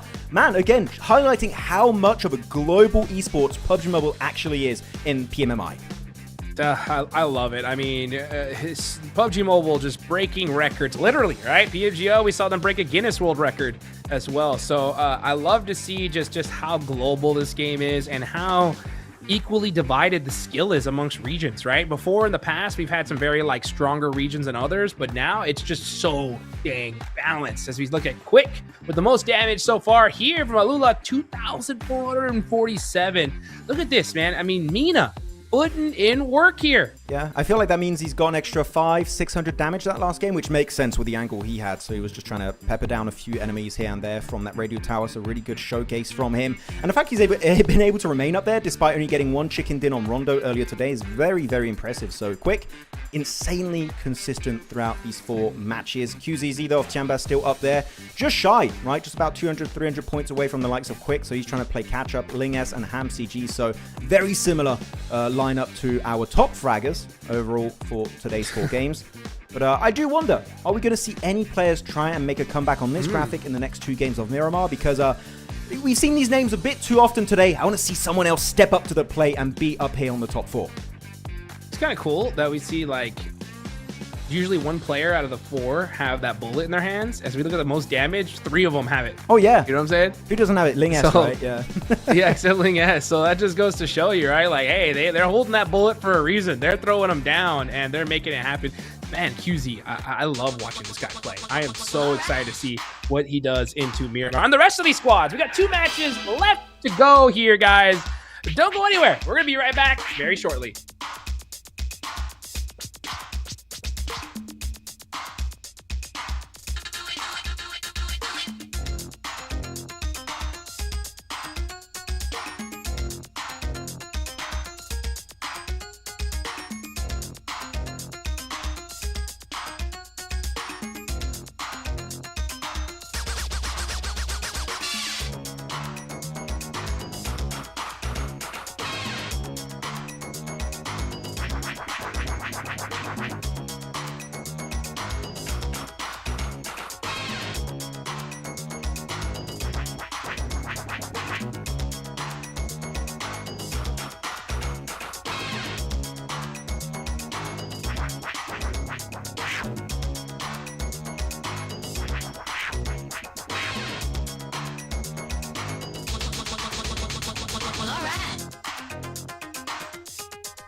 Yo. I don't think they're ready for it. On the loose, on the loose, on the loose, on the loose. With the beast, on the loose, say the truth, on the loose. Off the chain, it's all the gauge. Yeah, getting wild, yeah, we out the cage. It's getting wild out here. One by one, we watch them all falling. It's getting wild out here. But I'ma be the last one standing. You can't stop what's begun. You can't stop a revolution. Coming, coming. It's getting wild out here. Yeah, it's getting wild. It's getting wild. Eating them, beast. Eating them, feast. Fire the most, tire the least. See them admitting defeat, and they so useless. I'm so ruthless. New phone, who this? Give no reply to excuses. Got no bite, man, I'm toothless. Living a lie and the truth is, got this power, bringing it. Play my anthem, singing it. Every mountain, ringing it high. I soar, I rise, reborn. Strapped, I'm back like never before. Taking my final form.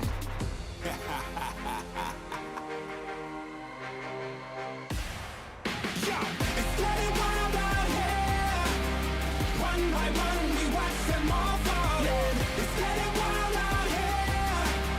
But I'ma be the last one standing. You can't stop what's begun. You can't stop a revolution. It's coming, coming. It's getting wild out here. Yeah, it's getting wild. It's getting wild. For the revolution. What? Waiting on an evolution. Yo. It's coming, coming. Yeah. If you wanna come and get some. Yo. Nothing we can't overcome. Running, running. Sure as we rise with the sun. Yo. We wanna rise and become stunning, stunning. Watch for the revolution. You can't stop what's begun. It's coming, coming. Wait. It's coming, coming. Wait. It's coming, coming. Just you wait. Just you wait. Yo. It's getting wild out here. One by one, we watch them all falling. It's getting wild out here.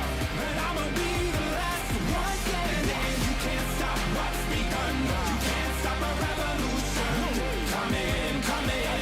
It's getting wild out here. It's getting wild. It's getting wild.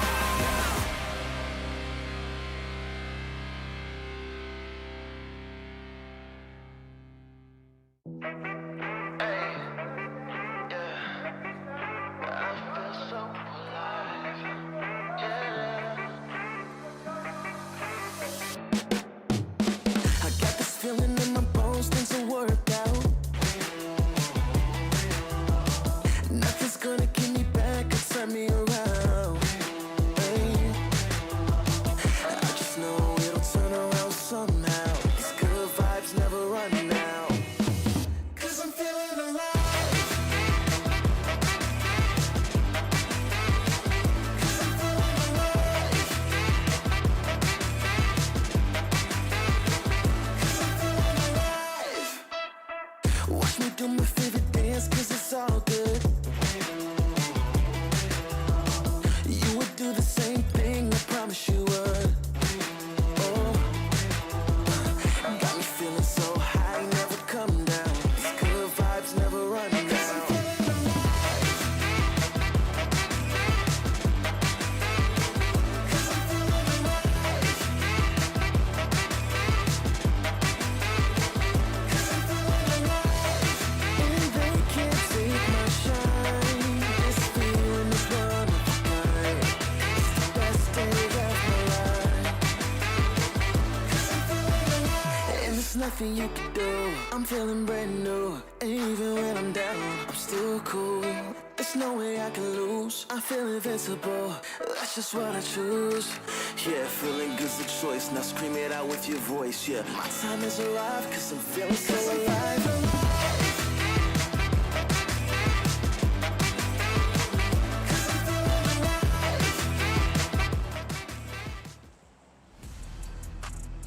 Welcome back, everybody, as we get ready for match number 5. We are on the plane. We are ready. Let's get it going here. as we get ready for the last 2 matches of the day. Max, man, we're going into Miramar. What are your big expectations going into this one? Oh, vamos! Yes. No, okay. Vamos. I just wanted to get that one through. No, going into this one, I think a lot of the audience is going to be focusing their attention onto S2G, right? Because especially after how it went down in PMGO Season 1.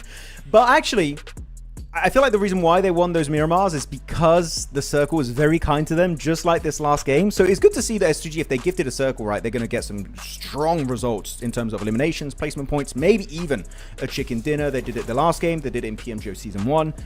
I want to see them get a strong Miramar win, Hot Jukes, when the circle just hates them, just hates their guts, and he just keeps moving away from them on the complete opposite side of the map. That is what I want to see from S2G. If they want to showcase that they have what it takes to be a global champions one day. And that day could be this Sunday if they make it work out.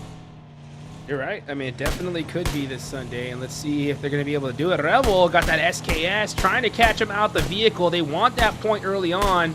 Single tapping away, looking for that sneaky headshot. But yeah, not able to get it. They're going to go ahead and focusing on looting. Smart play. Oh, okay. Glider used up by TRE. Over Benny and Hoxie, probably just trying to get himself on the highway towards their main drop location of Ruins Trailer Park. They like to go over there. Usually it's quite away. It's pretty much the Zaki version of Miramar. They're trying to right. get, so just stretching it, making it towards Trailer Park. They will be good to go. And actually, I do have a question for you right now. With Alpha 7, okay. I said about how this team, technically, with their kind of results, they could miss out on being top 15 and not making it to the PMMI finals. Do you feel like there's still that potential? Because for me, I have not seen anything of value so far from Alpha 7. They're looking the exact same as they did back in PMGO Season 1, which scares me that we could be missing out on 2 global finals for Alpha 7 back-to-back. That would be terrible after winning PMGC. Dude, I don't think you're even slightly right. I think you're damn right. I mean, right now, Alpha 7 is in trouble. I mean, 18 points on the board. That is not going to be enough. Not going to be enough. No way. Especially considering that they're not playing in that final day of the group stage. It makes it that much more difficult. It really, really does, right? We've seen it happen so many times where teams get so many points and they think that they're safe, and then they end up getting bad beat by 1 or 2 points. There is a slight advantage in being in that last day and knowing exactly what you need to do in order to qualify or not, right? Yeah. And there's no worse feeling than just having to sit, watch, and just hope that you make it. You know what I'm saying? Especially when it's the last game and a team only needs like 4 points and they just barely get it. It's the worst. So, I mean, if you're Alpha 7, this squad, they've been around long enough. They know what time it is. You know what I'm saying? Mm-hmm. And it's time to put in some work. It really, really is. Otherwise, yeah, we might not see them make it in the finals. I do agree. I do know what you're saying, Hot Jukes. It's a bit of a bad time because they are in Group Red, just to rehash your point of earlier. They are not going to be playing the last day, meaning they are going to be... it's not really going to be a moving goalpost at that point because so many teams normally of Group Red might be in the bottom few teams that don't make it to the final. So if they do have a few amount of points the teams can easily overtake, that's going to be a really big target on your back that, okay, if we reach these amount of points, Alpha 7 are out, and our odds of qualifying to the finals instantly are just way higher. And you get rid of a team that could be a threat going into the finals, realistically, because they are your reigning PMGC champions. So they've got to be very cautious because a lot of teams would like to be known as the squad that took down Alpha 7. So just got to be a little bit more cautious and keep that in the back of your head. As Yangon, also a team that I'm hoping to see a bit more of, especially leading at PMWC. Come on, man, Yangon, we need to wake up. They've got some good engages earlier, but the fighting capabilities is just not there as of right now. Yeah, the other teams that are in that same boat as Alpha 7. Yangon Galacticos is one of them. They're even worse. They're in 14th place with 11 points. You got RRQ with 10 and 15th. And TIANBA, right, tied with Alpha 7 in 11th place. So all of these teams, this is a very, very important Miramar match for them, especially the next one as we watch Chief get into a little bit of a, I thought it was a 1v1, but it wasn't. Silent, sneaking on up very silently there from that side and taking out Tian. Yeah, that's quite unfortunate. They had a 4-man split down south, and they just sent one, Tian, up top on the mountain, and he gets spotted, and he can't really escape. I wish he had a vehicle. Did he have a car and I just didn't see it? Because I wish he just got in the vehicle and just got the hell out of Dodge, because he lingered in that area for way too long, and Furia just, well, we got the 2 off angles. That smoke is not going to save you, homie, and that's an easy point for them, so... LGD, bit of a head scratcher. Hopefully can try and resolve that going into their next Miramar. At least they will know FURIA is going to be over there in the vicinity. So you just got to be a bit more cautious. But I have been impressed. I will have to say in general today, I have been impressed with China. I feel like in the past, there's been like maybe one team from China doing well. Weibo last year winning the entirety of PMHI. But no, here we're seeing different names getting some good moments every once in a while. LGD, right? Thunder Talk got some themselves some good moments. Even K1 at the very start today on Rondo had an exceptional start. So I'm happy. I feel like China is definitely trying to get that Nova era back in PUBG Mobile esports, which you love to see. I love to see it as well. I mean, we definitely seen them step up. LGD doing great. Like you mentioned, Thunder Talk as well. TIANBA, you know, they're down and out right now in 12th place, 18 points. Not the performance we're hoping to see for them, especially considering that they're in Group Red. Regnum Karia, though, losing players early on once again, Max. No way! Wild, though! That was wild. 1v2 gets the confirmation as well. See what they can do. The comeback. Yeah, I mean, with the ASM Abakan too, doing so much heavy lifting on that fight versus BTR. Now Loxy trying to go for the engage with the M249. Not having to reload, a bit of an advantage, but while that nade could be huge, it doesn't confirm Razak. He might be able to stick the res. Get him back on his 2 feet. But the second nade, come on, he's still going for the res. Is he going to get it in time? He does not. Razak dying in the loving arms of Razy. So sad to see. But Razy, you got to leave. It's nadeable. Why are you not moving? Ah, come on. He had 3 opportunities, Ochix, for him to leave. And he's like, no, I can take it. And he couldn't take it. He couldn't, no. Yeah, I think what he thought was he saw that nade go so far to the left that he was going to nade in that same area. But the green smoke from the box gave it away exactly where he was. He's like, I'm going to throw it right there on that smoke. Yeah. And was able to get the confirmation. So beautifully done. Nice spotting there for Regnum Karia and a good comeback. Actually, Regnum Karia, I think loot-wise, weren't doing too good. And we did see Bigatron loot a loot truck earlier on in this game on phase 1. They had a FAMAS, if I'm not mistaken. I'm pretty sure it was a FAMAS. So Regnum get the points, right? What was that? 4 points on top of BTR. And also secure themselves airdrop weapons in that FAMAS. So they're going to be happy-chappy about that start on Miramar.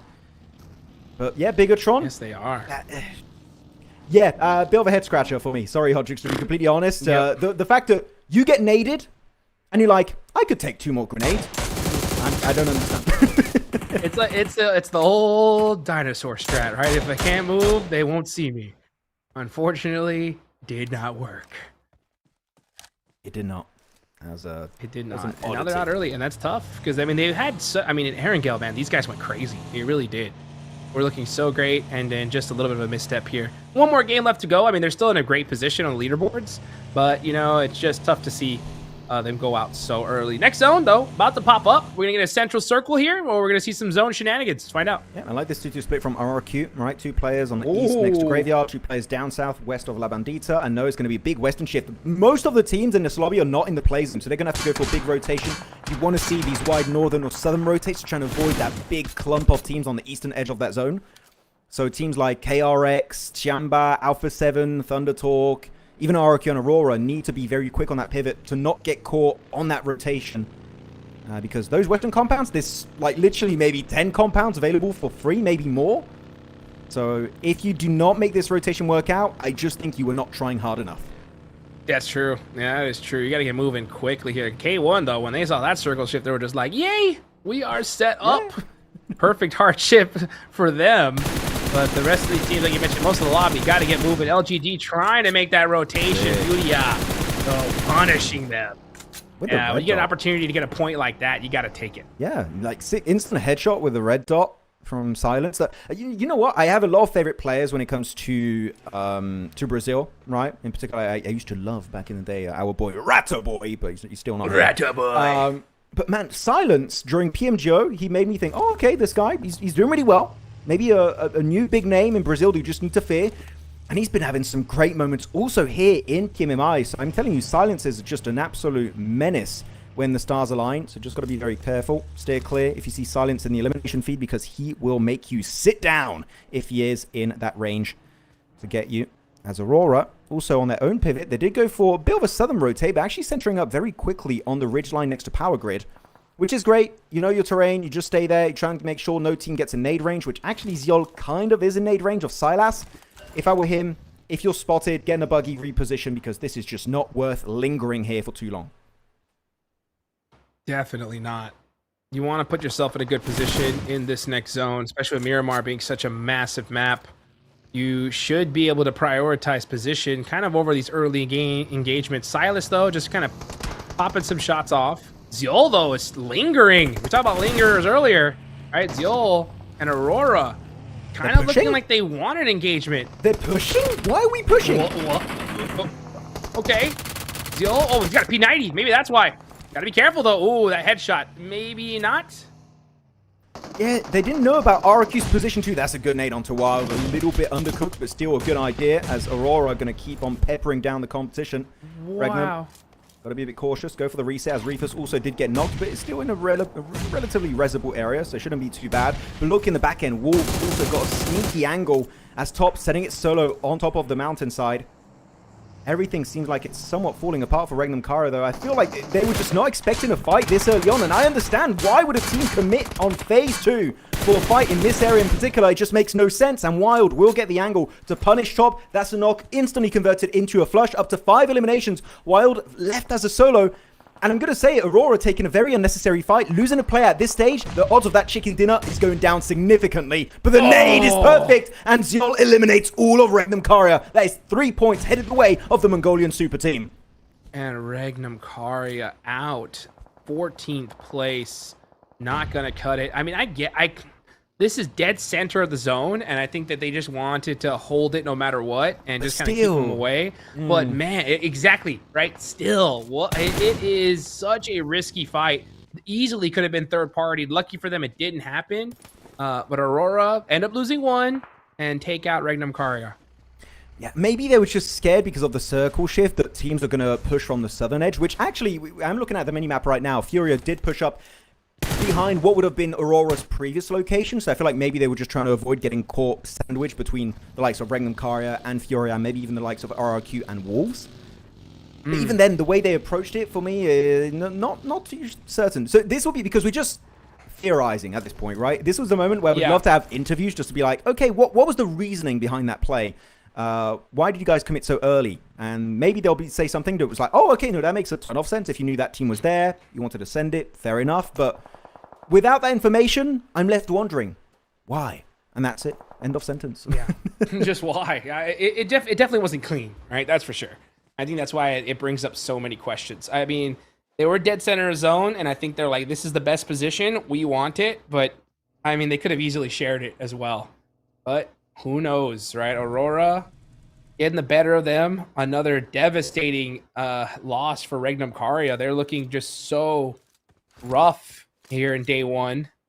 I mean, lucky for Regnum Karia, they're going to play in the last day, so they'll have a chance, but that last day is going to be brutal. Oh, most definitely. It is going to be just tooth and nail trying to claw their way right back into their good positions in the rankings, making it to top 15. And I had some people, by the way, I was reading chat earlier during the break, and some people were saying, oh, it's so easy to qualify. You need to be top 15 out of 16 teams. No. It's 3 groups of 8 teams. you got way more squads than you might expect. So out of that, it's 25. Yeah, out of 25, you need to be able to wait, 25? I believe so. Wrong. 24. 24. Yeah, 24. I was like, I'm pretty sure 3 times 8 is not 25. That's right. That's including all gamers that are already straight to the finals. But no, so out of 24 teams, you need to be top 15, which still is relatively easy for some teams to make, right? But it's not as easy as top 15 out of 16. You do have way more teams in group. Also, Yellow that have yet to play a single game. They will be playing their first games tomorrow on day 2 of the PMI group stage. Yeah, not to mention them. We still got some other monster squads reaching into the game here next time. We're going to see Weibo Wolf as well, looking to dominate and take that top spot in Turkey. As Regnum Karia fall out early here. Aurora holding that central position. They're down 2 now. So it's just Reefus and Ziol. They're going to have to back off, I think, a little bit here. Just kind of bide some time. Yeah, just trying to survive. Young Galacticos, this is their game, honestly. They need it so bad. They are in 15th place. They got a central position. Everybody up. They need this win. I just need more aggression from Yangon. They've showed sometimes just sparks of aggression. Like, oh yeah, commit to it. And then they just kind of think of another option, and they just go for that option instead of just trying to commit to a fight instead. So I feel like that is still something that, even when they won PMWC, I was like, I wish I saw more aggression from this roster. They're playing very passive. They're playing the passive route from Undertale right now. That's what it feels like. So I wish they tried to just send it on some fights, just add a lot of value if you do come out on top. Though Furia are just going to be hugging that cliffside on the mountain next to power grid. And they've got a good scope of the land. They've got a good idea of where especially K1 and TIANBA are. So you've got 2 Chinese teams pushing up onto them. Actually 3. They're surrounded by 3 Chinese teams. It's Furia surrounded by LGD, TIANBA, and K1. It's like a mini PEL where Brazil is also invited. That's right. That's right. Furia. And they don't mind being invited here from this position, right? They're going to have that Pecado mountainside all to their lonesome here for the most part. So they are going to be taking some nice peeks. You got Igor with that mini looking to pop some headshots. See if you can spot some folks. Ayala, though. I don't think he wants to peek. He ain't got no helmet. Yep, not the best. Especially, imagine if you had an orb and you would have had the buff you changed. Dude. Instant elimination. I wish I would have seen the chat's response. I think everybody had to agree. It's a great idea. I saw a lot of ones. Awesome to watch. Way more ones than twos. What was one agreeing or disagreeing? I don't remember. One was agreeing. One was agreeing. Okay, so people agree with your orb buff in, like, at least most people did. So, okay, you might be cooking. I might be in the minority here, and that's fine. We do need to make the orb meta in some way. If that's the way to do it, then fair enough. As Wolves, North America, trying to make their push into the play zone. They already got some good dips to play around, so I feel like, yeah, just play it passive. There's no reason whatsoever to get involved in that conversation at this stage of the game. It's phase 4. Wait for circle 5. If then there's a fight that makes sense, that will provide you value, positionally speaking, in the circle, then send it. As right now, don't go for it. As Alpha 7 actually do take the high ground. Elementrix, in nade range, I would recommend repositioning with your teammates. That is not a good spot to remain in. Oh, here comes Carrillo down on the buggy. This is the time to get him. Can you hit those shots? What? Got him. Beautifully done. Gets the confirmation as well. They're going to definitely thirst that. Let's see what they do as far as to be able to handle Alpha 7. Nice nades from them. That's another good one. Oh, just a little bit off the mark. Elementrix trying to throw some util of his own to buy some time for the rest of his squad to get into this fight. But it looks like we are going to definitely see this battle ring out between Alpha 7 and Wolves. I mean, after Alpha 7 do such a big mistake like that, yeah, of course, even if you're Wolves, just go ahead and punish it. You're in a 4v3 scenario, then a very nadeable position, denying their vision with that smoke. Might as well do it, though. You've got to be careful, Elementrix. Don't go too far alone. Wait for your squad to back up that play. Elementrix does get dropped eventually by Revo.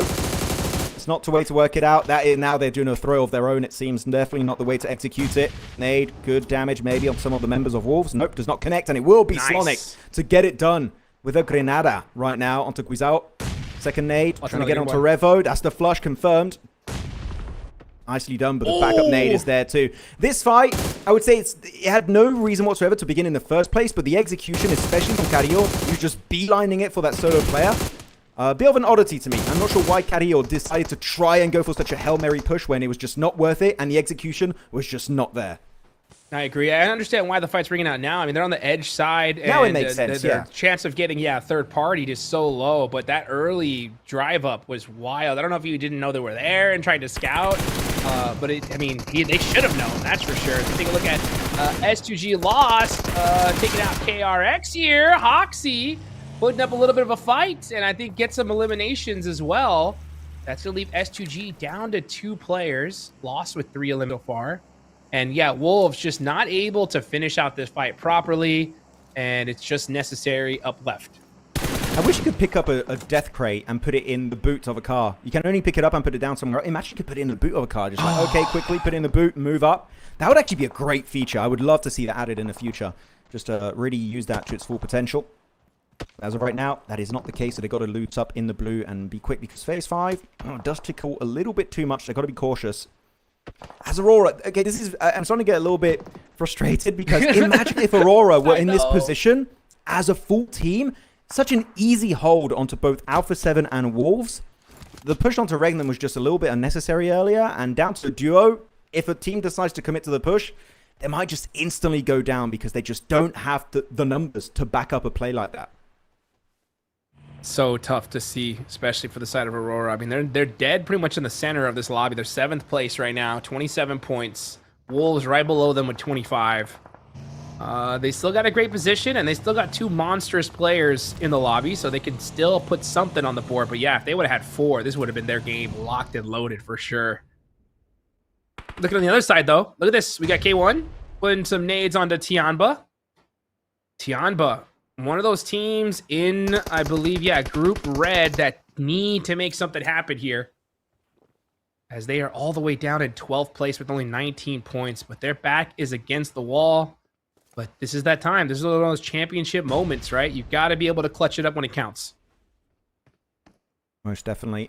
Silence was taken out earlier this game. But they don't have to take the fight head on. They could just let it happen. Third party it when it wraps up. Just don't waste your resources.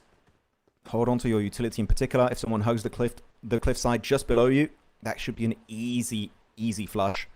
Actually, yeah, Ayala's a little bit slow away from He God and Chiefs. He's got to be a bit careful because TIANBA are slowly pushing up the mountainside. They are climbing.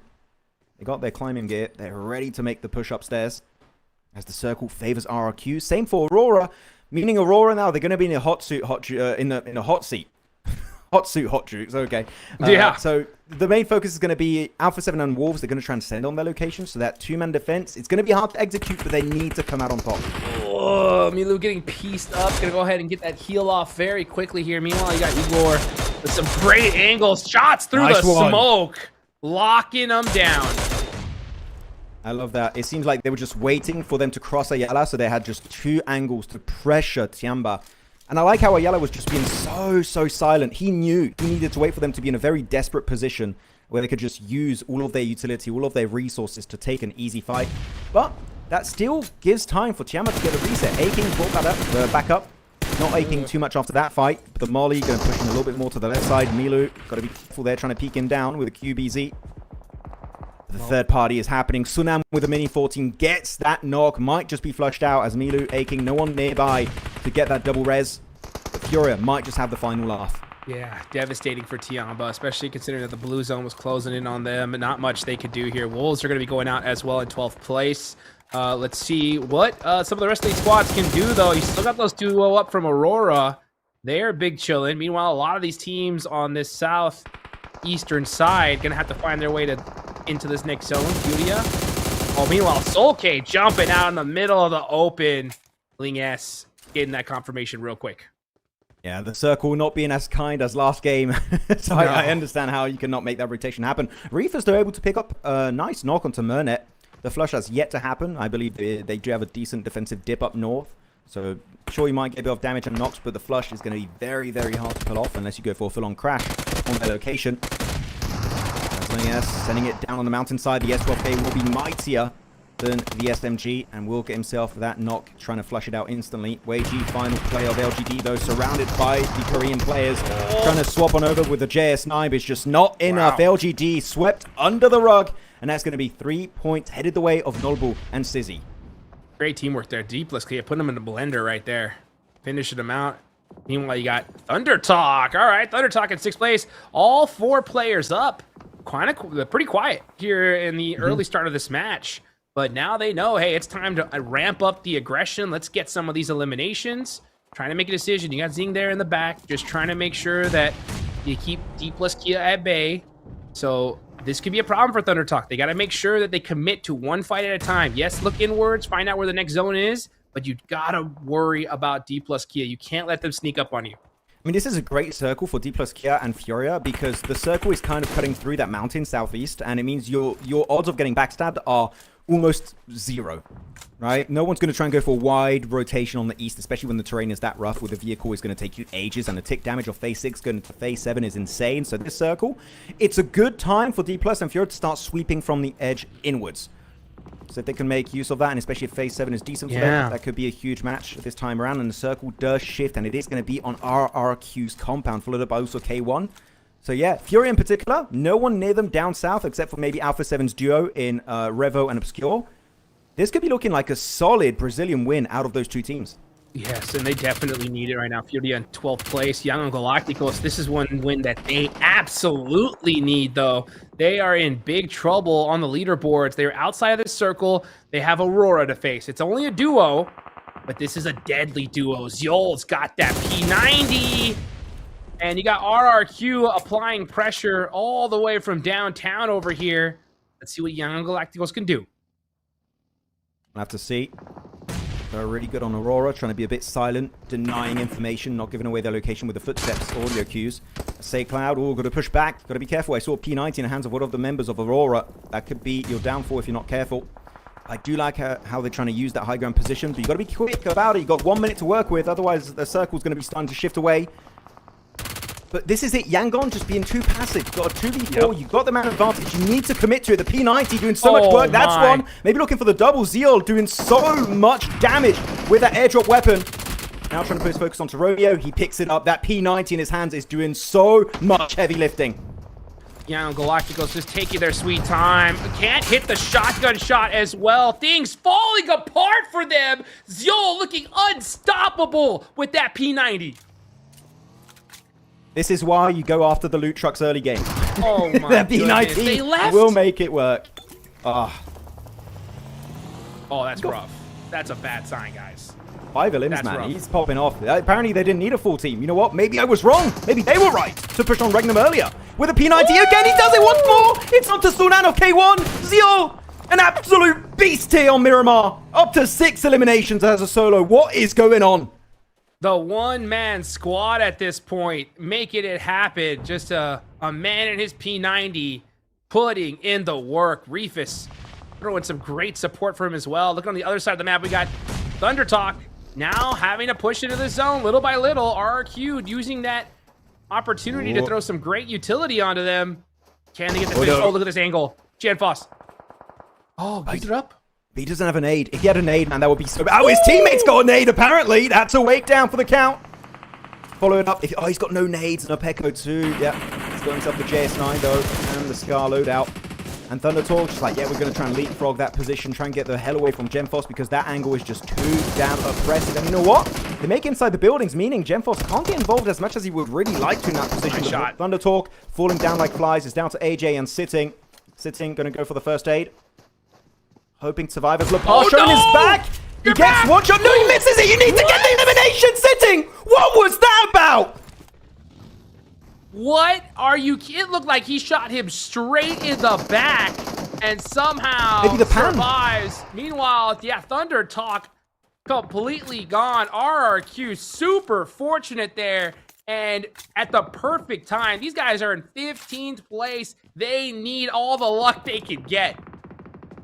Looking back, I think maybe the pan tanked it a little bit there. Oh, the pan. Yeah, it maybe tanked a few, but I didn't see if he had a pan, but it's the only thing that makes sense because that looked square onto him. Square on. Oh, Genfoss. Really good trying to use out of the sky. Yeah, good trying to use a bit more elevation here. I do like the attempt from RRQ, but that's it. Yangon Galactical still a decent finish here. Able to get himself on the podium. That's some good points headed their way. No, they were so low on the rankings, but actually they're still low, right? 18 points. Woo. Not looking too good for Myanmar. But it's Furia, 3 players against that full squad of RRQ that are in last position. This could be the redemption arc RRQ need, Hot Jukes, at the end of this Miramar match. They have to win. They don't need second place. They need the chicken dinner here and now. Let's see if they're going to be able to secure it, though. And remember, RRQ is in Group Red, so they are not playing in the final day of the group stage. This could be their opportunity to put enough points on the board and hopefully stretch their way into the grand finals, but they got Furia to take out. 4v3 situation. Furia has the cover. RRQ are sending it with vehicles. They are getting into their fight. Furia goes down to the play zone.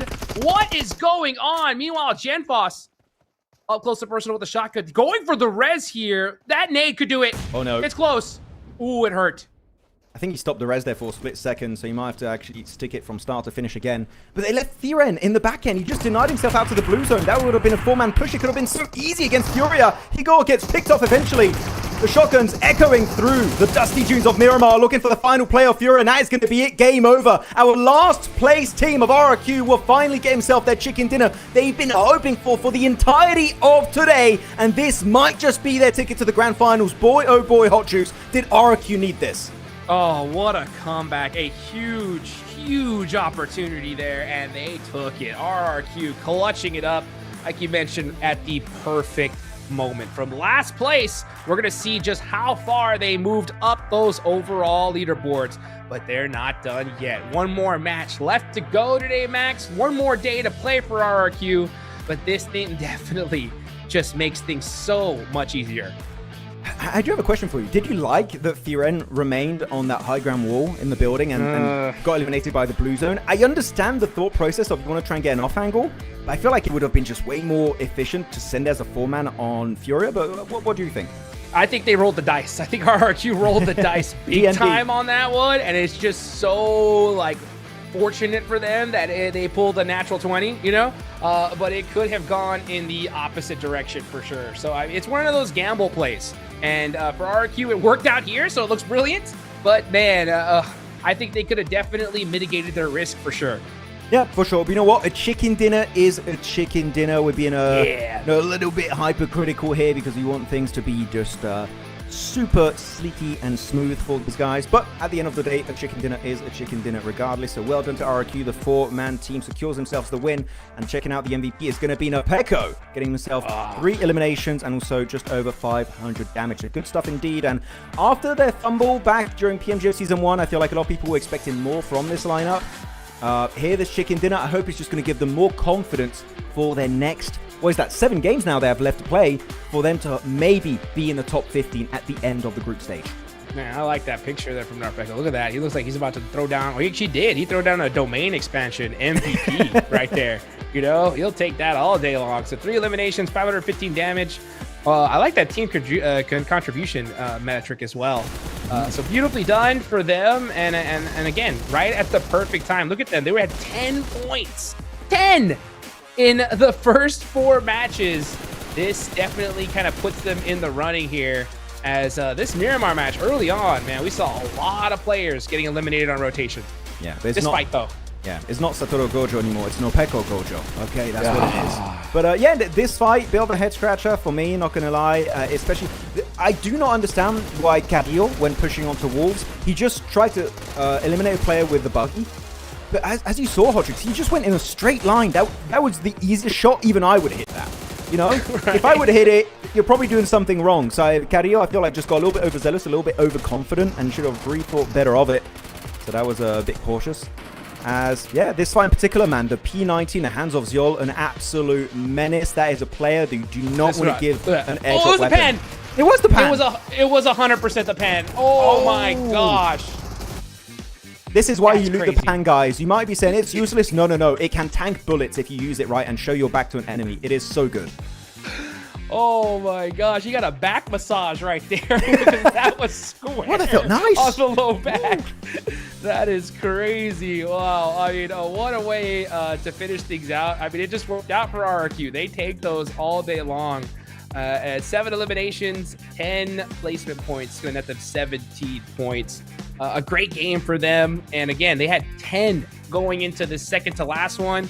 With one more match to go, it's time to put some good points on the board, and you should be feeling a little bit comfortable going into tomorrow. Yeah, 170% of their points before this game they've done in that final match of Miramar. So good execution, RRQ. How close are they going to be to top 15? I feel like they might just be on like, you know, the cusp of what could be the point threshold in top 15. So we'll see if that chicken dinner is going to be the one to push them to the later stages of PMMI 2026. As also Furia, I'm loving how consistent Furia are. It seems like every game they're getting all close or over the double-digit point line, which I'm loving to see. So really happy. And then you have AURORA. They've got himself, 13 points. It's not the way I wanted to see it happen. Because I think we will expect, right, Hodrix, that they can do way better. But, yeah. Hey, Zio with a P90, I'll shut the hell up. You know, that was really good. that was real good. No criticism there, man. That guy is an absolute legend. Been at the top of PUBG Mobile Esports for so long, and for a good reason here. We look at down at the bottom of the leaderboards. We saw Lula down there. But let's take a look here at the overall rankings. 49 points. Even though they had a rough last game, Lula still on top. S2G following right behind them. AURORA now sitting in 5th place here. A good, solid point spread here on the first page, Max. Yeah, actually, looking at this portion of the leaderboard, do you feel like some of the teams here, there's no way they fall out of top 15 as we go to the second page? That was very quick. But are there teams they're locked in? I think so. I think that we've seen such great consistency from them, even like FURIA, especially. I think they're kind of my wild card squad. I think they just need one good game and we'll see them higher on the leaderboards. They're just being mighty consistent. Looking at the second half, though, I'm going to count one team out already. Ragnar? I really am. Young Galacticos. Oh, Yep. okay. I did not like what I saw in that last game.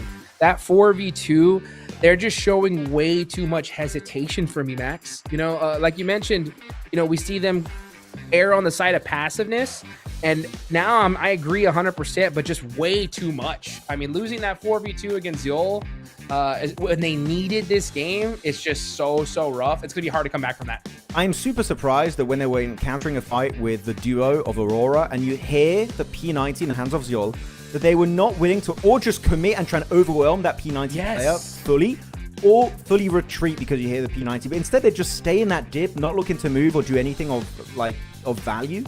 And they just give 3 points. Generally, it felt like 3 points headed the way of Zyol, and because of that, he does become our top four best fragger of the tournament so far with those 10 elims. But yeah, indecision, lack of aggression. I need to see way more from this Myanmar-based team if they want to try and get up in the top 15. And there you go, top damage dealers also after our 5 games. It's gone by so quickly today, feels like Hodges. But QZZ from TIANBA will be the lobby leader, and Quick is right behind him, maybe looking to reclaim that #1 position after match number 6 on Miramar. Man, QZZ, just a straight monster. Just watching his gameplay, you can tell this guy is just no joke. I mean, such tight peaks, hitting every single shot. Makes sense why he's on the top of the damage board. And you know, I'm going to be clear again, right? There's plenty of time for Young Galacticos to come back, and I hope they change things. But just after that match, it's showing a trend for me. You know, hopefully we could see them, you know, in this last game do something because they so desperately need it. If they don't, though, it's so difficult to just put all your points up in just one match, Max. Oh, yeah, one day. most definitely. Yeah. Well, that's it, guys, here for match number 5. One more left to go. We're going to be taking a quick break, and then we'll be back for the final match here of day 1 of the PUBG Mobile Macau Invitational.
Yo. I don't think they're ready for it. On the loose, on the loose, on the loose, on the loose. With the beast, on the loose, say the truth, on the loose. Off the chain, it's all the gauge. Yeah, getting wild, shot me out the cage. It's getting wild out here. One by one, we watch them all falling. It's getting wild out here. But I'ma be the last one standing. You can't stop what's begun. You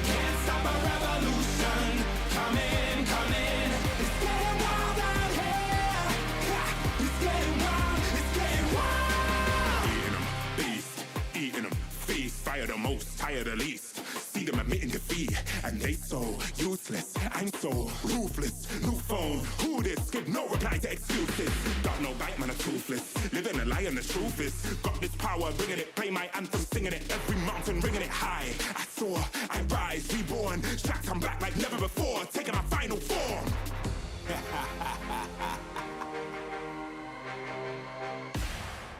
Yeah, it's getting wild out here.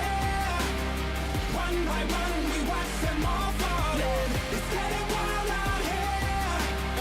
But I'ma be the last one standing. You can't stop what's begun. You can't stop a revolution. It's coming, coming. It's getting wild out here. Yeah, it's getting wild. It's getting wild. For the revolution. What? Waiting on an evolution. Yo. It's coming, coming. Yeah. If you wanna come and get some. Yo. Nothing we can't overcome. Running, running. Sure as we rise with the sun. Yo. We will arise and become stunning, stunning. Watch for the revolution. You can't stop what's begun. It's coming, coming. Wait. It's coming, coming. Wait. It's coming, coming. Just you wait. Just you wait. Yo. It's getting wild out here. It's getting wild. One by one, we watch them all falling. It's getting wild out here. Yeah. But I'ma be the last one standing. You can't stop what's begun. You can't stop a revolution. Coming, coming. It's getting wild out here. Yeah. It's getting wild. It's getting wild.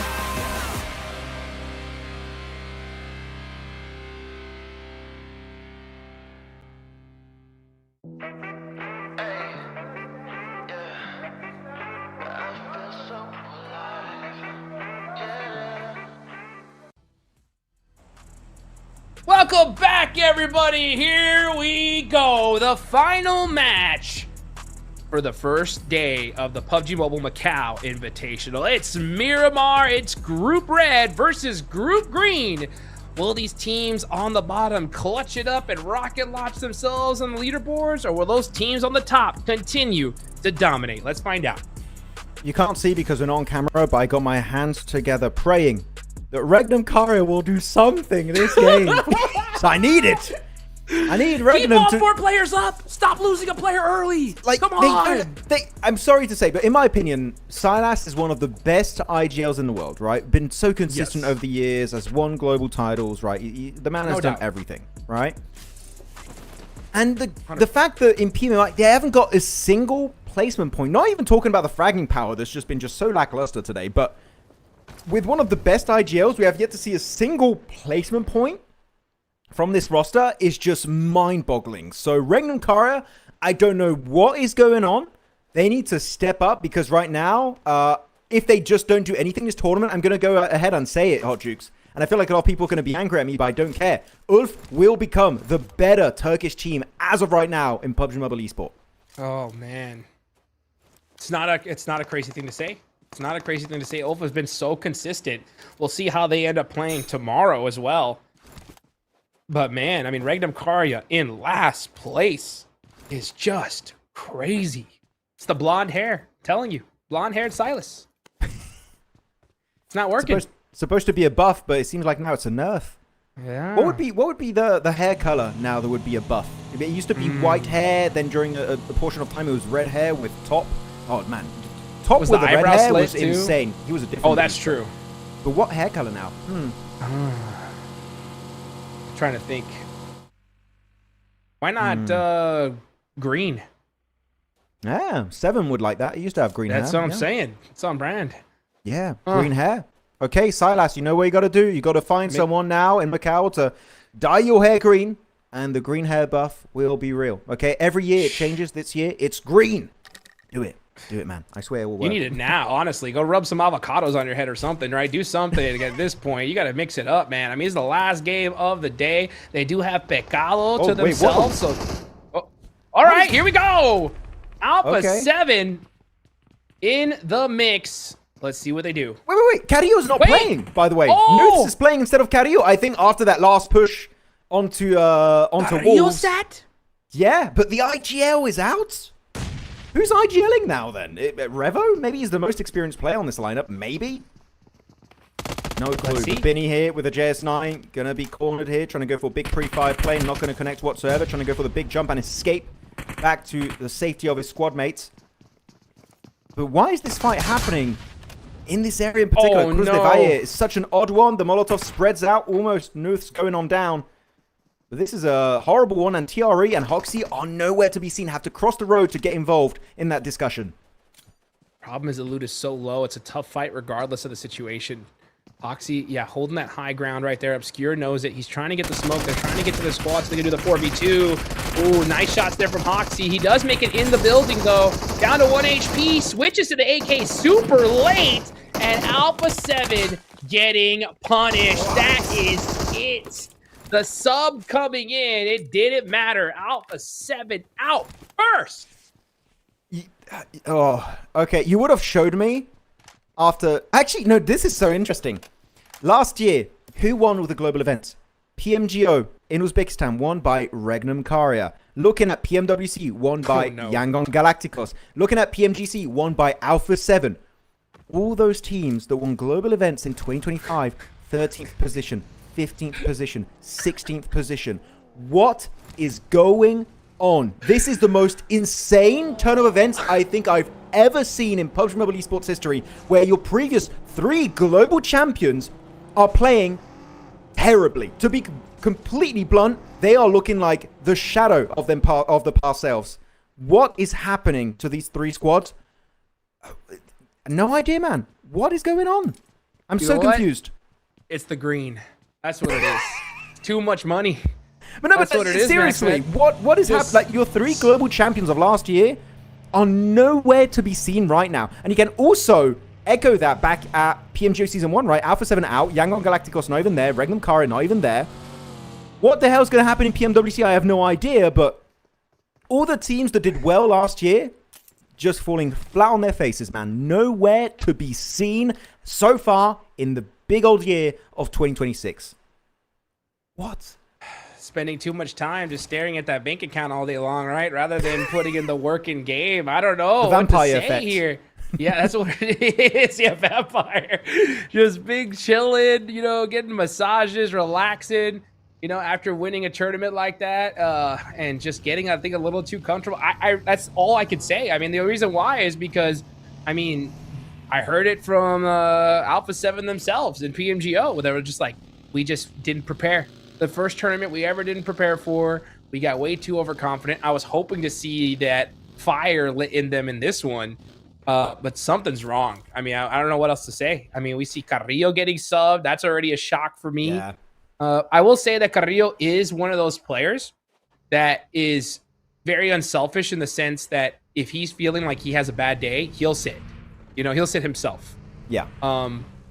But and that could have been the case, but it didn't work out regardless. So Alpha 7, just what is going on? And you're right. Yeah, looking at the previous winners, just so far down on the leaderboards, it's just wild to see. I have a comment about Alpha 7 that I'm scared is going to get me cancelled, but I'm going to say it regardless. No. I wish Revo would focus more on this game than posting stories about his car. I'm sorry to be blunt, but like, yeah, this is just not it. Bottom 2 PMGO, now this performance. Brother, come on. It is a nice car, though. It is a nice car. But... It is a very nice car. Like, I would post it too if I had a cool vehicle like that, if I had my driver's license, which I don't. But what? Yeah. But come on, we need to see back the glory days of Alpha 7. It's just not it right now. And I also, especially with Nuth playing instead of Carrillo, it really shows there's something going on in the background that we just don't know about. But yeah, they're very desperate for changes that are just so far not sticking in this MACAO Invitational lobby. Crazy thing to see, guys. Crazy thing to see. It's Brazil's coming after me after that.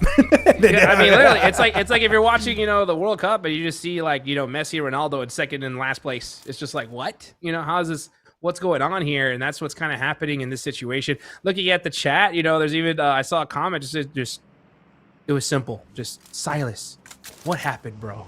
That's it. You know what I'm saying? Just what happened, right? Yeah, I know that we're kind of harping on this topic. It's just wild to see. Let's see if maybe they can shut us up a little bit, right? Come on. Regnum Caria, Young Galacticos, shut us up here now. Get the chicken dinner and say, hey, you know what? Nah, we were just messing around. It was all a prank. We're here to play. It's a prank, bro. I swear. Please. let me. Circle about to shift. About to... Okay, now you know what? The mean podcast has ended. Oh, that's a big northern shift. They're going to be heading towards Oasis a little bit up north next to also water treatment. Grateful KRX, BTR, wide eastern and western rotations are going to be available for the likes of Aurora, Wolves, RRQ, D plus Kia, LGD. So very similar to last game, right? You want to try and see those wide rotations to avoid the cluster of teams that are just trying to go from their position straight into the play zone around the likes of FURIA on Hacienda del Patron. So teams are going to try and be a little bit more methodical and thoughtful about their early game transition. But I'm surprised with AURORA that they've been able to maintain their position, right? I feel like a lot of teams trying to play catch up, but yeah, putting MENA up in such a good position. I do wonder, can they remain number one after today, knowing that teams like S2G and LGD are just right behind them? Can they make it happen that they are your quote-unquote champion of group stage day one in PMMI? I hope so. I think that if you're AURORA, you want to finish the day really strong because you never know what's going to happen in your next day of performance going up against a totally separate group. So if you could just dominate, put up so many points that you're locked in on just day one. I mean, I'm pretty sure they already are. But why not, right? Put the stamp on it and give yourself that extra confidence going into possibly the finals. So AURORA, great start for them. I know their entire region has got to be so excited for them. And it's good to see some of these other teams that we were kind of wondering, had a little question marks about, put some performances up. S2G, look at that. Second place, 48 points, looking good. Yeah, I mean, telling us clearly, hey, Miramar, sure, it's our best map back in PMGO Season 1, but we can also do it on Arango, and they did it earlier with that chicken dinner.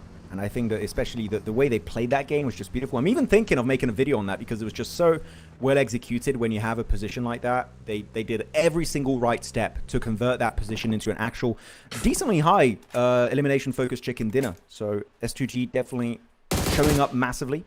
Also outdoing the boys of Regnum Caria, which, what is going on there? No clue, still no idea. All right. But there's still time. There is still time to make it happen. Jumping up from 16th place up to 15th place when you also have the group's yellow joining the equation. It's not impossible, but with this kind of performance, it's, I would say, unlikely for sure. It's not looking good. That's for sure, right? And it's so crazy because, you know, when you see a team like that, you know, we're always going to err on the side of like, if any team could do it, it's them, right? It's just, why put yourself in such a tough position? And with how they've been playing so far, it definitely raises up some serious questions. The same thing with Young Galacticos, right? I mean, after seeing that last game, just making some, just losing that 4v2 was made me just think like, all right, something is severely wrong. It's just wild to see. Next zone is popping. The Alpha 7 fight just went live, and it looks like people are agreeing with my too much money theory. But you know what? It's fine because they're trying to make some more money as the zone goes on up, and look who is dead center. You know what? This has been a bit of a depressing early game. You know what? Let's try and be a bit more joyful. It's just been negative point after negative point. We're going to turn it up to 11, guys. Sorry about that. We just very surprising day that's happening right now on our screens. But talking about positives, right? FURIA doing so many good games here today. 31 points total. Going to try and maybe convert himself an actual chicken dinner. They were just shy, missed out on that previous one, lost it to the hands of RRQ. We'll see if they can redeem it on the second game of Miramar. As a not bad position on the east, good high ground spot, good compound, keeps them hidden. They could just peek with that third person perspective, and especially silence. We saw what that guy can do at the mid to long range with his M4. He's got the 6x scope ready to go at a moment's notice. So definitely want to respect it, not peek it, which TIANBA will be avoiding as much as possible. Oh, RQ. Oh, and Top going to be having a bit of a clash, and Top will get knocked. Top getting knocked, but he should be able to get rezzed here. I think he is in a safe location, from what I can tell. Yeah, okay, so he's going to get rezzed. Regnum Caria throwing out a lot of util here for a very tough spot in this circle. It is semi-central, but not a lot of cover. They're going to lose all their vehicles here. This is one of those spots that you're just hard committing to. Like, you're like, I'm going to stay here, and we hope the zone just locks on this position. It's no good hiding spots for your vehicles. Chances are, one bad off angle, and you lose all your vehicles. You pop 1, 2 wheel per car, boom, done. You're just, as you said, you're stuck in that location. So only smokes can make it work out. Yeah, don't even peek. Just stay there. Just cross your fingers and say, please circle, come our way. Otherwise, we just lose this game. That's what Regnum is hoping for. And again, for an IGL like Silas, I'm kind of surprised they're going for such a risky early send when you literally need the circle to favor you if you want to get anything of value done that game. So I'm still, scratching my head at that. I'm scratching my head so much today. I think I have a bald spot on the top of my head. The hair's gone. It's disappeared. I don't blame you, man. I mean, wild even then in that shack. Like, I understand. Like, you could take some shots if you know, like, you have a chance of getting the knock and thirst. But otherwise, you shouldn't even be looking at all. You don't want to lose a single amount of that armor because you're not getting any more for the rest of the game, for the most likely. So just play it extra careful. Hope the zone comes to you, and then you can make something happen. So that's going to be the strategy for Regnum Karya. Bigatron, though, are dead central. They're looking really good. Anything else stand to you as far as positionally wise, looking at the map? I like that we have a few teams around Oasis up north, right? You have S2G, they got a 2-2 split, which it seems like actually, it's not 2-2 split. It's Yangon. Sorry, they're same color. So I got very, like, 2 purple team players, same team. No. Yangon are purple, and so are S2G. But they're going around the northern edge in Oasis next to D plus Kia. I feel like that's an interesting rotation. You don't see teams usually go around Oasis that much, so it's a very interesting terrain you just don't see in esports that often. I think the last time I saw one was in a regional tournament last year, but it's very, very rare, as they will maybe have to push up onto D+, right? The circle is kind of forcing them down south in that overall direction. So S2G's just got to be a little bit more thoughtful about what the next step is going to be. Ooh. And this is a tough fight here. Yeah, and talking about SG, I do wonder if they have their owner, Baris G, doing a watch party. He's always doing the watch parties for his team. It's so hype when he's doing his watch parties. So I'm sure he's very happy with the current performance of S2G compared to PMGO Season 1. Definitely. You got to be so excited here. Rifa's going to get a knock on the K1. Oh, and BTR going to get a second knock on the K1. So K1 getting punished, most likely on rotation. AJ, though, getting caught in the open, hitting that left and right, hits the laydown and survives for just a second longer, but goes down anyway. QZZ, and he does not let those slide, that's for sure. Yeah, there's so many players that have like QZ, QXZ. I never know how many Z's I have to pronounce in there. QZZZZ, then you have QXZZ. I do not. It's too many Z's. I'm getting confused. And if you ask John and Blank, they'll say Z. I don't know. Yeah. Maybe we need Silas Z. Maybe that's the difference. Ah, you know? The more Z's you have in your name, the more powerful you are. Okay, Silas Z would be insane. Or Silas spelled with all Z's instead of S's. Silas. Silas. Yeah. I feel like I have a list when I'm saying that. Okay, Wolves going to be looking for the command to Al-Ula, our current lobby leaders, down to 2 players. Down to now, actually just one is going to be Yasa, and I would say, yeah, abandon ship. It's not worth it. The Titanic is sinking. Just leave the vicinity. It's not worth encountering. Wolves out in the blue zone. Just try and survive. Get a few placement points. Maybe a few limbs here and there as a solo. It would be worth it. Could maintain you up in the rankings in number 1. As lost of S2G with MCG and Kamikaze looking for the entry point. They do find D+. Sizzy is out for the count. Fabian Nodbull a little bit too far away for true backup on that location. But Chips does get Kami. And that's going to really lock down S2G in that building. They just can't escape. They are surrounded by the Korean players. Yeah, they're not leaving that building anytime soon. They're going to have to fight their way to victory. Necessary. Been a great player so far for the Wolves. We've seen some very phenomenal plays from him. But now he's going to have to make something happen with himself and Elementrix as they look to possibly get in a vehicle and try to find a spot in this next zone. Single player from Alula going to try to do the same. Uh-oh, he sees a crate. He said, I'll take that. I need it. What does he get? Why not? What does he get? Oh, never mind. Psych. Out of there. He knew there was a team behind him. That's why he was like, yeah, not worth it. I'm just going to try and reposition. He finds himself a little shed, and he gets prone in time. Nicely done. But again, a team is going to be behind. It's going to be Wolves. So, smoke. These windows are so big, I don't think that smoke is going to do much for you, but he does try. It might keep him alive just a few minutes longer. Yeah, now we're going to see Wolves take that crate. Elementrix, what does he get? Level 3. Is he going to find a weapon? He's thinking about it. He's thinking about it. Ooh, oh, FAMAS. Okay. Oh. FAMAS ammo. We'll take that. All right. Meanwhile, Nobu getting knocked there to Hamsuji. Fabian got that nade, trying to make something happen there onto Lost. Nobu is going to get thirsted. And man, yeah, it's just Fabian left for D plus Kia. Setting it kind of solo. Good. Yeah, I'm not liking it. It's D plus Kia known for their synergy here, just kind of sending multiple solos, making it very easy for STG to subvert expectations at that fight and come out on top. But LGD from China looking to also third party this fight. Love it. That's it. Lost, taken out. Here we go. In the source, and that's going to be Yangon Galacticos finally going on the aggression.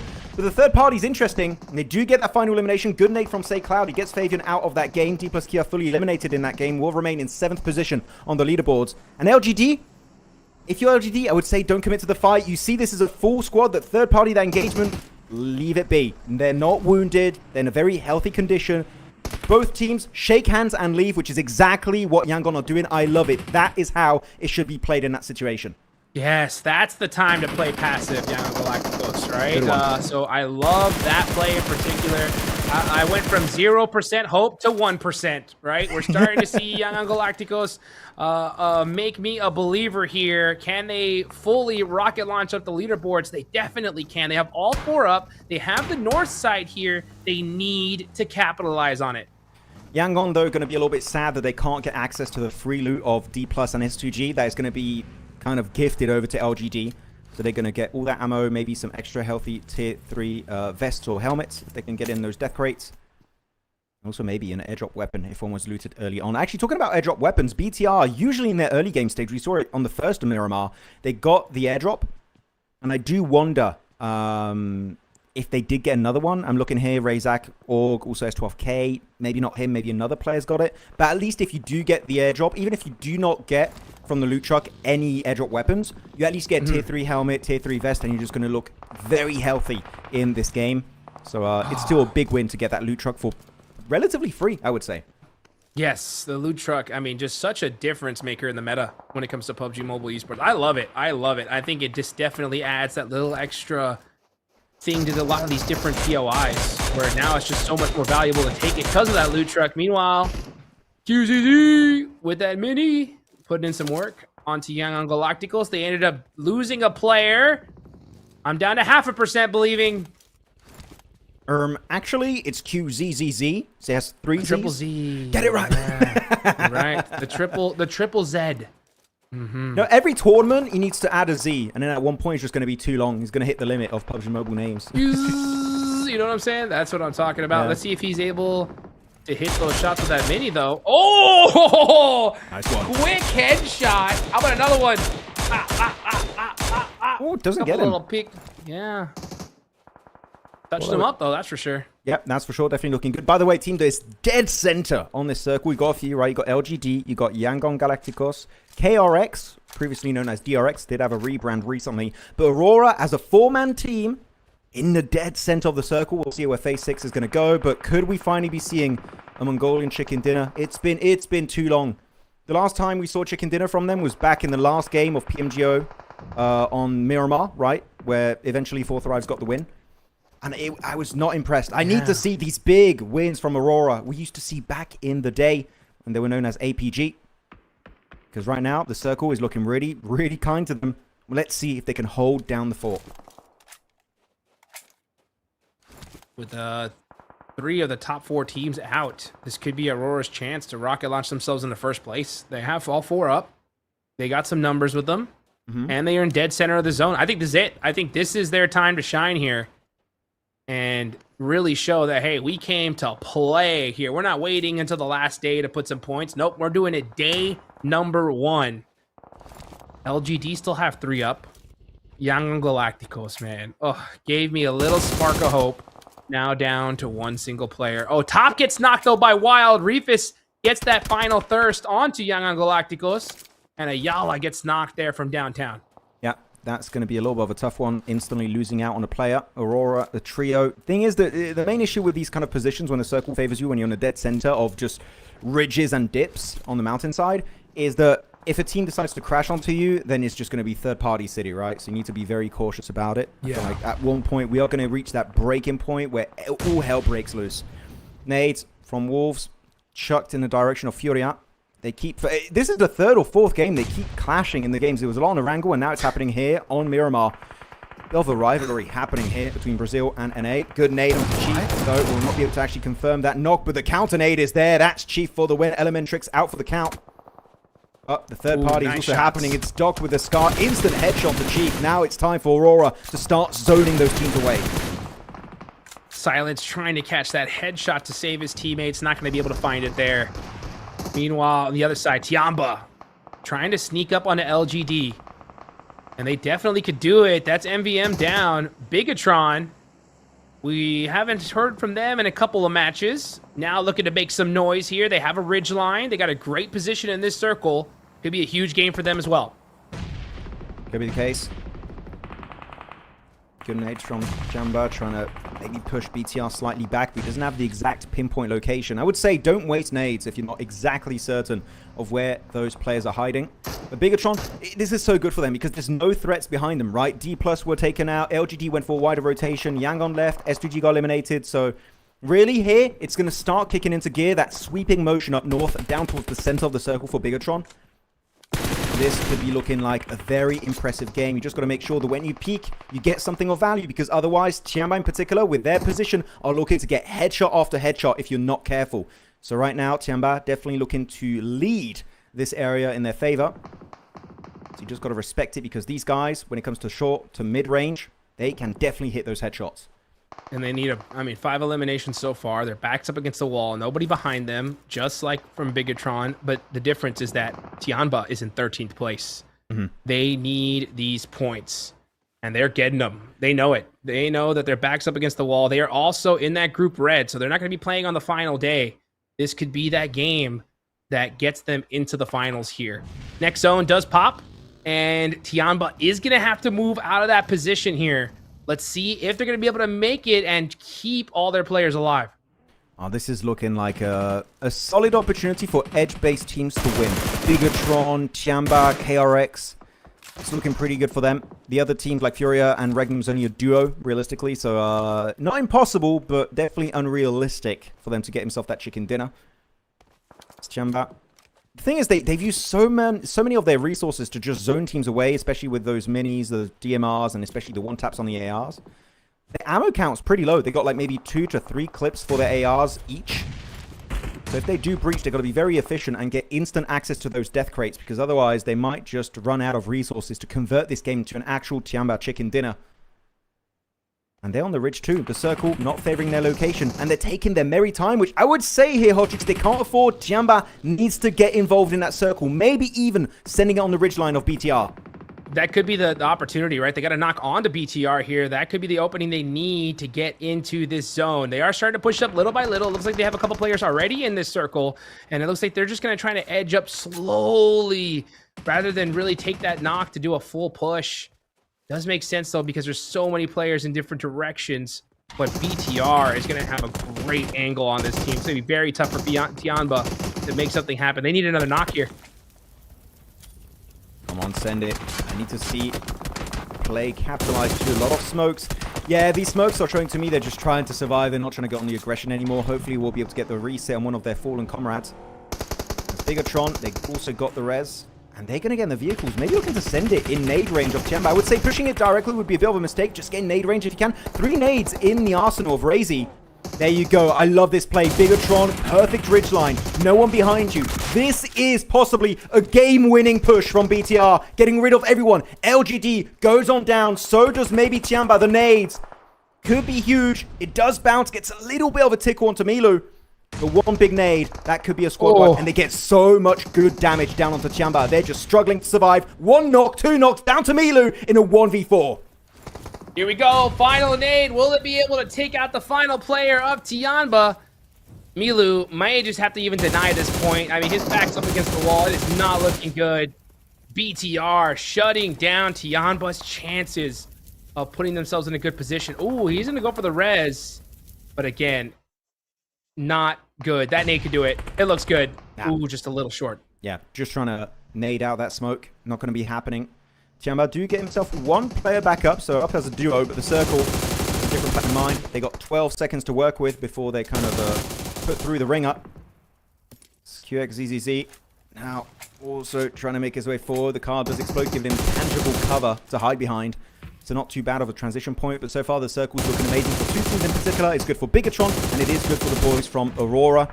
They're sure did lose a player, but it's still Ziol, Doc, and Reefus You know, Reefus in particular, what this guy can do to secure that chicken dinner. Milu gets dropped on down by the Orb of Razak. The solo player, can they get Eagle finally and put their focus on those center circle teams? Beautiful shots to the smoke there. BTR wasting no time. And that is Eagle out of there. So, and that's on the side of KRX. So KRX stealing that point. They'll take that all day long. BTR showing off what they got. Aurora down to 3 players. Silence getting a nice knock. FURIA now in the mix with their 2 players. Great angles here from Ayala. Gotta clutch it up. Gotta make it happen. KRX did make a swift exit outside of their compound. They've been there for about the first 20 minutes of this game, but now they have to get involved in the conversation. Hoxie does it with a UMP. That's going to be the end. Game over. Furious then right back to the lobby, ending their day prematurely. Good engagement. They will be the ones holding on the east. But look, the fight happening there is so good. The timing of BTR, they see there's been a bit of a gap created on eastern side in the circle. There's a void that needs to be filled. And BTR just sending up on the mountainside. You love to see him. Razak instantly drops Doc on his knees with that nade inside the shed. Bigatron, they're going hard. They're going hot jukes for that double-digit elimination chicken dinner. I'm telling you. They want first place. They want to end the day on top for the Indonesian squad. Let's see what BTR could do. All 4 players up there looking unstoppable at this point. It's all about Aurora, though. Can Aurora shut them down with 2 players left? We saw what Zol can do before. It's Zol and Reefus as a duo. Can they make some magic happen? We'll see. Oh, the nade! That could have been huge. A little bit of a shorter throw. Maybe there could have been a double knock onto Bigatron. Not meant to be. It's going to be a 4v2v2. 2 players of Regnum Karia, 2 players of Aurora versus a full squad of BTR. But the... Oh my goodness, the P90 doing God's work. Going for the big spray onto Razak. He gets it! Silas! He was sleeping until now, but now he's woken up, and you know what? He's tearing down the lobby. Indonesia can't do anything against Silas. 8 eliminations, 4 eliminations solo for Silas. This man is back up as he's looking to confirm that solo chicken dinner against the duo of Aurora. He hits the reload. 50 shots left. He's got the nade. Will this be it? Silas for 3. Yes! He got it done! Regnum Karia with the chicken dinner all the way from last place. It's Silas making it happen for his squad. What a game from them. I'm not going to lie, I lost hope. I was like, there's no way as a duo they're going to be able to get that. But Silas popping off, the P90 in particular, just doing so much work. This is why when you hear the P90, you try to swarm that player. We saw it, it worked out great for Zol earlier. Now it works out for Regnum Karia. The P90 is definitely the MVP of today when it comes to Miramar. And they are securing themselves literally a lifeline to the finals. If they didn't get this game, I would say, Hodrux, my doubts would be through the roof when it comes to Regnum Karia. But we saw something. And so far, before this game, they had 0 placement points. Now they get 10. Hopefully, we can see way more. But this is the Regnum Karia you want to see every game if possible. Oh my gosh, I can't wait to see the response from the folks in the chat, because for a while it was just smack talking Regnum Karia. I wish we had like a doubt meter, you know, because it was low, and until the last second just Silas just making it happen there. Look at that, 6 eliminations and 659 damage, and most of them coming at the last second. Oof, I mean, okay, I'm happy to see it, right, as a duo. I think that a lot of people maybe were expecting Bigatron for the win, but that P90 definitely kind of turned it on its head. And overall, we are seeing some more presence from Turkey here. So you know what, Ulf, got to step up massively tomorrow if they want to try and show who's the boss from that region.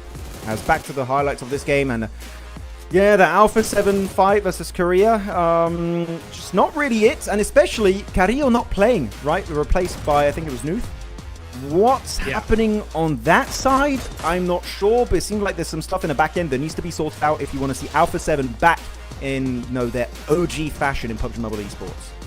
Yeah, well, we're going to see them tomorrow, folks. So tomorrow we're going to see Group Red going against Group Yellow. That'll be Group Red's last opportunity to get points on the board. The day after that, we'll see Group Green go against Group Yellow. And the squads in Group Red are just going to have to hope they did enough in the first 2 days to make it on into the finals. And I'll tell you one thing, yeah, Alpha 7 did not do enough today in day number 1. Regnum Karia, though, they were looking in that same dang boat but that game is definitely going to help them out big time, Max. Yeah, I mean, before this game, they had 15 points total throughout the entirety of the first 5 matches. And now they get 20. So they more than double their point in a single match over the entirety of day 1 of PMMI 2026. So what a step up from them. And I would say it was an expected chicken dinner. I don't think a lot of people were actually going to be predicting Regnum to win that game because they lost literally half of their forces in the first few minutes of this game. So it was a tough one to execute, but you know what? They stood strong and they do secure themselves the dub. But I would say the true winners of this game in my eyes were BTR, because the way they were playing up north the entire time and starting to sweep, especially their push onto TIANBA, getting a nade range to eliminate that potential threat. Beautiful execution. So Bigatron, for me, night and day compared to what we saw in PMGO Season 1 and now here on the MACAO Invitational stage. They look great today. Overall, Oh, yeah. just a great, phenomenal day, especially that one Erangel in particular. They just shined so well. Their movement looked calculated. It looked like they were playing chess while a lot of the other teams were playing checkers. So I want to see them continue that mindset, that just that instantaneous decisiveness, you know, and hopefully we can see that work out as Alula, though, end up on top here. What a day for this MENA team. Yeah, what a day indeed. Able to be just so consistent, especially when it comes to eliminations, right? 51 points total, just 1 point ahead of actually a tie between S2G and also LGD. So that's going to be quite close at the top of the rankings. But I would say out of all these teams, there's a few teams that I'm feeling quite confident to remain in the top 15. I would say everyone from like FURIA to Alula, unless a massive fumble happens, I feel like they're pretty comfortable. Actually, you know what? I'm going to go higher. 49. Yeah, 5th position and above for me. Finals, it's done. They're locked in. It's almost impossible for them to fall out because they've got a 9-point gap between 5th and 6th place. So yeah, those top 5 looking really comfortable so far in the MACAO Invitational. But second page though, Hot Jukes, it's looking a bit dicey. Super dicey here. I mean, yeah, we're looking on the bottom of the leaderboards here, and we're seeing a lot of teams that have won a global championship at the bottom, and 2 in particular. Yanam Galacticos Alpha 7 in 16th and 15th place. Oh man, tomorrow is going to be a wild ride because literally both these squads are in group red. They're going to have to just show a night and day difference within 24 hours. Yeah, and by the way, quite upsetting to see D plus Kia and RRQ on the second page, despite getting 1 chicken dinner today. Over the course of 6 matches alone, that chicken dinner, if you back it up with a few good performances on the other maps, you should be very high up on the rankings. But no, they're just on the second page with a win. Goes to highlight how inconsistent they've been from time to time today. So hopefully that's something they can try and iron out for their next matches when their group plays in the group stage of PMMI. So here you go. Top damage dealers is going to be QZZ, reaching almost 4k damage in a single day's worth of action. Is crazy. And look how much more damage he has compared to second place in Ayala. QZZ just popping off with the ARs, the DMRs. This guy at any range is an absolute menace. Yeah, absolutely, man. I saw just one of those early Erangel matches, just watching this guy shoot. I mean, he just looked like he was just auto-locking on these players. So no surprise there, at least from me. Best performance of players, yep, highest damage is going to be QZZ. Most eliminations on to Ling S from LGD. What do you think about that? I mean, I'm loving it right now. I'm loving the kind of disparity of players we're seeing in these top graphics, right? You got yourself China, actually a few Chinese players, right? You got Ling S twice, you got QZZ, then you got Indonesia and Federalis, then you got Xiol from Mongolia. So it's a really good spread going to highlight. It's an international esports. You love to see it. But 7 eliminations in one game from Xiol, man, that P90, and you saw it happening last game, right, with the man himself, Silas. That P90 can carry you to victory every once in a while if you use it right. Well, let's take a look here at the highlights of the day. We saw some great plays coming out there from all of these squads. Starting off in Rondo, man, what a game, especially on the side of Alula with a great comeback. We saw so many comebacks today, if we really think about it, Max. Yeah, I mean, really, so many big opportunities have been taken from these teams, and they ran with it.